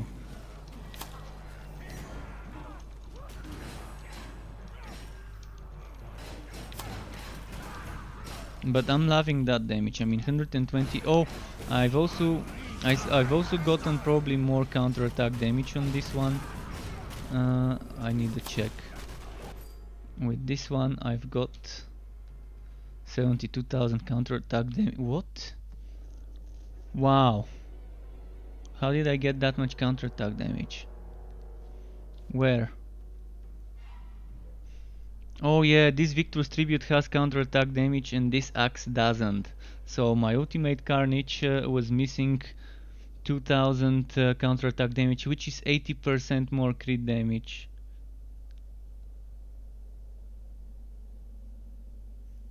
As well. Or is it 800? 800 or 80? It should be 80. But then you have 80 is the flat, but then I have 148%. So this 2000 is actually 5000. And 5000 is completely different. That means 5 times 40%. And then I've got, let's see, 1300, 1500. So 1, 2, 3, 4, 5 pieces of equipment with good counterattack. Let's see the challenge. 1, 2, 3, 4. 4 pieces, and I think some of those things were not that great when I was testing. So I think the counterattack is one of the big differences, and the other one they probably might have buffed something when they patched Kiwa. They did hotfix Kiwa a few days ago to have those invasion rings, so maybe they sneaked in some braggy changes then. Either that or my gear was much worse before. But still, those 20% extra damage shouldn't account for 20 million more damage. But I'm gonna update my build and I'm gonna make a comment in the build video for people who wanna use the Wast Song that it's definitely worth it compared to what I initially tested. So that means I'm gonna have to change some stuff on the website. But that's great news. That's great news, knowing that if someone wants to use the Wast Song set, they can have a nice build with it. By the way, I'm not seeing that big damage now. Is it because I've not killed a single elite because there's only one in this map?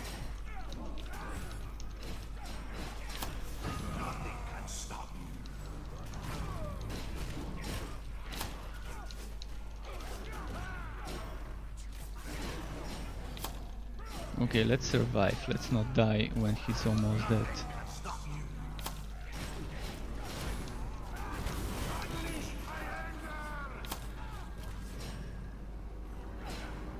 Okay, now let's do a map.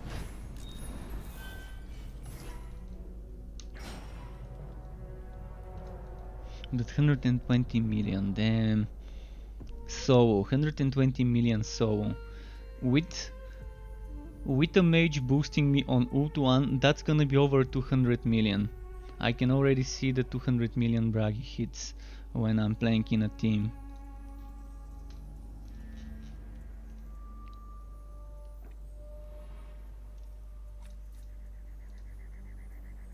Of course, I also removed padded armor, which is 40% damage reduction I'm losing.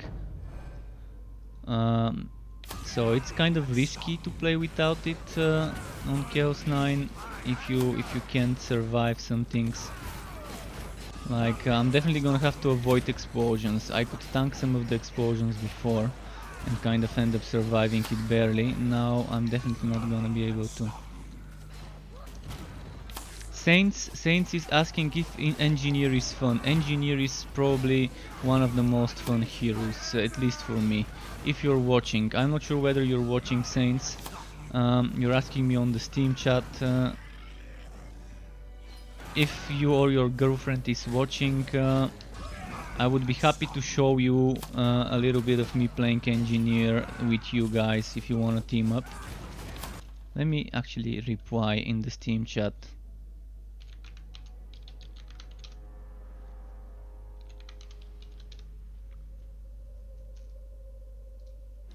But yeah, the short answer is yes, very. Is Engineer fun? Yes, very. Very fun class indeed.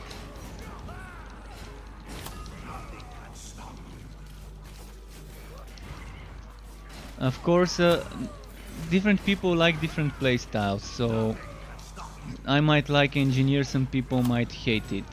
So I guess it depends whether you like playing with turrets, whether you like melee or not, because right now the strong builds for the Engineer are melee builds. They would either involve using excavation or heavy pounding. You're still gonna be using turrets to proc duelist chain reaction on any build. There's builds with mines and bombs like grenades, but those are not as strong. By the way, if you think I'm not getting those 120 million hits now. And I think why I got that much damage is because there were a lot of enemies in the Tower of Chaos. As soon as you kill some enemies, new spawn. And also on this map I get minus 30% damage that I do. That's why when I was testing I never got to see such high hits. On the Tower of Chaos everyone is doing much more damage. So when I'm seeing those 80 something million here, I would be doing the 120 in the Tower of Chaos million hits. 97 million, see? 97 million, that's with the 30% reduction.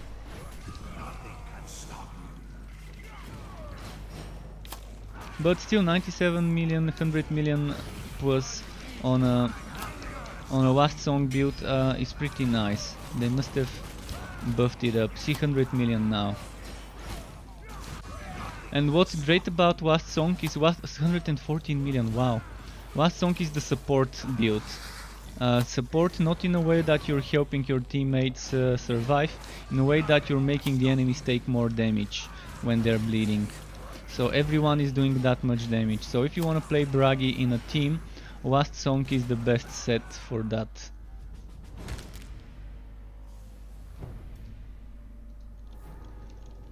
I mean with heroic Last Bastion, you still buff your teammates. With heroic Call to Out, you still buff your teammates. With heroic Strike of the Anvil, you also buff your teammates. But the Last Song is the biggest buff you can do for the whole team, because it's 300% more damage that the enemies are taking, and it stacks up with other similar things that some other people could do. So they've somehow ended up rebalancing the set. So far I've seen bigger numbers than my other sets, which is pretty strange. And again, I don't know how I didn't see this damage change when I was testing a few weeks ago before making my Crit Monster 3.0 build. I definitely tested this both on stream and off stream when checking what to do with the new setup. Overall, I'm not mad that they did that. I'm actually pretty happy because I like that set myself. There's one thing I don't like about the set, and that's that the heroic skill is a passive, and I'm not even using the heroic skill. As you can see, I'm not wasting a point, not a point but a SWAT on using the heroic deep gashes. So it's that kind of a weird build where you don't use your heroic skill. I'd much rather have a heroic avenging charge or heroic eternal grudge maybe? Heroic Trail of Blood. Oh, perfect. Give me a Heroic Trail of Blood. I'm gonna be over the moon about a Heroic Trail of Blood on this set. But right now it's balanced enough, so I don't even need that stupid heroic skill to get that set to work. In fact, they might have overbuffed this set. So I'm not gonna say anything more because I don't want them to end up nerfing this set. But right now that might be the best set in the game from the worst set, or not in the game but in the hero. From the worst set on this hero it ended up being the best one. But let's wait and have me do a map on the other set quickly to see if I can do 114 million the same way I did on this one, with the exact same skills. Grudge Holder without cooldown, unfortunately.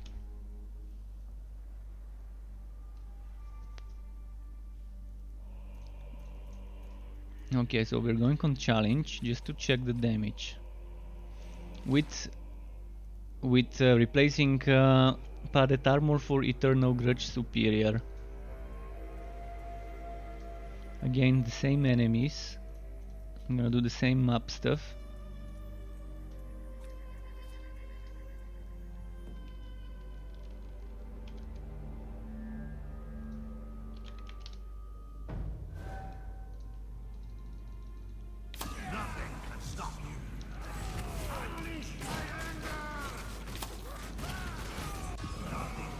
So let's try and kill 10 heroes, 10 champions, get that buff, that damage buff, and then see if we can do 114 million damage.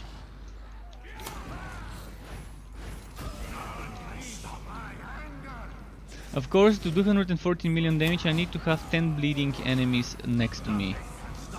So I need to have more enemies stacking up in the same place. And most of the time they die before I can group up that many. So again, this is pretty situational, and unless I do things like this, I'm not gonna know if it's possible.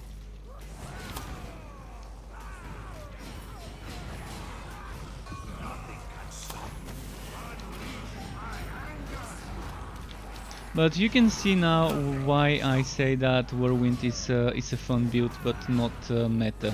Because doing 100 plus million versus doing 10 million, you see the difference of damages between a Whirlwind setup and the Jumpy setup. You see how much mobile I am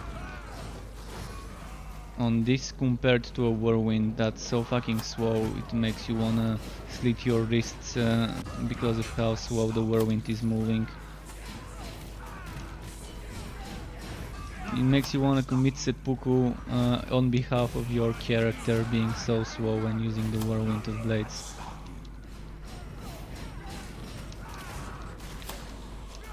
As an apology to the players playing that skill.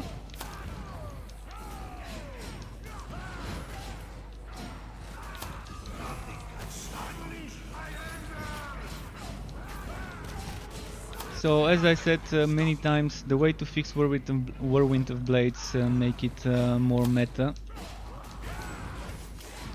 would be to simply make him benefit from movement speed bonuses, not to spin faster but to move faster, and then to make him benefit to get more damage based on how much movement speed you've got. So let's say you've got 60% movement speed from that God skill, then you get 50% more damage or 30% more damage. It's still gonna be fine if it's 30. But I'm gonna say make it that for every 1% movement speed you've got to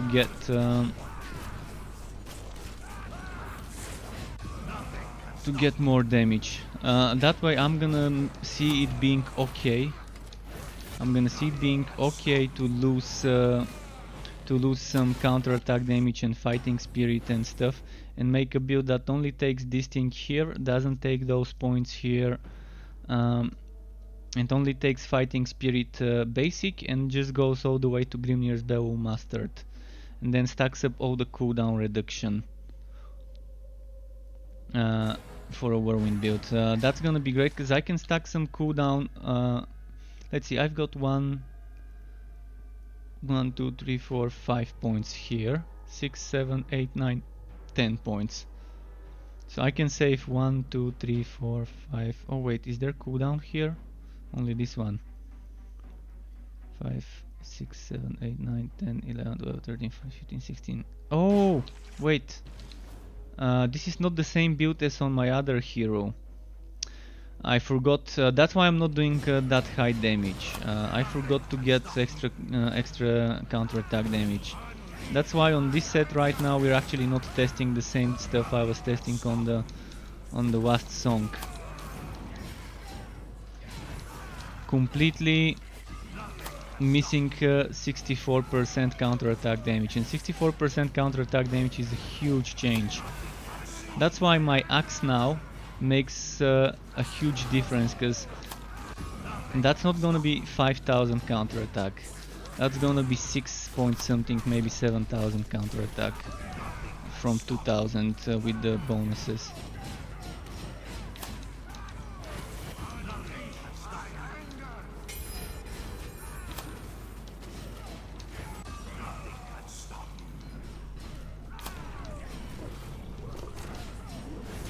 So I'm gonna have to do another map when I fix the passive. So this health drain I was having in cooldown is not the same I had on the other build. Although sometimes it's better to have cooldown and health drain instead of more crit damage and damage. But for Bragi, I think going for the one-shot hits might be the better option. Stun, do one shot, move. Stun, do one shot, move. So that's why the highest I think I saw was 80 something, 90 something now. But things will change on the next maps. So let's take this and do this, and let's remove this cooldown and do this, and now we're gonna be seeing the damage that the other set was doing. Also, I don't have legendary punishment here, so that's another thing I didn't have when testing stuff before. I forgot to remove the healing, another big mistake. I mean, now you're gonna know why the numbers are different. So unless I'm testing in the same exact environment, we're not gonna see the same results.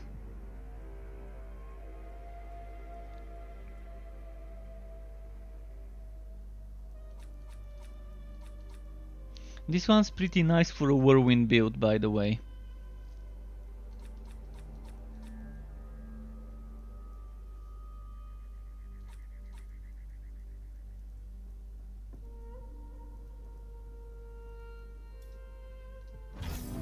To give you that survivability, but you're losing this energy gain.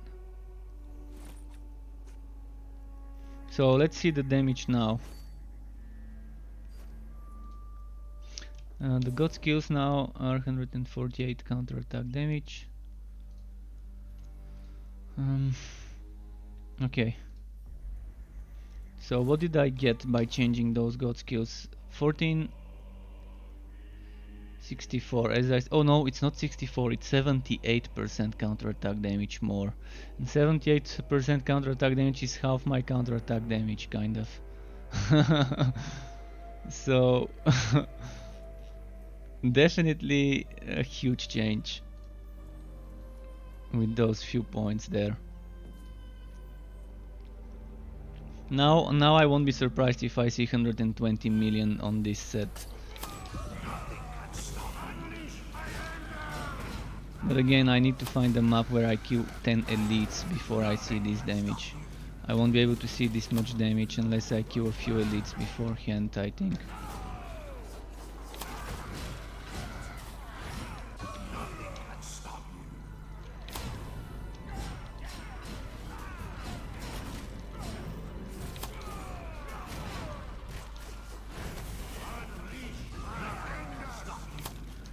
Annoying healers and damage over time.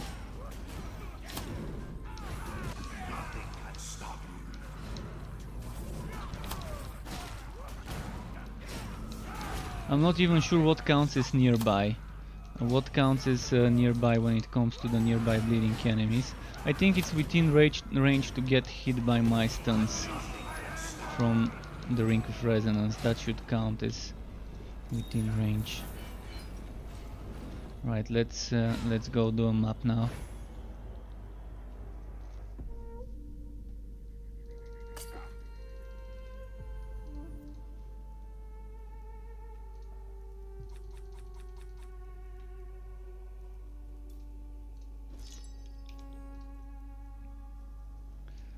So I'm gonna do the exact same map as before.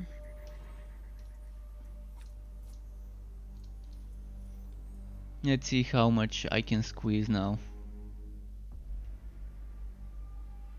Problem is the cooldown is gonna be kind of shittier. Because I'm whacking some cooldown with this.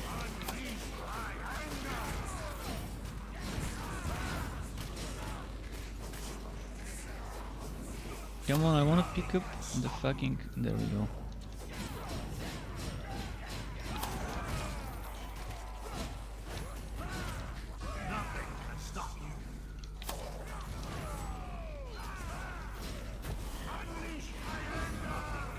Alright, now let's try and group up more enemies at once.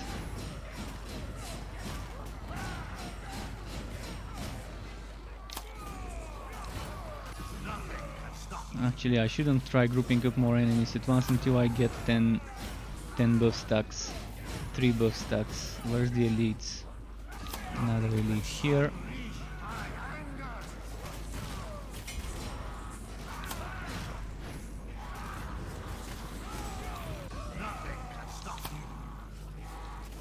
You got all red gear now. That's nice. With all red gear you should be able to push Chaos 6, 7, maybe even Chaos 8 with the right build. What you wanna do with all red gear is do some blessings. But you need to be using a set to get heroic. Terry, did you say you're playing a mage? Are you playing a mage or someone else? And do you have a full 5 out of 5 set?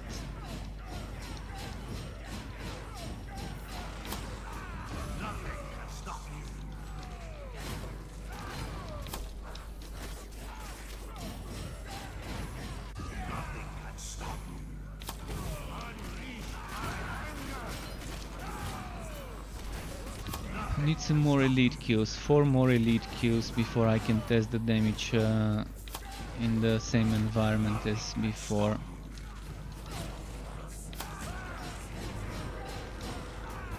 They're not spawning, come on, Portos, demonic Portos. They're not appearing. They're just spawning basic enemies from the demonic Portos now. And you're gonna see now, as soon as I get 10 stacks here, it's gonna start spawning elites from the demonic portals to mess with me.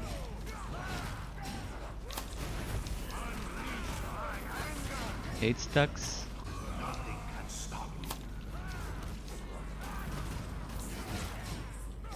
Nine stacks. See, now it's just showing basic enemies from the demonic portals. Alright, let's get that 10 stack quickly. And now we're at 10 stacks. Now I can try and test the damage. So what I would need is to stun. I would need to stun 10 enemies and then do the damage. But that's gonna be, oh, 303 mil. And that wasn't with 10 enemies bleeding nearby, I think. So overall, I think the sets would do the same amount of damage. The Last Song and the challenge set.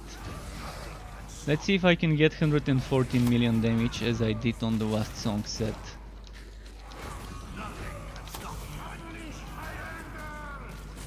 But again, this is with me sacrificing some survivability to get that much damage.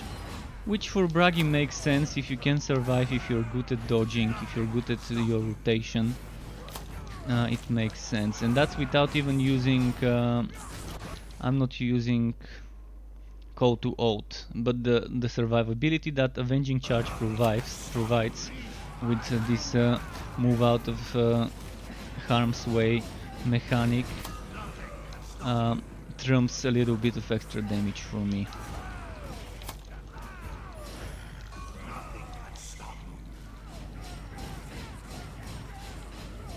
I need some bleeding enemies.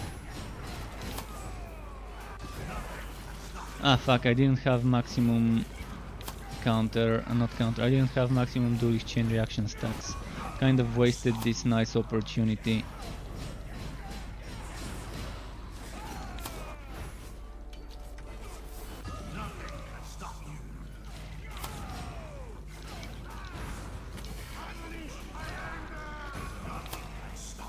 But I think it's pretty safe to say they're doing similar damage.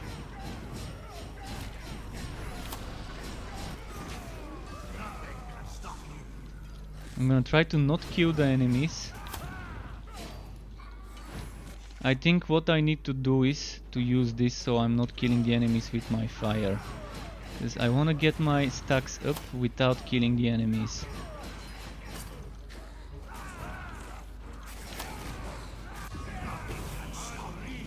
I didn't see the damage number, fuck. I was trying to get 10 stacks of duelist chain 4 stacks of duelist chain reaction. 100 million. I mean, 100 million without... That 100 million was kind of without Trail of Blood stacking 10 times. I think I had 2 stacks. Maybe this much stacks when I did 100 million. I have to check how many stacks I had. I'm thinking I can probably get that to 214 million on this set. Maybe the Last Song is slightly stronger. If I can get the Last Song to do like 120 million and this one to 115, maybe. I can't know exactly, because it's super hard to get the exact same things proccing. But that's also with this 30% damage. This 30% damage being applied to me. So in a Tower of Chaos I can do 120 plus damage with both builds if I kill 10 elites. Without this minus 30% damage. But in such an environment with this 30% damage decrease, I did 114 million on Last Song. On this one I did 100 and something, 104 or whatever, 107. Whether I had the exact same amount of stacks of nearby bleeding enemies is hard to tell unless I watch a replay.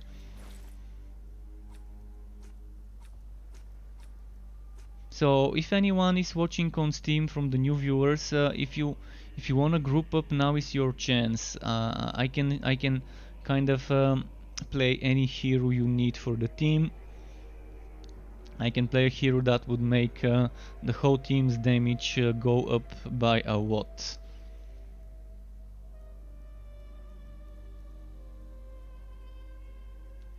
But I'm definitely gonna update my guide to mention that Last Song is actually buffed up and worth picking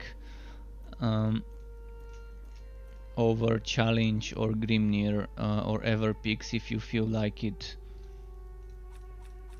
Let's play more with the Last Song. See, I'm not even using the heroic skill. Not even using the heroic skill, which means I'm not using Avenging Charge Superior, because not enough points.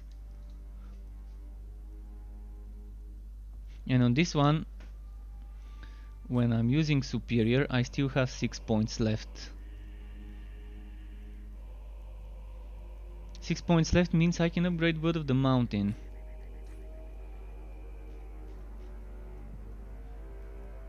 And get that health regen on the other side. Here I don't have those points. And I don't have, so that's 10 points less. Is it 10? Actually it's 5 and yeah, it's 12 points. I mean, I should have just counted the points from the heroic. So 12 points spare for the others. So let's remodel this guy.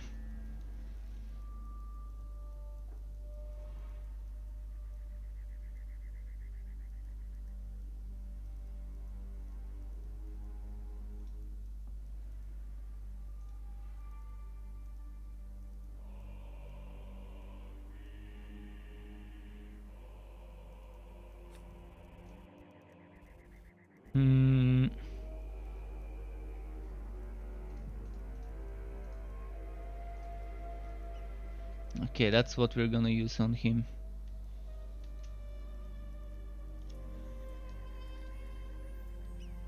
You're getting Kaledor set 3-5 at the moment. Kaledor, do you mean the Dragon Tamer? Kaledor. I think you mean the Dragon Tamer. I can't remember what Kaledor was, but I'm assuming it's the Dragon Tamer. Oh, and this is the ring I want on Kiwa. Armored ring. The ring I want on Kiwa.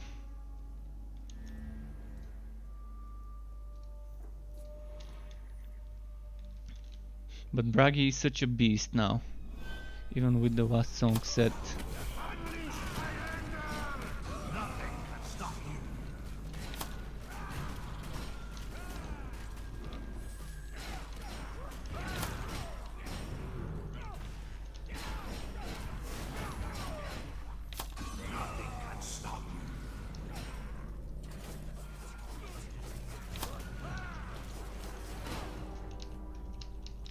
What's happening? Wait, does this map have increased cooldowns, or is it something seems wrong?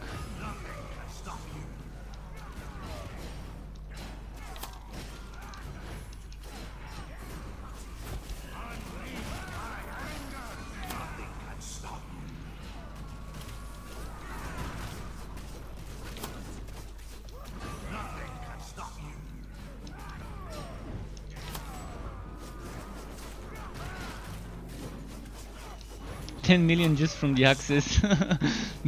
10 million damage just from the axes. How great is that?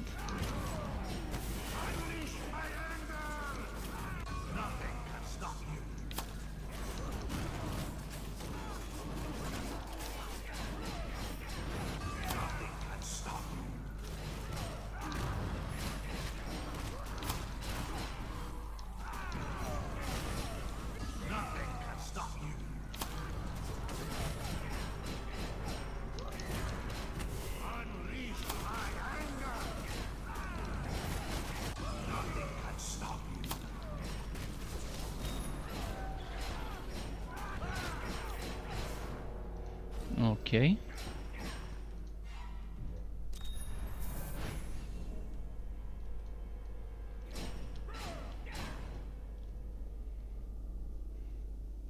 But yeah, Dragon Tamer is a very nice set for a new player to start playing. Dragon Tamer and Ult 1. Those are the sets that are easy to make a build around. And Dragon Tamer is good for a new player because it gives you a lot of damage. Whereas Ult 1 is better used for the higher difficulty where you want more damage reduction, more survivability.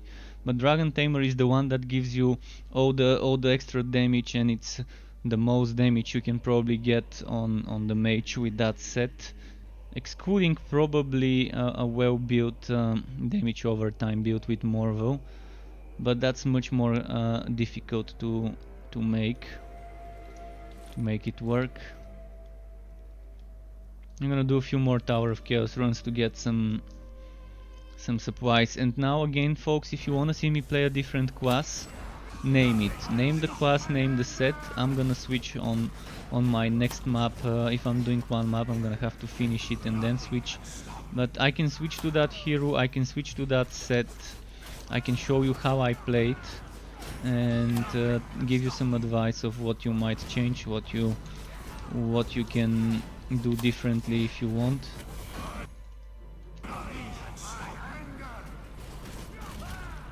Oh, he teleported again.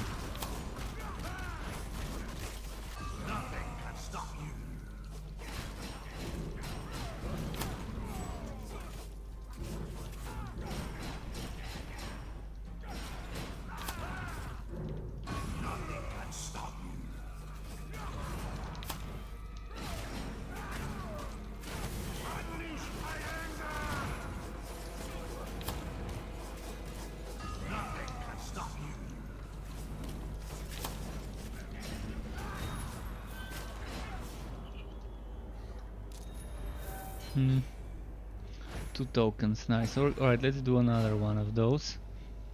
Yes, because they're quick.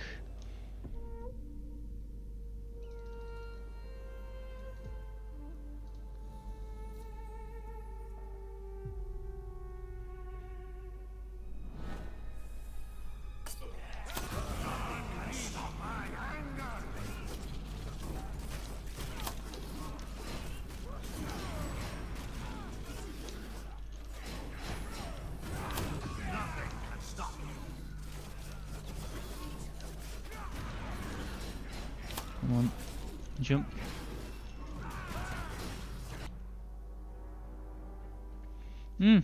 In this tower you actually still get those things. And now I get 30% extra cooldown, and that makes sense why my cooldown was so shitty. Because this is giving me minus 30% crit chance and minus 30 cooldown. And then this one also reduces my damage.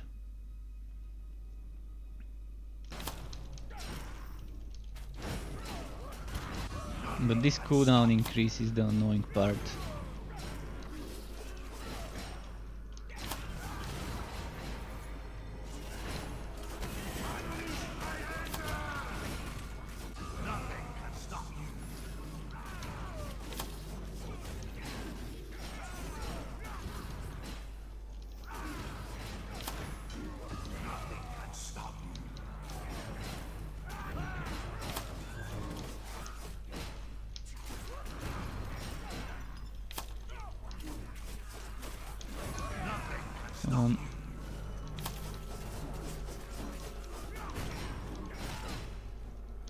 Fucking Cinch, so annoying.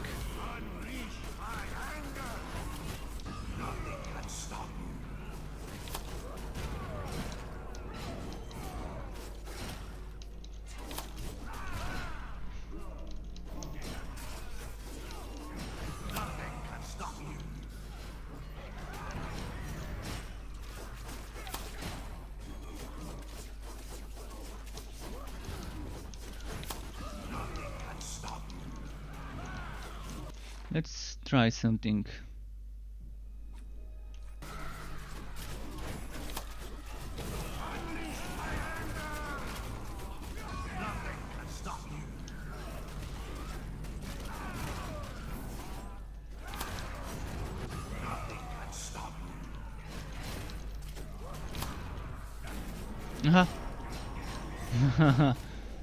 Good thing I saw on time.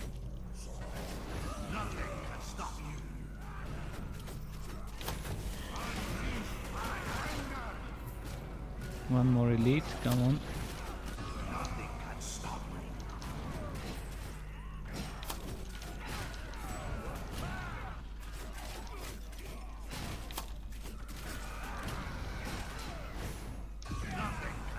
Damn, that extra 30% cooldown is fucking annoying.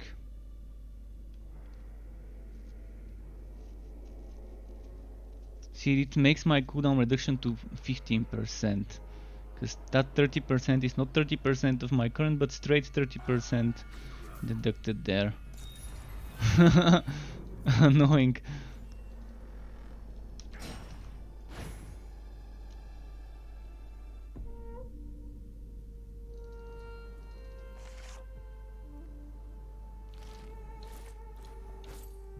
See, now it's 45 and it's okay. 45, anything above 40, 45 is fine. Really you want that 50 something, 60, but right now with that much damage I'm happy to have a little bit less cooldown.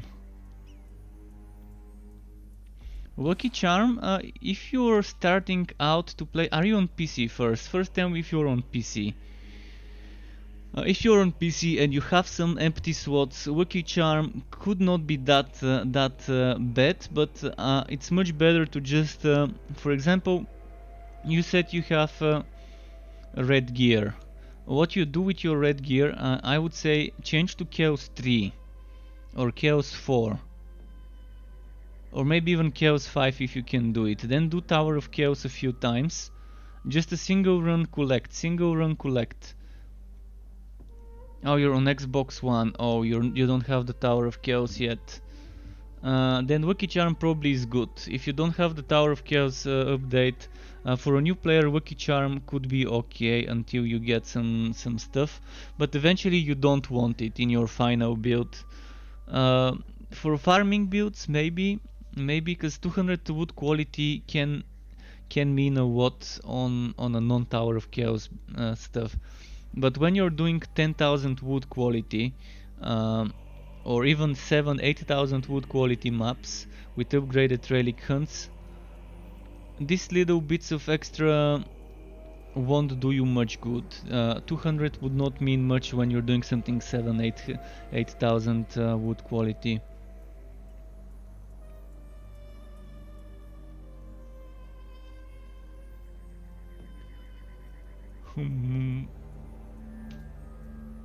This maybe?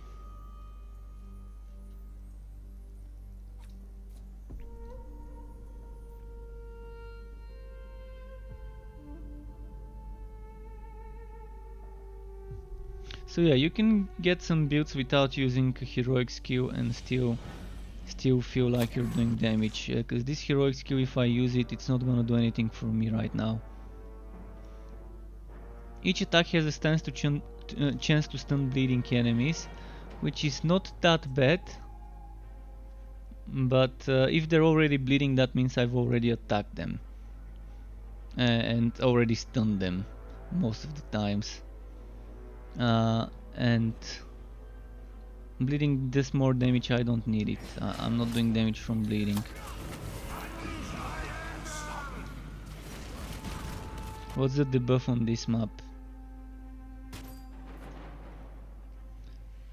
So I take more damage and my cooldown is shittier again.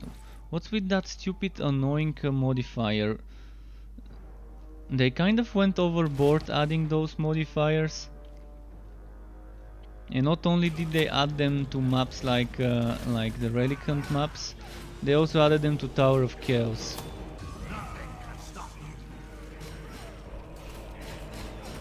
Now my cooldown is fucking 5 seconds on the distance, when it should be like at least 3 seconds.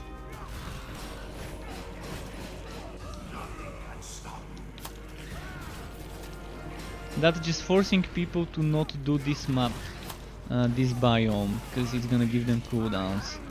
People would start doing the easy stuff and then the game turns into you seeing the exact same maps and doing the exact same maps over and over and over.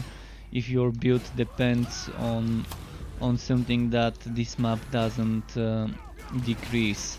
So right now with Bragi I'm gonna be doing Act 1 and Act 2 and just not even touch the other acts because they're modifying my cooldowns and I don't want to be losing my cooldowns. And that's not the right way of handling it.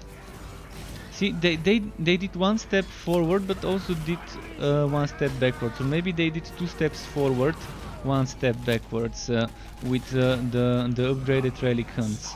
See, those things here shouldn't even exist. The curses in those upgraded relic hunts and Tower of Chaos. Or if they exist, they shouldn't be that annoying and punishing. I'm fine with losing damage, I'm fine with taking more damage, I'm not fine with losing cooldown. I'm fine with taking damage over time, I'm fine with having my healing and health regeneration getting decreased, but not with my fucking cooldowns getting increased. Especially by 30%, fuck, that's too much. 30%.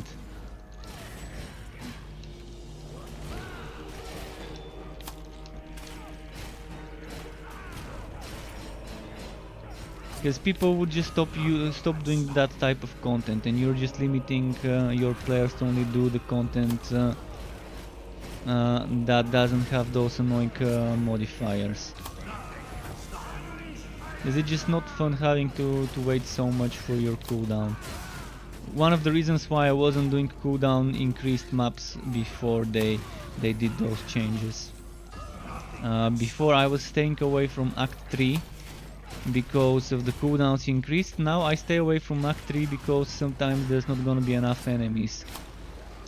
And maybe the cooldowns, if they still get decreased by those curses.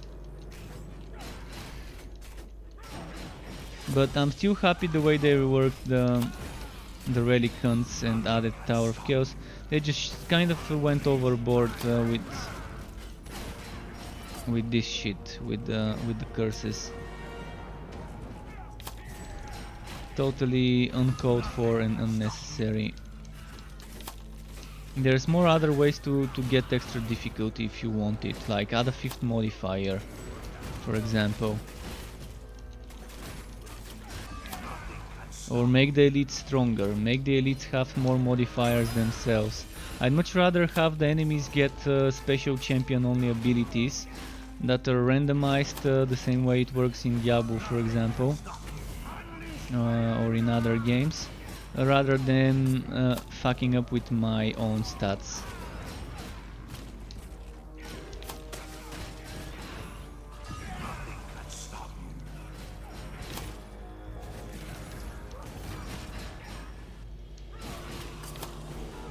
So the enemies having modifiers like burning or, for example, draining energy modifier if you're next to the enemy on some champions would be fine.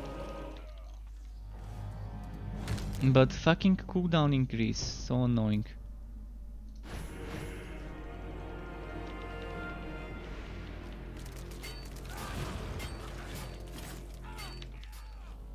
Come on, now I can't even use my shit to survive because of the fucking big cooldowns. And I lost my damage, I lost my 300 extra damage because I died. What's happening?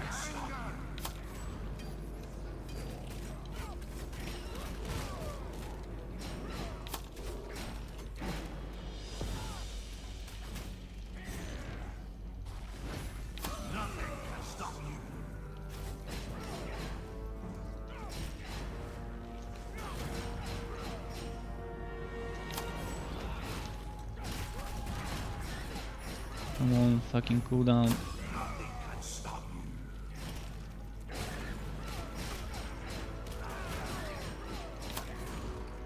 I hope they get rid of those curses, cause it's fucking unbearable.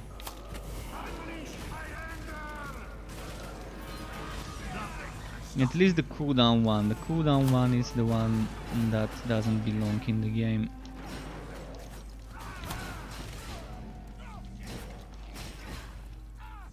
And it's not like every hero, every build uses cooldown, but those that do, you're limiting your players. You're telling your players, well, for that content don't play this build, cause fuck you.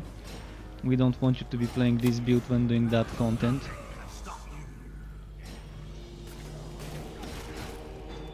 And it's not like I can't cheese it and just kite around the boss until my cooldown is ready.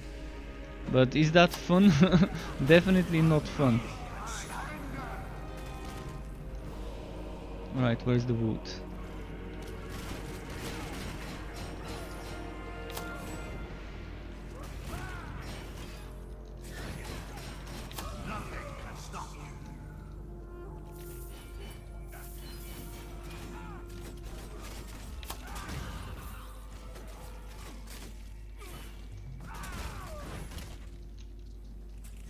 Okay, should I change heroes or play more on Bragi? I can probably change, cause I've had enough Bragi, I guess, today.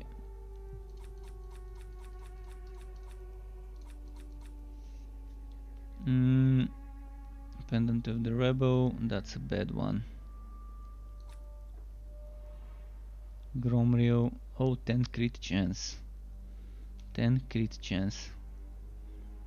But the rest is so bad, I'm still probably gonna keep it in case someone needs it. But Hero of the Desert is really nice. Hero of the Desert, as I said today a few times, is one of my favorite things from the Tomb Kings. It's actually the best thing from that DLC. The best thing about the DLC from the rewards you can get by doing it. Let's play Eeny, Miny, Mo. Play this hero today.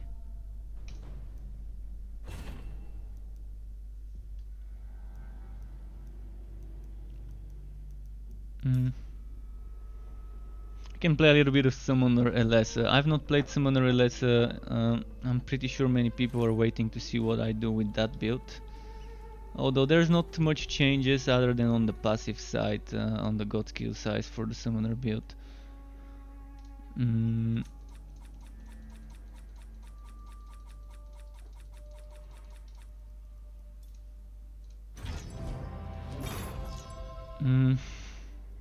Summoner LS. Let's get this and this and this. And do this and this.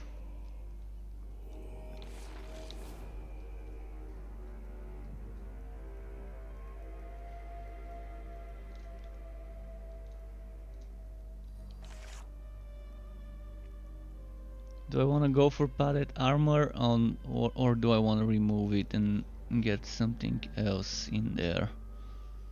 And if I do get something else, what would I want it to be?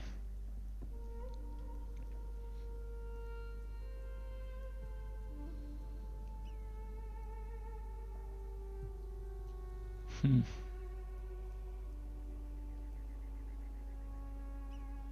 little bit more damage.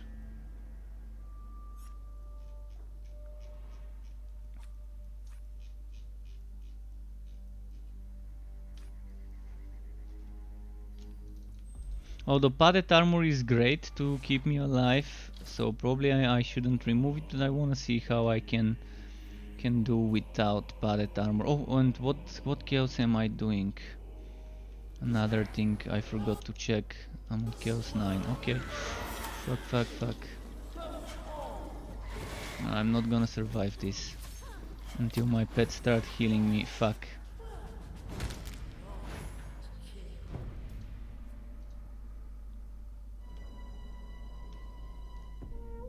That was kind of unexpected. Before I could even summon my pets, I was getting almost one shot. The summoner build became very weak compared to before. I'm having trouble surviving on this build now. Before, my pets were healing me so much that I had no problem with the survivability. Now I have a lot of problem keeping myself up, especially when there's heroes constantly bleed on the map. Before I was actually always using heroes constantly bleed on the map, because it helped me survive with padded armor, giving me that damage reduction. Now even with padded armor I can't survive Chaos 9 heroes constantly bleed on my summoner. So they kind of made that heroes constantly bleed somehow very strong and Let's very weak against it, so not sure what might have happened there. Fuck! Did you see that fucking range? I was here and he pulled me all the way there. How? This enemy doesn't have that big range.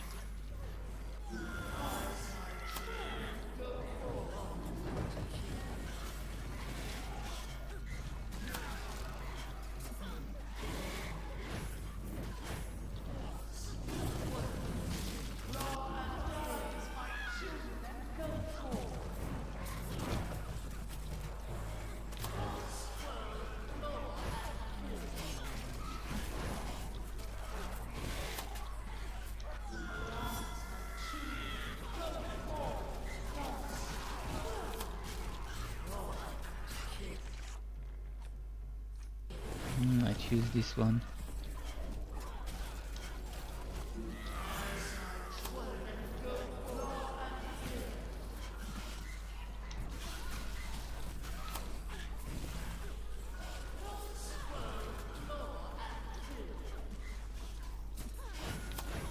Ah, shit.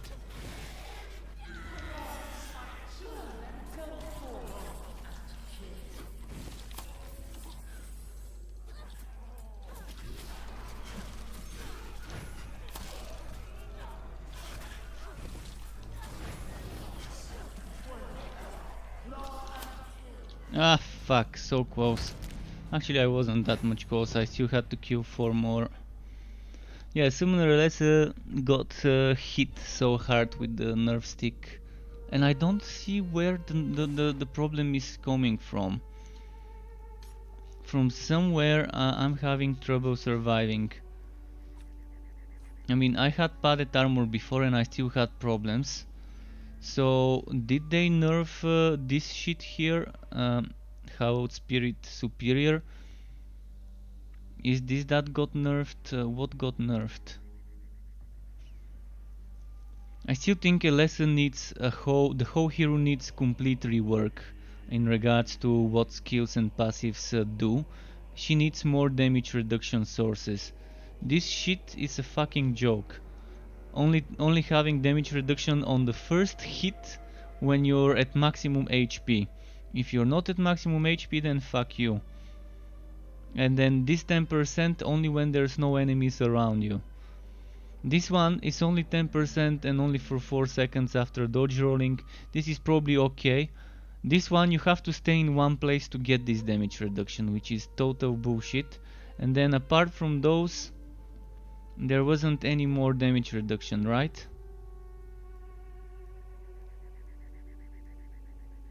So Guardian Spirit, Lone Hunter and Tactical Retreat, and there's no other thing for damage reduction. She needs damage reduction or more damage. But she neither has the damage nor the damage reduction to sow shit, especially on the summoner. I mean, the good damage reduction would be from that 50% damage reduction ring, and I wanna get that ring to see if I can survive, cause without it, it's pretty difficult. Cheating links is also nice, that's another 20%, but you're losing a lot of damage to get that. I'd much rather lose energy. But before the update it was much easier. In fact, the summoner set was the strongest I could do on her. Now it seems like the summoner set is pretty difficult to survive on. I mean, I can try cheating links if I had a good one, but I don't want to lose 10% crit chance and 4.9 cooldown reduction to get a bunch of useless shit.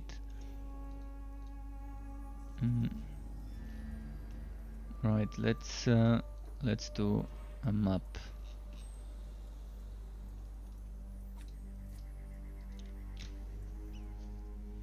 But yeah, Alessa got fucked. when it comes to the summoner build. And in theory this should be much stronger build because the god skills give you so much more stuff now on this side where the summons are. You have cooldowns, you have like 15% cooldown here, here and here. And that 15% cooldown is just amazing in the way they've placed it. Then you have more cooldown and stuff here. And then you have crit damage, so overall that should be much stronger, especially when you see 32% bonus damage to champions, 54 flat damage, 260 crit damage. Overall this should be such a strong combo. Yet surviving is hard on her because well, not many sources of damage reduction.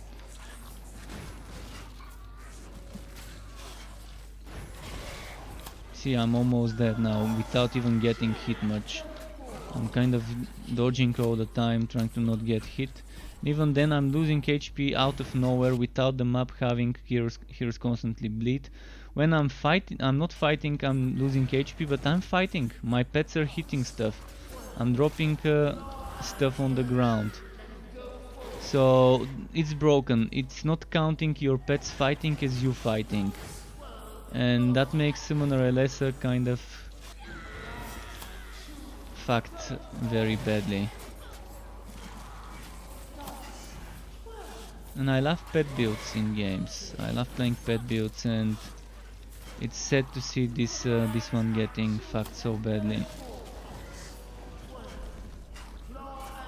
Right now I can't even keep my HP up. Now if I get, it's like turning into a bullet hell. You get hit once by an enemy, you die. And look at how much HP I'm losing even.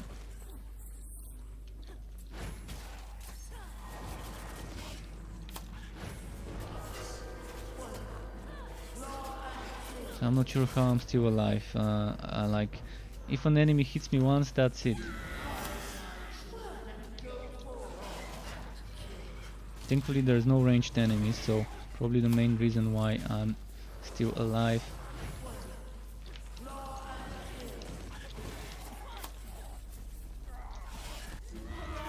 And the pets don't heal you with health drain. And that extra god skill that heals me, extra passive skill that heals me when the pets do damage, doesn't seem to work that great now. It used to work better before.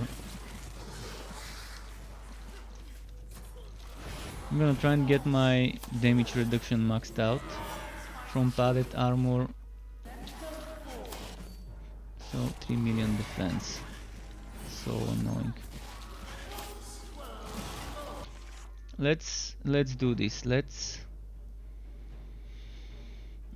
get rid of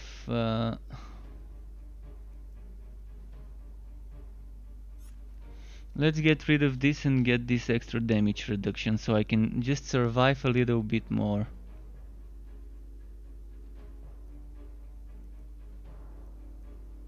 Survive a little bit more, hopefully. I'm losing some damage, but I'm fine if I survive. I know I'm not using damage reduction rings right now, and I probably should. But okay, let's get rid of this and put cheating links.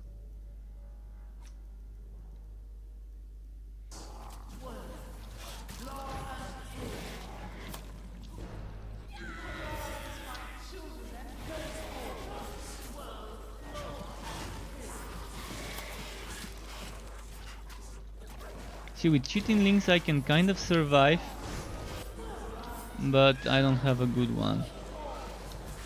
With cheating links and that extra damage reduction I did, but I'm losing a lot of damage to make that happen.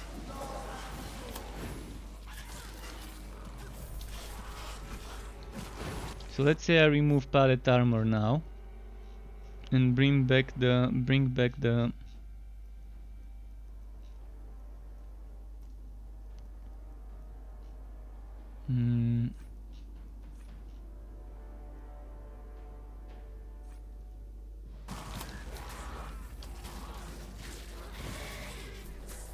I wanna try something. I wanna see Sureflight arrow.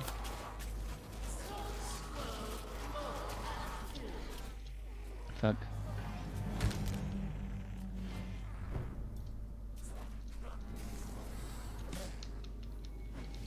But seeing the damage numbers on Elessa is still shit. I mean, compare Bragi, compare the mage, compare the engineer to Elessa and see the difference, why she's still the weakest hero in the game.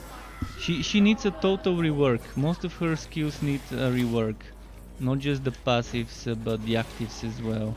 The god skills as well.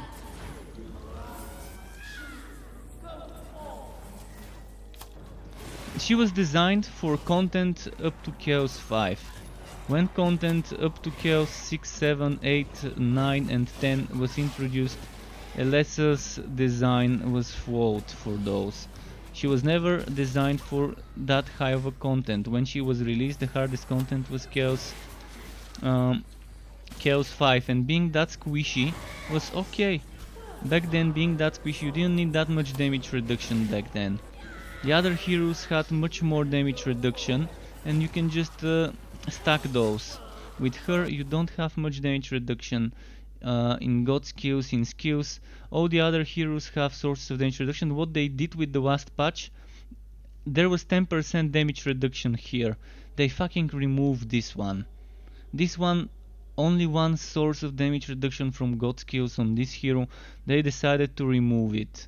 Cause fuck Alessa, stop using this hero. We don't want you players using this hero. That's basically what the developers are telling you by removing the only source of damage reduction from god skills on this hero. Like, fuck logic, right? If you're playing Alessa, you're not gonna survive.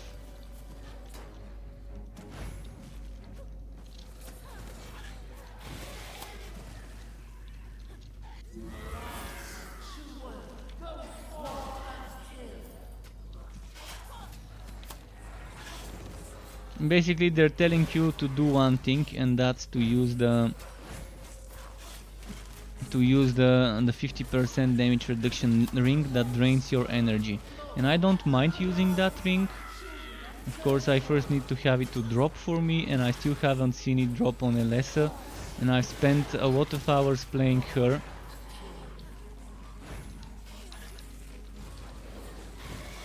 And even then, you're gonna have to sacrifice a lot. You're gonna have to figure out a way to keep gaining energy.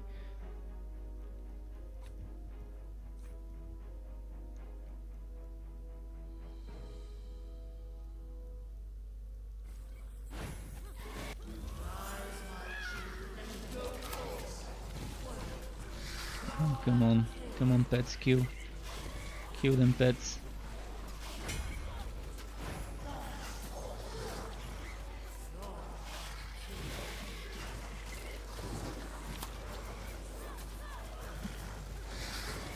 But yeah, the cheating links kind of help me with the survivability a little bit.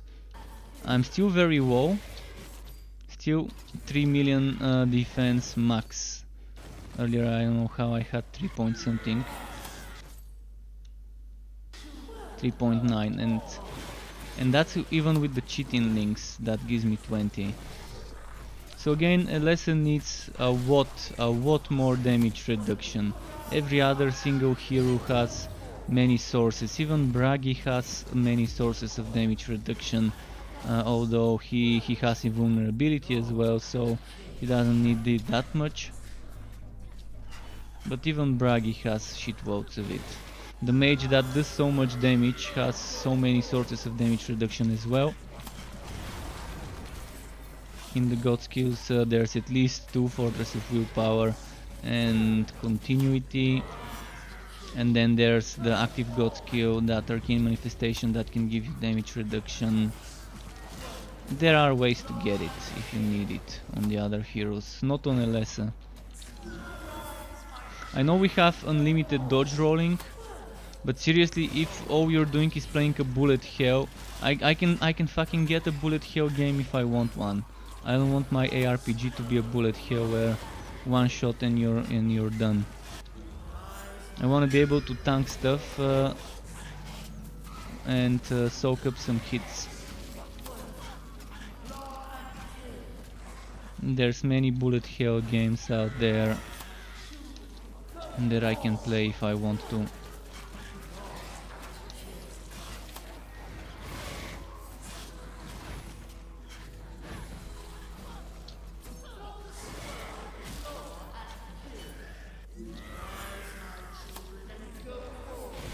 Let me check something on this side. They kind of nerfed this side. It's great. I used to play a build like this. Someone's doing 40% to poisoned and rooted enemies. I used to play something like this before. Because there was some cooldown reduction on this side, but now all the cooldown reduction is here. So how good it would be, I'm gonna test it. I'm gonna switch some things after this map and test it. And try to switch in a more poison slow kind of setup.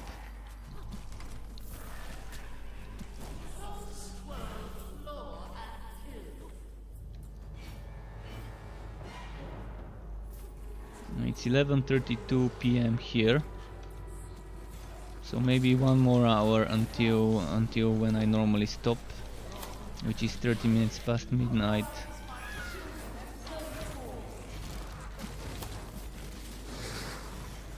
But that doesn't mean I can't play. If someone wants to team up and needs some help, you can always go on one of the meta heroes where I can survive and buff you on PC, Steam. And I can still play after stopping my stream. I've done it many times.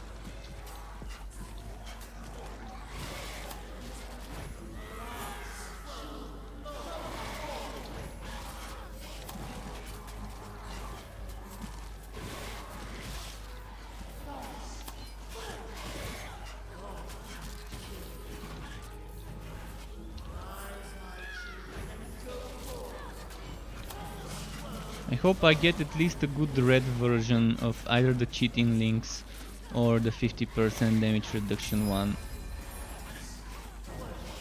I'm gonna be fine if it's a red version, it's still good enough for me, as long as it gives me what I need, which would be the damage reduction.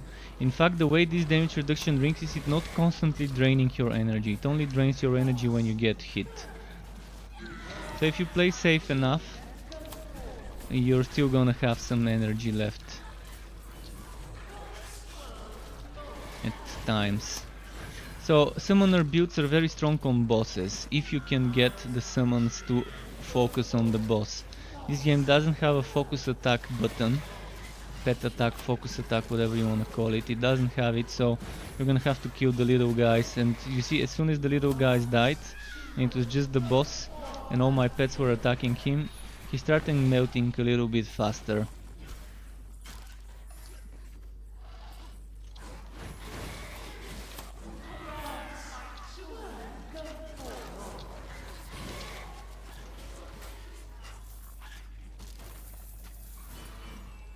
Ring of the Guardian, okay.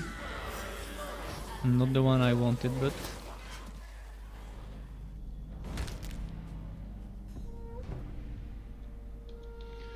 I still love Ring of the Guardian.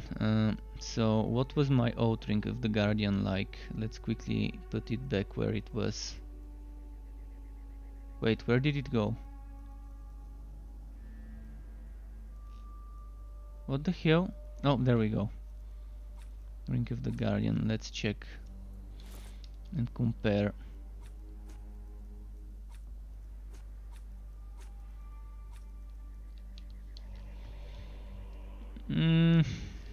Bad.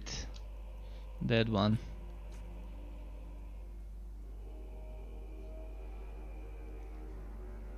Nearby enemies take more damage and damage take... See, that's a source of damage reduction I can probably get, but I'd much rather have that one. But this could work. I'm wondering if nearby enemies take more damage applies to enemies near my summons, or whether I have to be next to the enemy to make it take more damage. I want to see my defenses with that. Let's see, right now I'm at 1.7, 2.2, and with this one 2.9.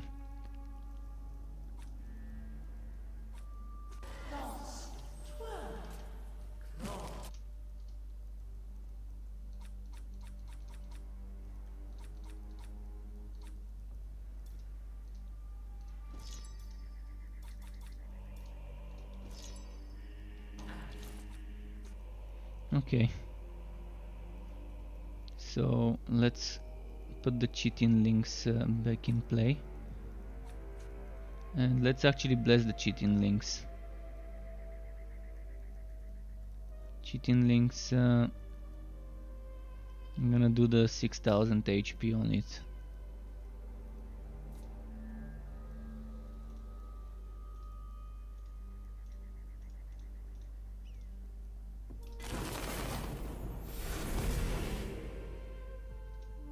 So as I said, I wanna test something different. So I'm gonna lose cooldown, I'm gonna lose some stuff.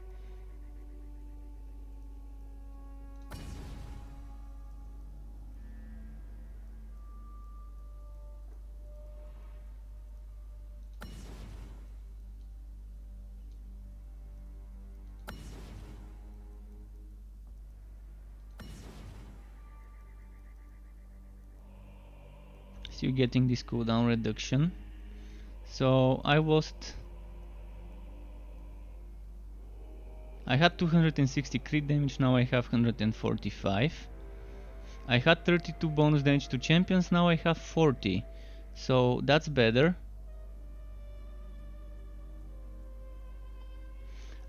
Invasions, you have to complete 100% to unlock a stronger rank. So basically, every time you complete a rank to 100%, it unlocks the next 9. So if you complete rank 10 invasions and complete the whole map, you end up unlocking ranks 11 through 19.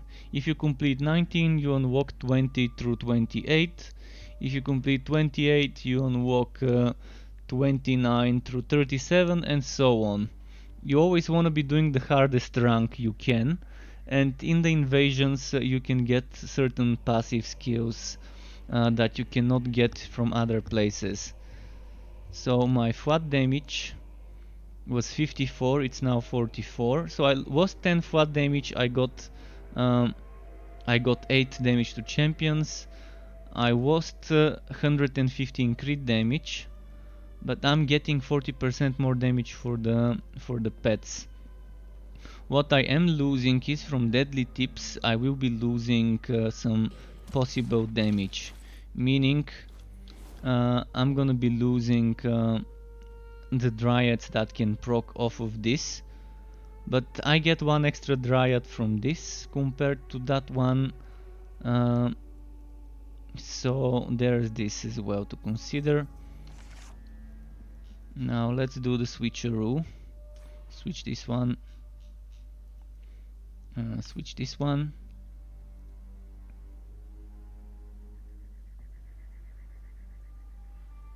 Now I've got 9 points to work with to get poison stuff, because we want poison stuff now that we changed to a poison stuff setup. So with poison stuff I need cooldown skills, so those two I should probably keep, or I can try removing the one with the longer cooldown, spinning blades, and get that one, or maybe even that one, to poison and swow. I need to be swowing, so even if I don't poison them, I can swow. Another thing, this one could work well. I'd much rather not stand in one place. Because it's super dangerous standing in one place. Spiral Cut poisons enemies. I wanna see how Spiral Cut would work. Shit, I don't have the points. Oh, I can get points. This poisons, but I can just remove that poison and rely on. I wanna see Spiral Cut in action. Alternatively, Spinning Blade Mastered is not bad, but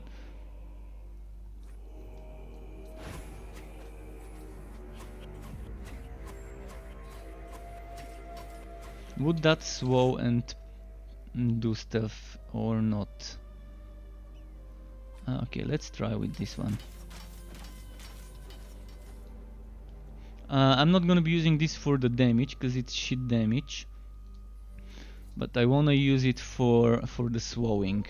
30% chance to swow, chance to poison, And I have points, so I can go back to this poison. And I want to upgrade this to poison, which I probably can. Oh, that's another source of damage reduction I forgot to say about this one. That one other source of damage reduction that we can get.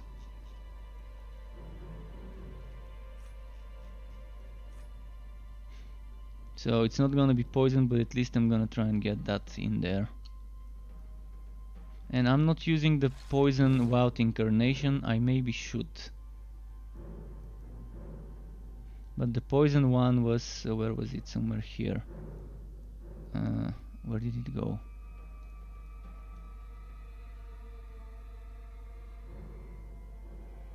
Wait, that's the basic, that's the... Oh, there we go, it's here, the poison one. Well, I can't use it. I just can't use that one. But my dryads should be poisoning enough.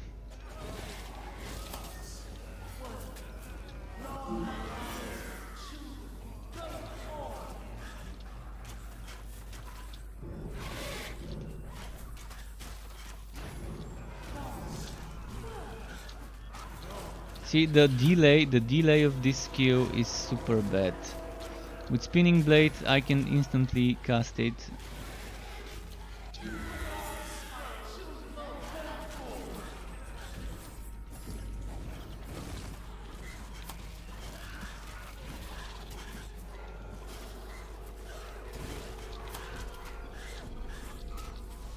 I don't think I need to worry whether I'm poisoning or not. My pets would do the trick. So Spinning Blade would be the better option by far. So might as well just grab that one.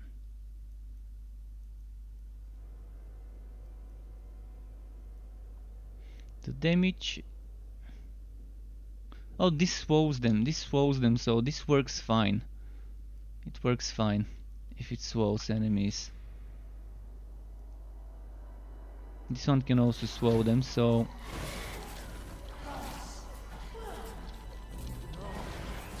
But the main thing is the dryads would be poisoning, so if my pets are attacking, most of the time it will be with that extra damage applied.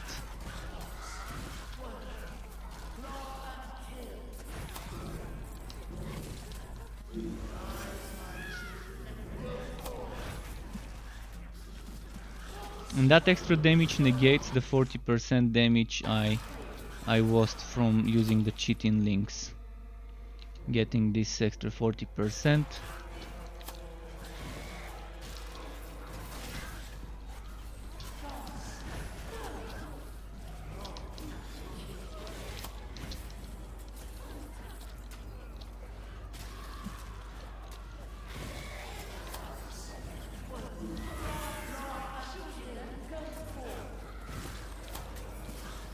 The only thing I need to worry about right now is the chain reaction and not dying. The summons should do the damage. I should just keep worrying about the buffs for myself and the pets. And oh, one more thing I'm forgetting. I need punishment.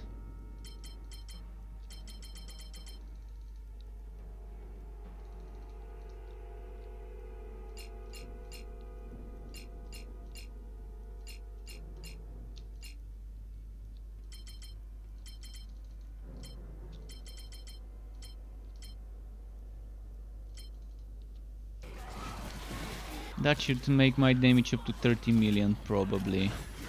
Max, the pet damage. So if before they were doing 20 something, now I should see 30 million pet damage. Even with losing some damage from the cheating links. Because I think without the cheating links, after the patch hit, I could do 40 mil solo with my previous setup. When I have a lot of dryads summoned.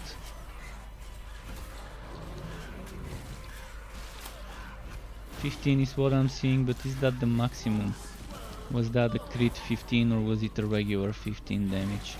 15 million is still not bad though, but nowhere near as good as some of the other heroes can do. And that 15 million is only on the big summon, which is only one. The small ones would probably be doing 2, 3, 4 million at best. But then I have so many of those little ones.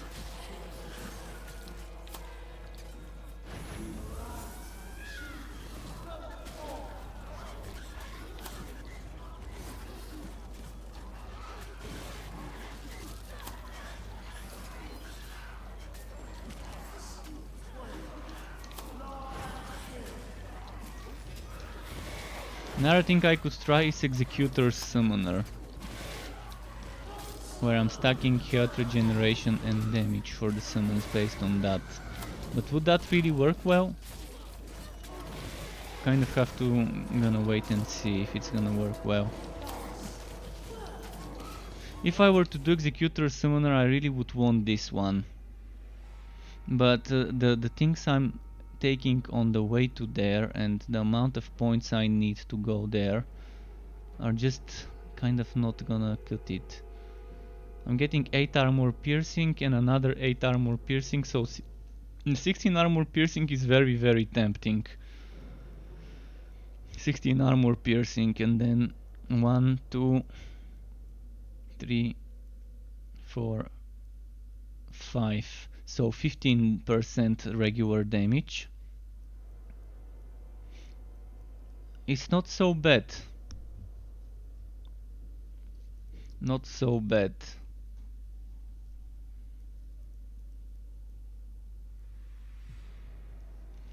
Mm, 497, 601. The damage though, the damage is... This one is doing 60% of the damage of that one. Or not 60, 70% I think. 5/6. How much is 5/6 in percent? But yeah, roughly kind of losing, what would that be, 1/6 of the damage. Let's say I'm losing 15% of the damage. But then with an Executor's build it might work well. I'm gonna test it now. I'm gonna test it with the next map. I wanna test as much as I can in those experimenting sessions. So let's do an Executor build now.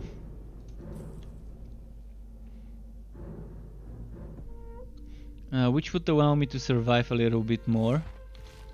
So I'm gonna lose this. And then I'm gonna grab this one. And then I'm gonna do this.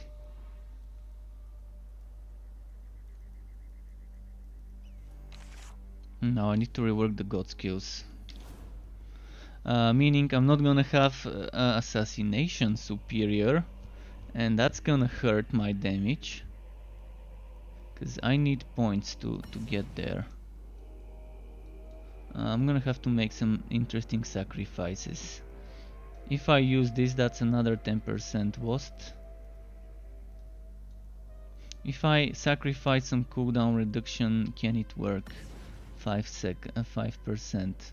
Oh, I don't need this. This one was an overkill. 7 points.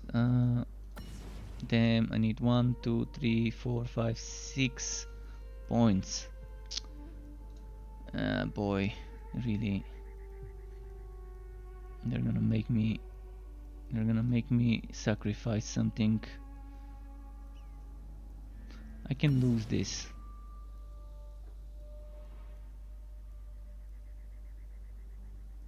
Okay, let's lose assassination.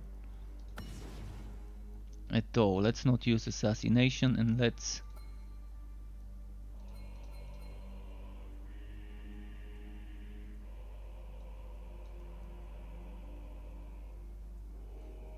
Hmm. Would this count as a summon? I mean, it says summon a poisonous tornado. So would that count as a summon and benefit from bonus damage to summons? Because if it does, then that might be interesting.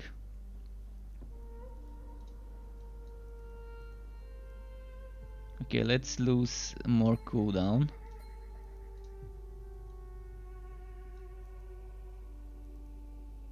I wanna get more health regeneration.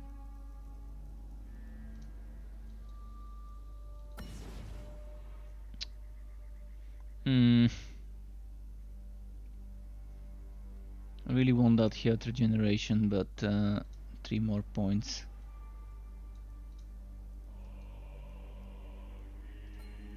I mean, I'm going out of my way removing some cooldowns, and it's just not gonna cut it, so might as well go into another direction, maybe with this.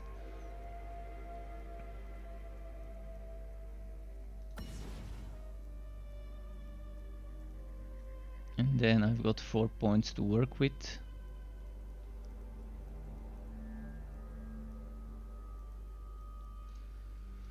If only this didn't require so many points to reach it.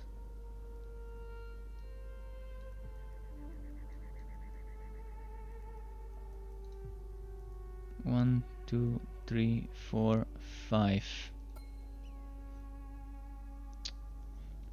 Really fucking 1 point?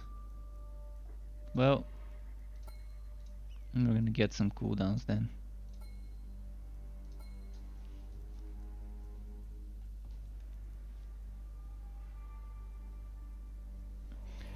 So let's see how the damage would be reflected now with those changes.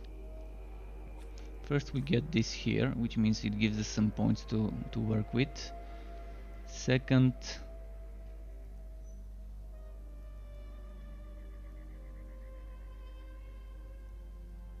we can get more damage with this, but then we lose the healing. Can I survive without the healing?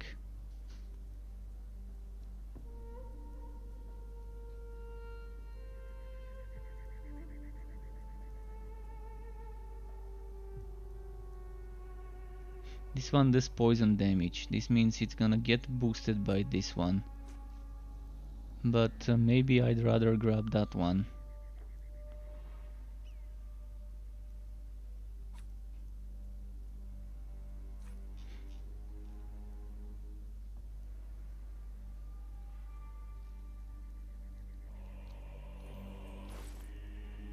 Oh, wait, I barely have anything here. That's not gonna work. That's not gonna work. Why do I only have 34? What's happening to my health regeneration? I mean,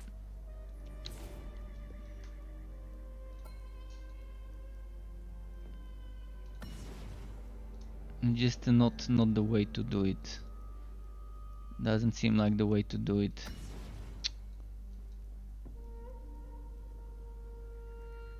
It's not gonna be the Fire's Reckoning superior if I want. If I want Executor's Summoner build, I'm gonna need to go all in on the health regeneration.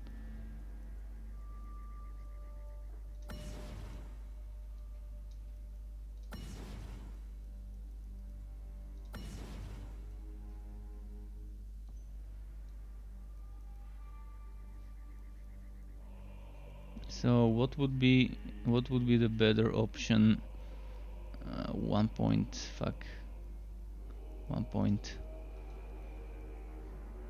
Champion damage reduction. I really think I need this there, but I can't afford to lose this, because that regeneration field would help my summons.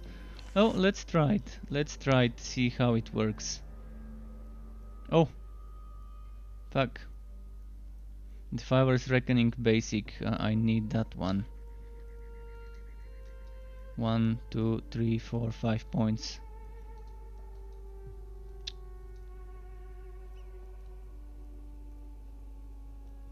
First, let's do a check.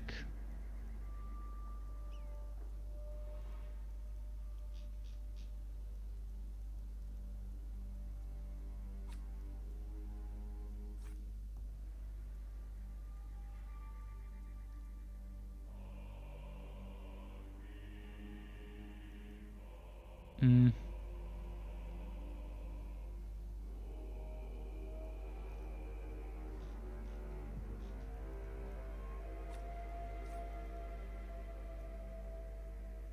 Five points.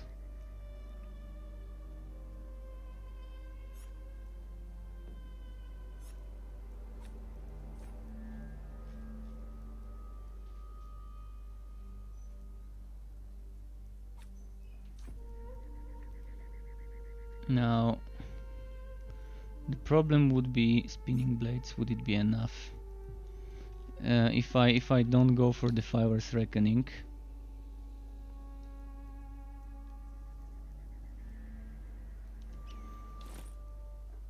$114,000 without the procs. 114 damage without the procs. Let's see without the Fire's Reckoning if I can make it work.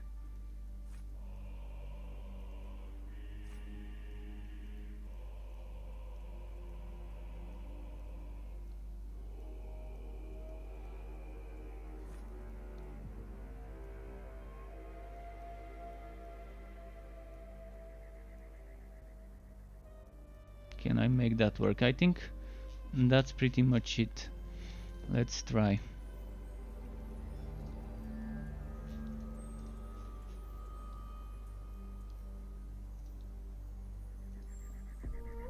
What if I don't use this and do this? So I don't lose HP all the time. I'm assuming it's gonna be bad. I think my pets are not gonna do even 10 million damage, the strong pet. But it's worth checking how it would be.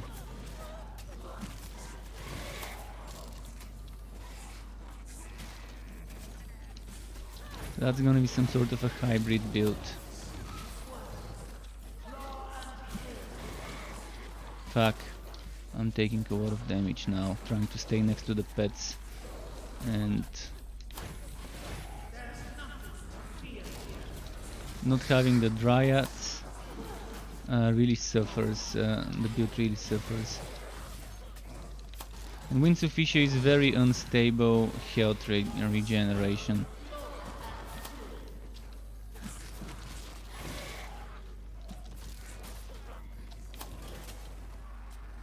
So that just won't cut it without the Fire's Reckoning.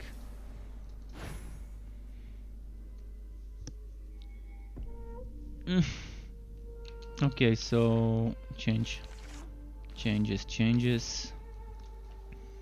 Removing Winds of Fisher, which means removing Hunting Fist, and getting the Fire's Reckoning. Maybe getting this health regeneration, and maybe can I get Queen's Wrath? I can't get that one because I need one more point. I can't get that one more point. So instead of doing that, I can probably get this cooldown here, and then we can try a build without spinning blade, and the trap goes here. We have Queen's Wrath, Fire's Reckoning,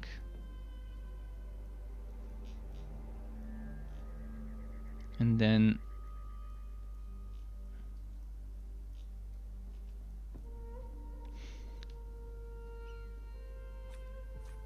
Force of Nature. Maybe that might actually work. And let's say I don't focus on the damage, but on surviving.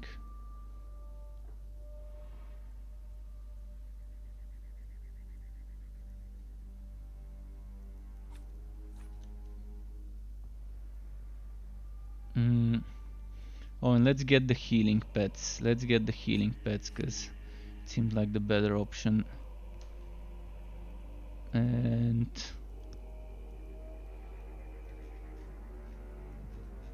I've got 8 points probably to upgrade that one.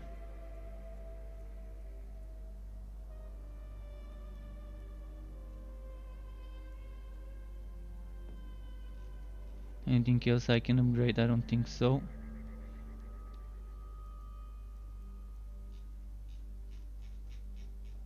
I can upgrade that, but I don't want to upgrade this. I want that poison trail. So let's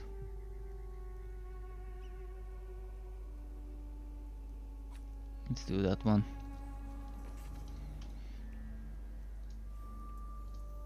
I'm not gonna do boosted relic hunt because I don't want to be wasting. Don't want to be wasting those tokens now. Just a regular one, because I might end up leaving the map before it's finished. So let's only waste gold.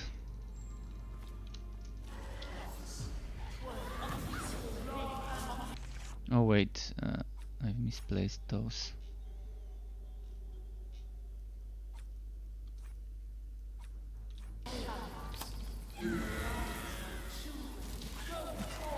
I don't know about this build being fine, but it's something I'm experimenting to see how it will work. See, 19 million damage. I already saw 19 million damage.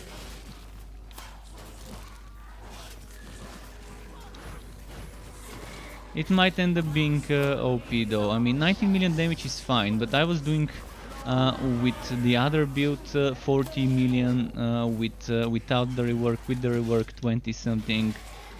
But again, that's without stacking up the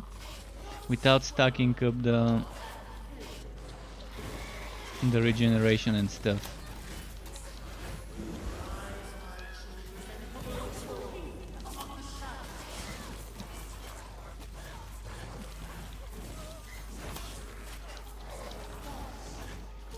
And I've got much more HP with this. The other build was doing more damage to enemies with high HP.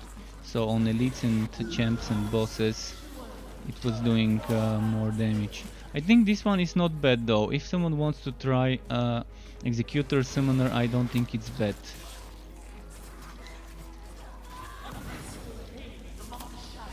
We're stacking health regeneration from different sources, so there's this as well. Right now I'm getting 333% damage extra, more than enough from my dagger. Of course, most of the time I'm gonna be getting 150, but sometimes it's gonna be more. So right now 334.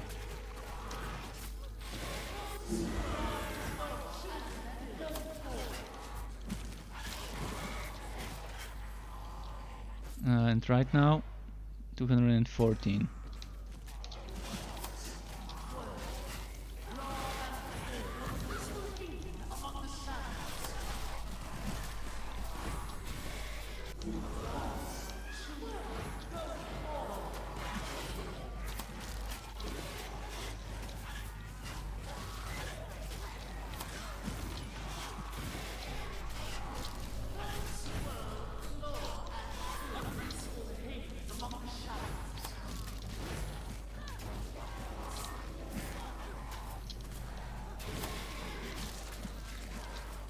Come on.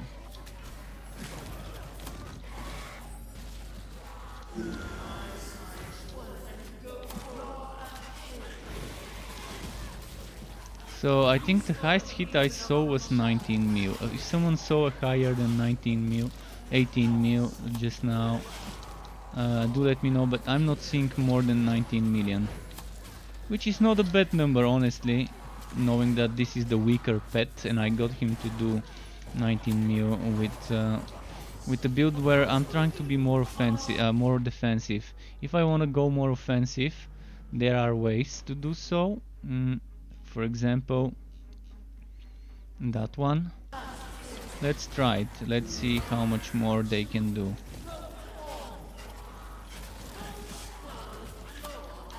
I'm gonna try and not die then.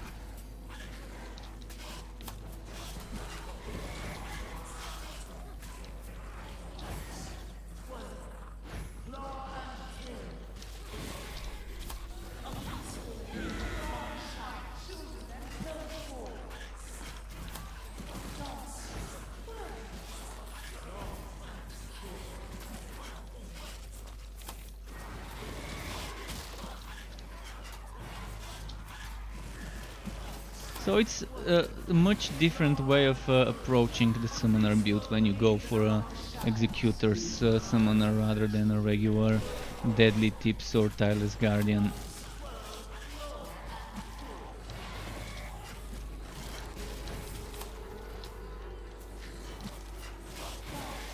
But I'm thinking that it's a good experiment. Definitely a good experiment. Wouldn't feel bad if I suggest to someone, hey, play this build. It's okay. Of course, I would say in Alessa in general, I don't like doing solo Chaos 9 on Alessa, but this can do Chaos 9, you see. Not as fast as any of the other heroes, just in general Alessa is kind of a weak link in the whole lineup. Oh, did I just see 29 million? Was that 29 million or was that 2 and 9 next to each other?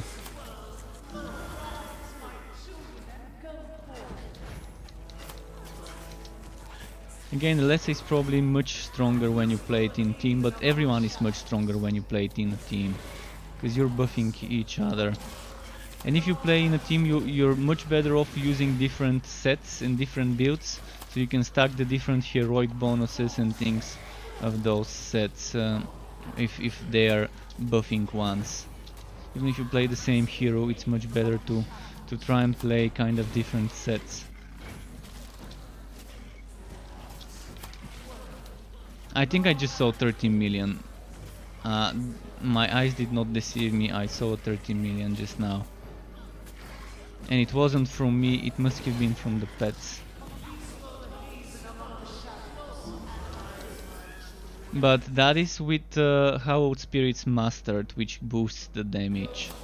Instead of the ones that heal me. But with this much health regeneration I can handle a little bit of hits. I'm stacking a little bit of damage reduction from two sources, from the dodging and from the trap. So that ain't too bad.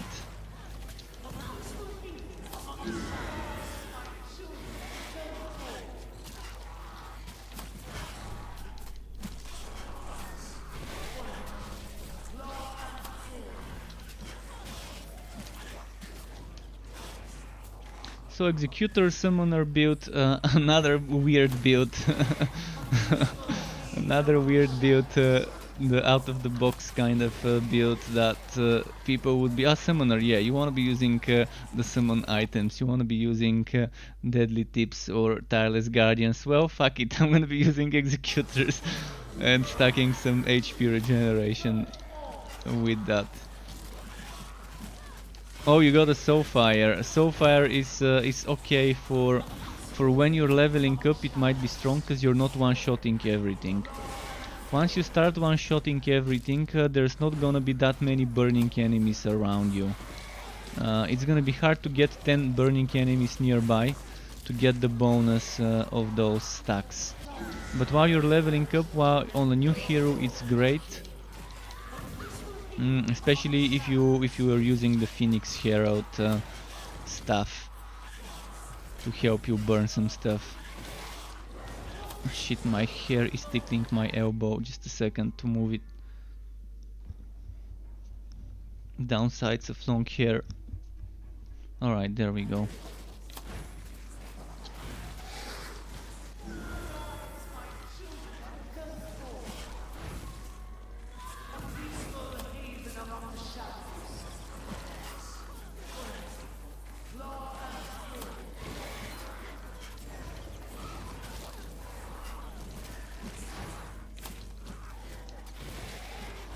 Yeah, I'm happy with what I'm seeing from this build. It's working better than I expected it to do. And it was worth the experiment.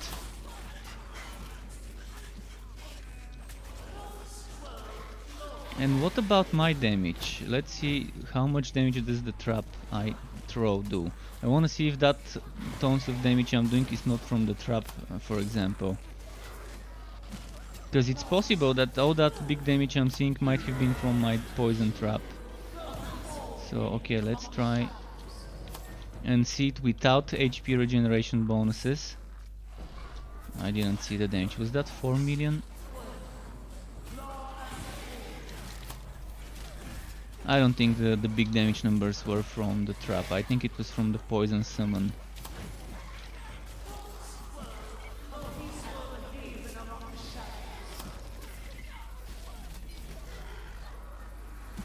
Ah, fuck, I got stunned.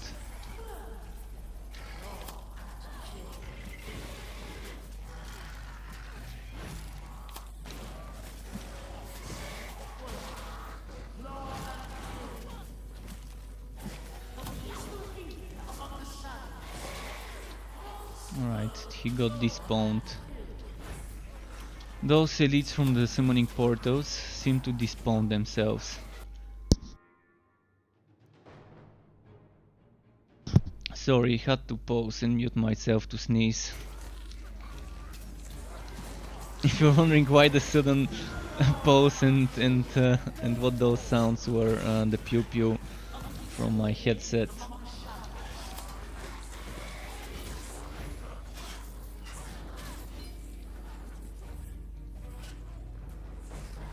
No, let's go kill us a boss.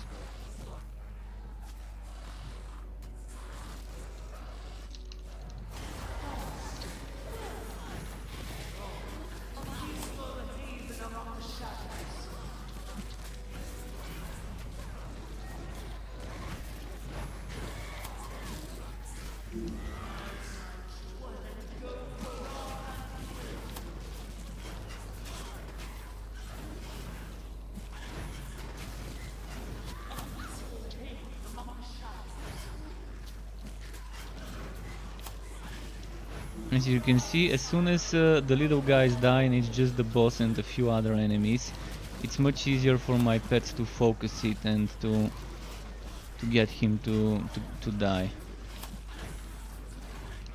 So I'm very happy that I tested Executor's Summoner. I've not tested Executor's Summoner in a very long time. I think Tomb Kings, or maybe even prior to Tomb Kings, might be the last time I tested it.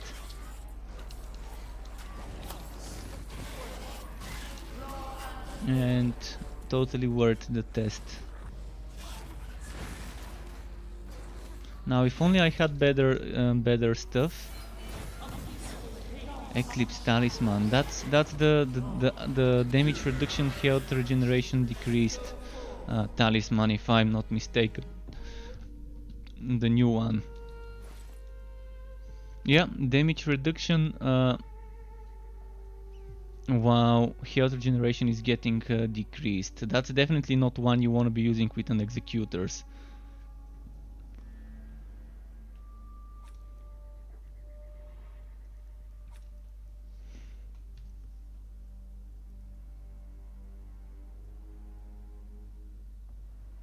Wait, why when I equip it?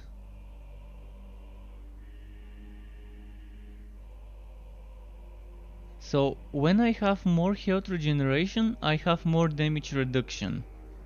That's how this works. But it also decreases my health regeneration by 50%. So let's see, from 5.4, 5.4 is when I have 3.3% health regeneration. This one gives me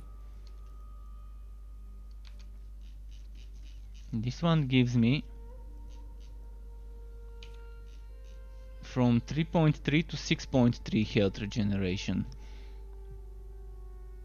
And then if I get my summon, where did the summon go?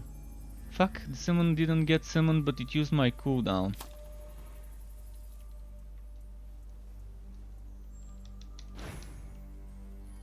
Again, the summon didn't get summoned, but it used my cooldown.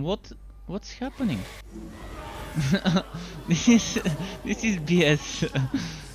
Did I break my skill? It's not gonna summon the... Ah, there we go. It finally got here. So is my health regeneration higher? 6.3% still. But I'm losing damage. See? Definitely you don't want to be using this with an Executor.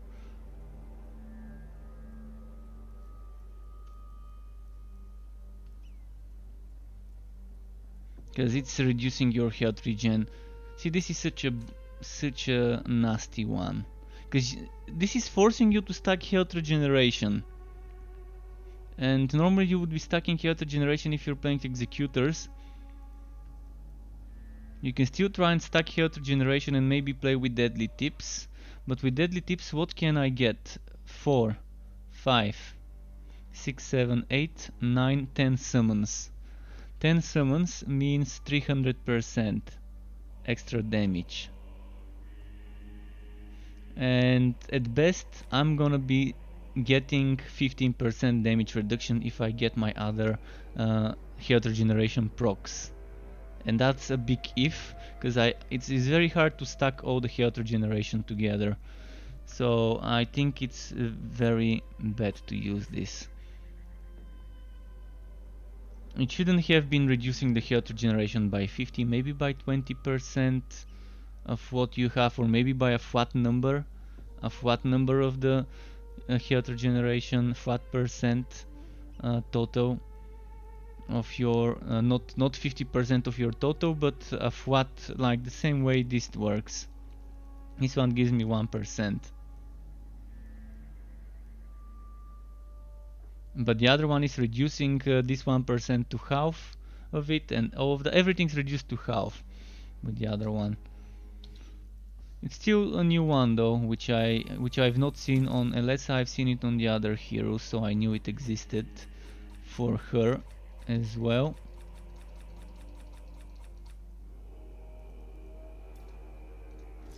Another thing that probably might be worth testing is God skills do more damage, to see if this does more damage. Last time I checked it, this one and this one didn't get bonuses from the God skills do more damage, which was kind of a shame, because it's such an amazing synergy if you get God skills to do more damage to work on Wild Incarnation and on Defiler's Reckoning. Did you see this icon moving up and down? The Wild Incarnation. It was weird, it was moving up and down as I was scrolling. Yeah, see how it's moving up and down. When I'm moving this up and down, this one seems to be moving. Weird stuff. Alright, enough messing around. This is the one I was talking about. God skills do more damage.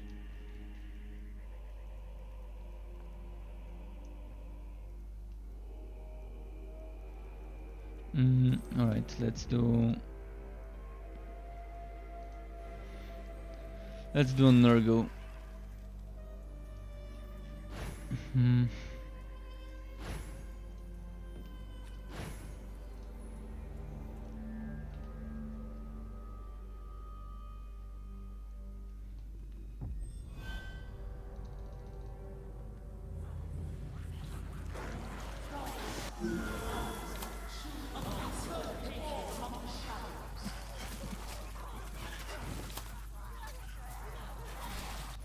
You wanna see the damage here? 174 only.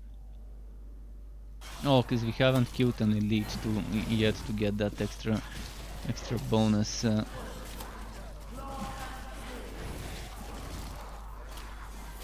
One thing I might consider is Guardian Spirit. Now that I'm going for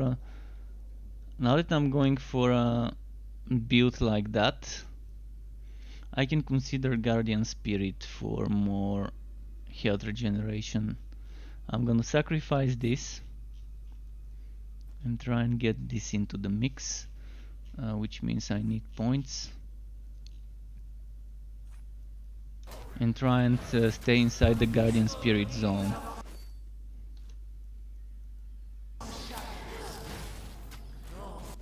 So is it stacking? Now I'm losing the other one, but we'll see. It might work nicely in certain cases to get that little bit more regen and damage for my pets.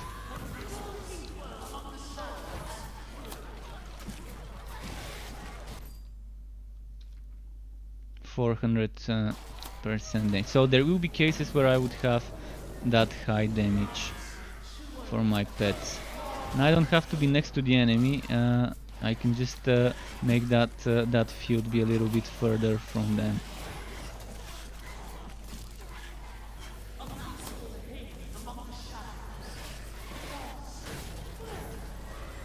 And now, instead of that poison one, I'm probably gonna use this one for the damage reduction.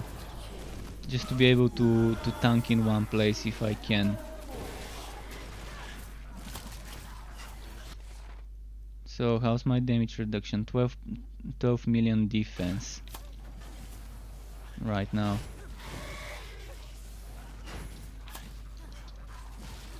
And that's without padded armor. Without padded armor, of course, the biggest damage reduction I've got comes from the cheating links right now.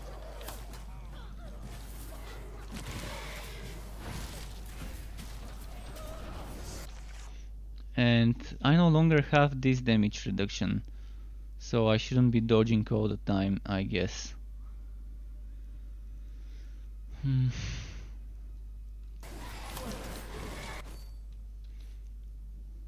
50 what?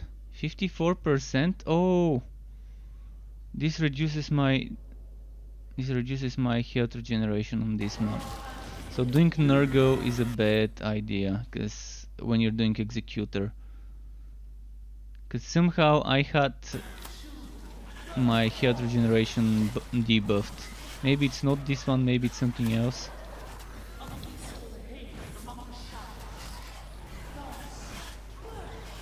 But there was something reducing my regen. I want to check the number. 10.7% equals. So 10% gives you 200. So each 1% gives you 20 damage. 1% health regeneration equals 20 damage.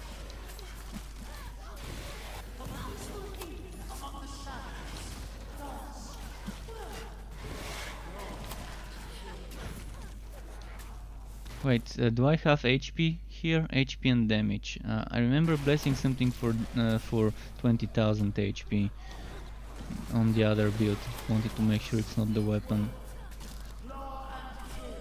Okay, let's move. Let's just try and kill stuff now.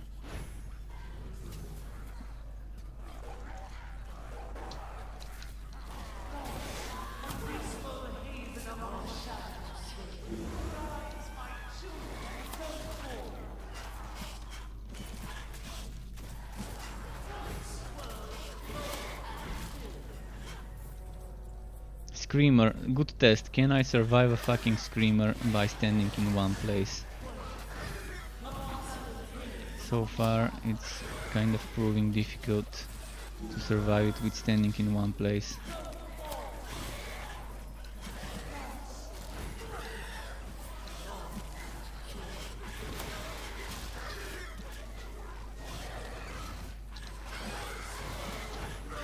Ah, don't die. Keep the bonus, keep the bonus.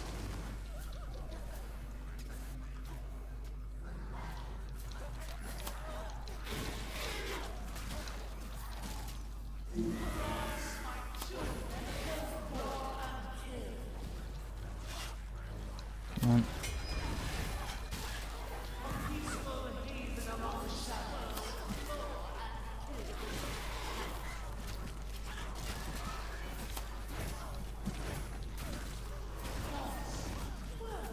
Oh, fuck, a healer.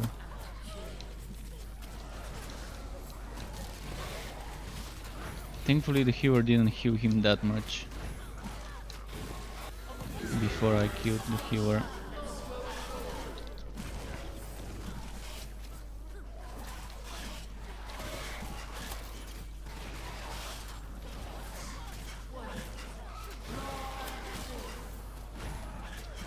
And oh, there's no chest here. Alright. I think by the time I reach the boss I would have enough kills to get the max rewards.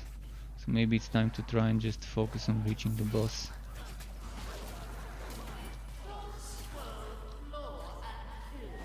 But I still need an elite kill. Still need to keep the kill streak going, to keep getting that kill streak regeneration I need to make sure that right before I go into the boss fight I have killed an elite enemy.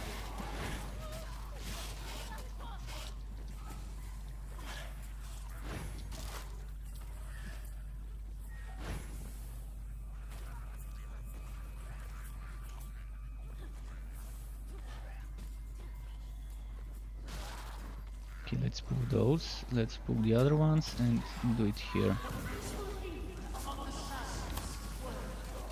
In fact, the healer is a bit too far from me. Hopefully he... oh yeah, nice. That's what I wanted.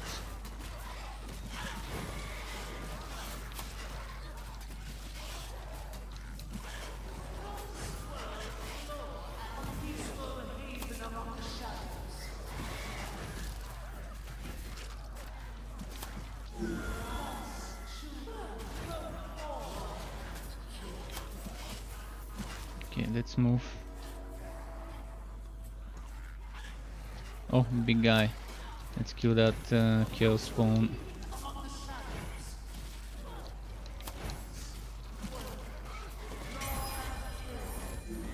We've unlocked the key.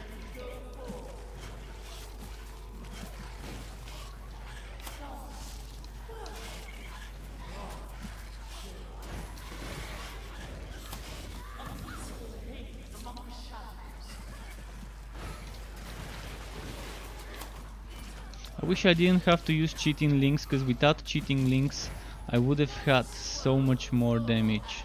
I mean, 40% minus on the damage is a big blow, but at least I get that that damage reduction, which is not much, but it is 20%. As I'm telling you, the ring that gives me 50% damage reduction but drains my HP when I get hit would be the best option here. It would be the best option for survivability.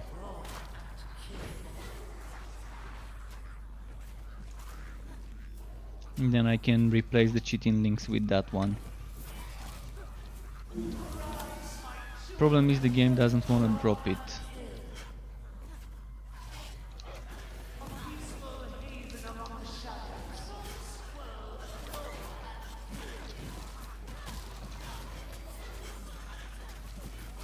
I've not killed an elite, so I don't have that buff on me for the extra regen.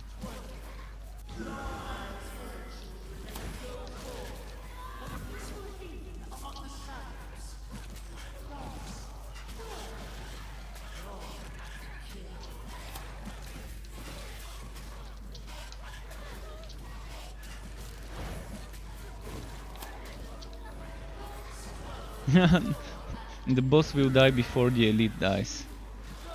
Fun.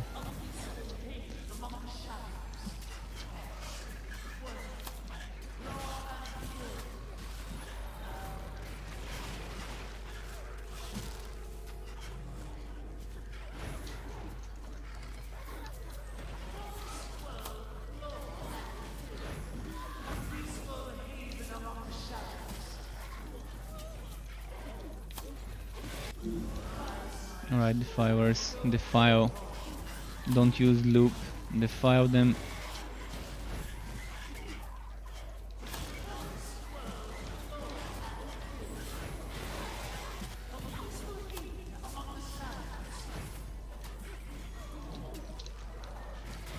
What's the time? 31 past midnight. That's probably gonna be the last one for today. Let's just wrap it up. I wanna kill those though. I wanna finish those elites. Let's go with the other chest and then get the 3 big ones. See what we get there. There's no other chest here. Never mind then. What's this ring there? Poisonous. That's the AoE one, I think. Yeah, fuck it. Not the best one.